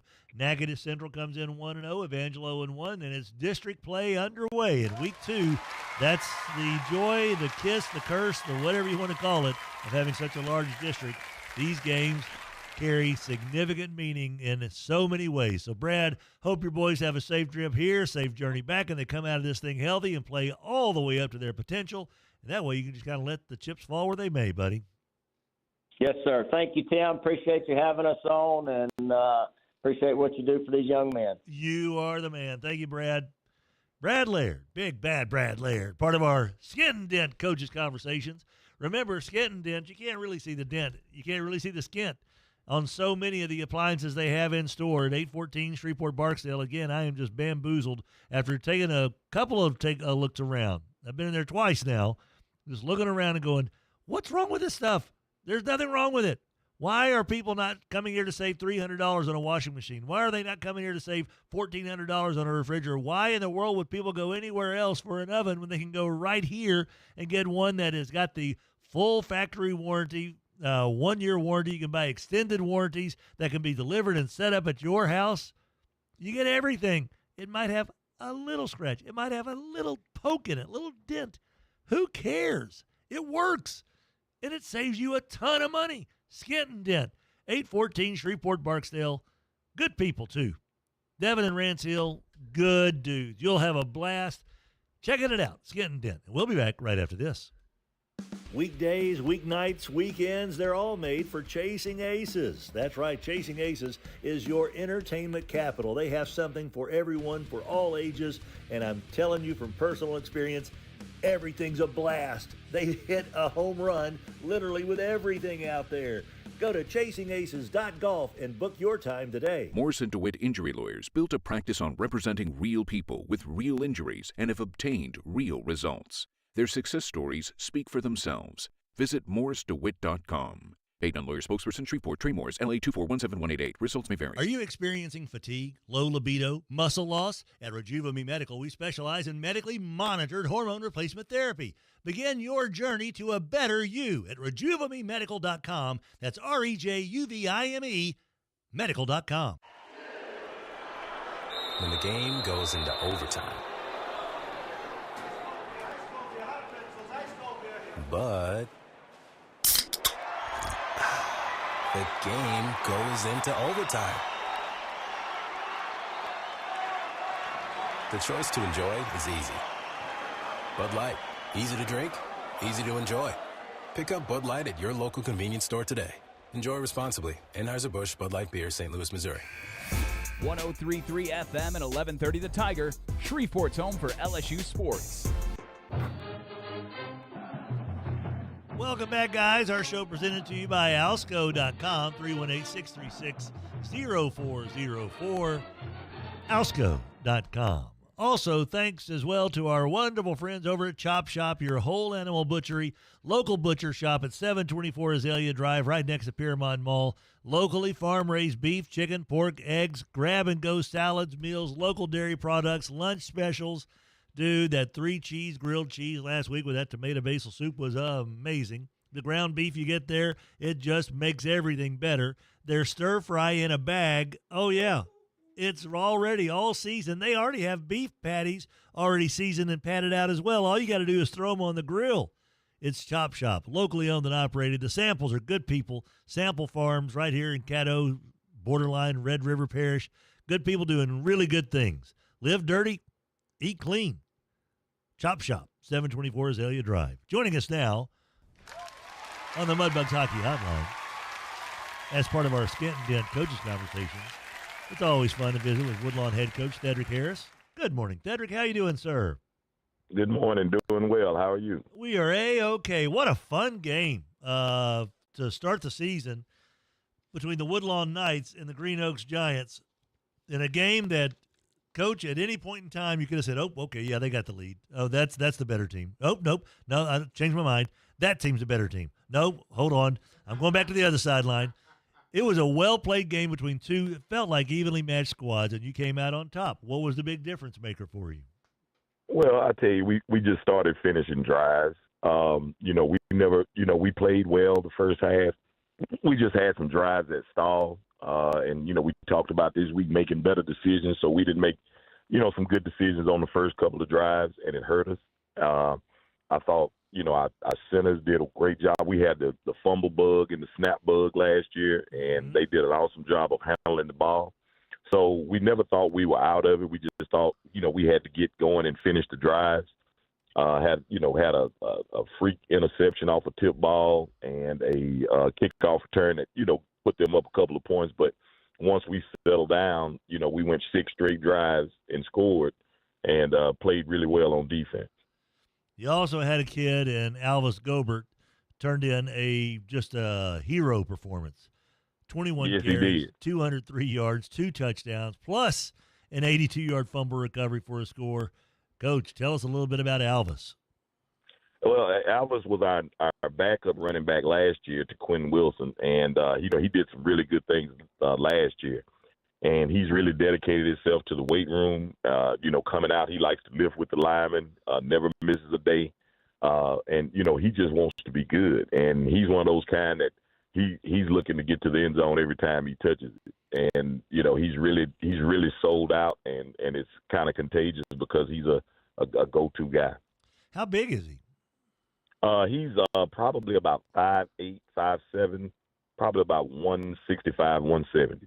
And I assume that there is very little fat on a kid that's 5'8", 165 that can run like that. Very little, very little.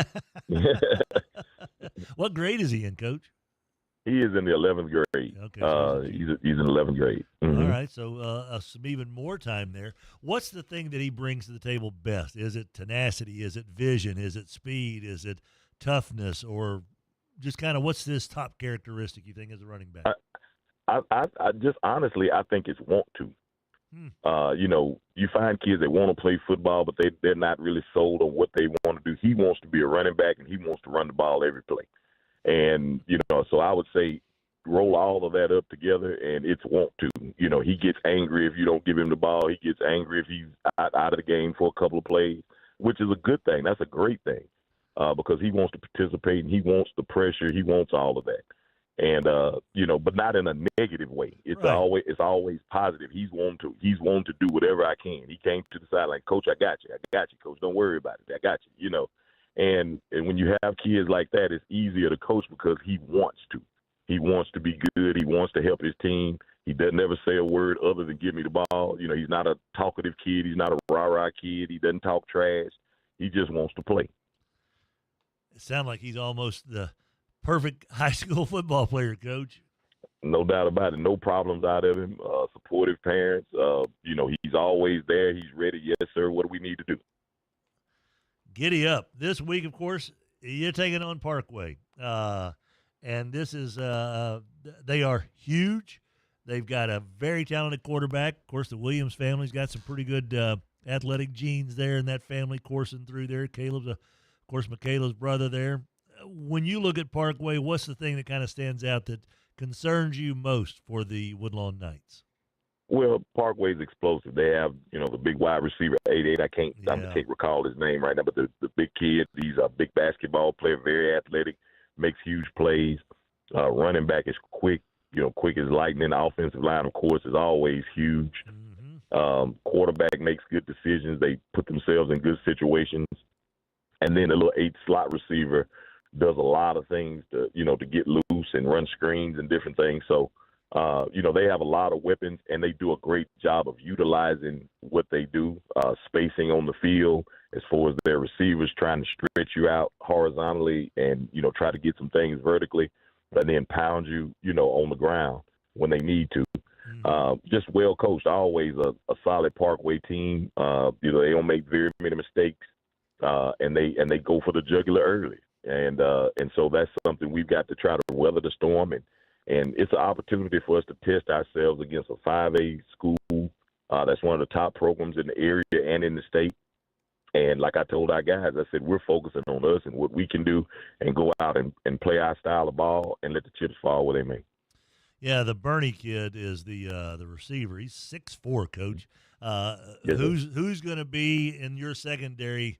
I assume they're going to be tested, unless you've got a bevy of 6'4" defensive backs, and not too many high schools do. So what's the message to when you're trying to defend a kid, like you said, who's got basketball skills, who's got that kind of height, that kind of leaping ability as well? What do you try to tell your kids as far as the best way to go about that? Well, the thing is, you rely on your technique. You rely on the plan that we put in.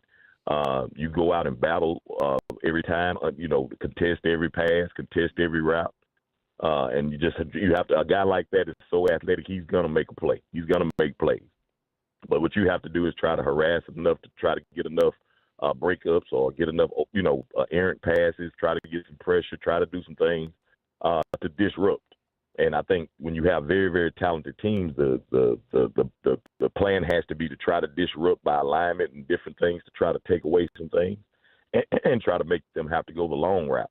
And, so hopefully we've got a good plan and we're going to work it. I trust those guys. And I told them it's got to be a group effort. It can't be we're putting the pressure on one guy out there to try to stop, one of the best receivers in the state. You have to do it by committee. You have to do it by plan. You have to take some chances. It may burn you sometimes. Sometimes it may work out for you. But the thing you can't do is you can't sit back and try to be sound in everything because what's going to wind up happening with a team like that, that's its balance. At some point, you're going to break down. You have to try to take your chances when you can, try to get some big plays when you can, and try to change the course of the game while the clock's running. Thedrick Harris and the Woodlawn Knights got off to a great start with a win over Nick Peoples in his head coaching debut, and just a really fun football game that was back and forth and was not over until they finally had those zeros clocked down. We'll see if this week the same thing is going to happen. Are the Woodlawn Knights and the Parkway Panthers going to be going toe-to-toe for 48 minutes? Well, heck yeah, they are over at Preston Crownover Stadium. It's Woodlawn versus Parkway. What another fun way to get the old second week going here. That's a Friday game, right, Coach?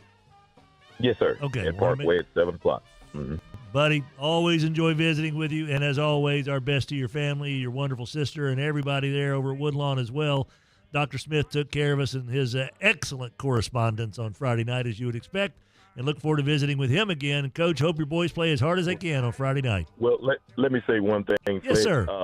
I'd like to say all of us as a Knight family extend our condolences to Dr. Smith, Dr. Grady Smith, on the loss of his mother. Oh, he lost his mother a couple of days ago and Sunday. And, right now our prayers and thoughts and everything are with him and just surrounded him with love, and just wanted to let everybody know that, he's a high-quality character guy, and he's with his family right now, and we just want to let him know that we're with him. Well, I appreciate you saying that, and please pass along my best to. I think the world of Dr. Smith. He's a good dude, really good man. Thank you very much, Yes, Coach.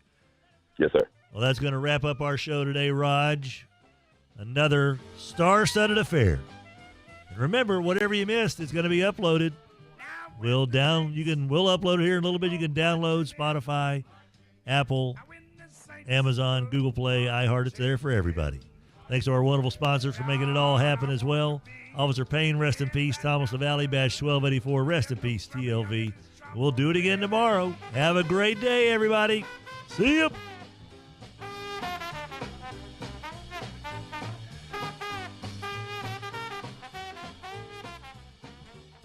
The previous program was paid for by Tim Fletcher. KWKH and K277DO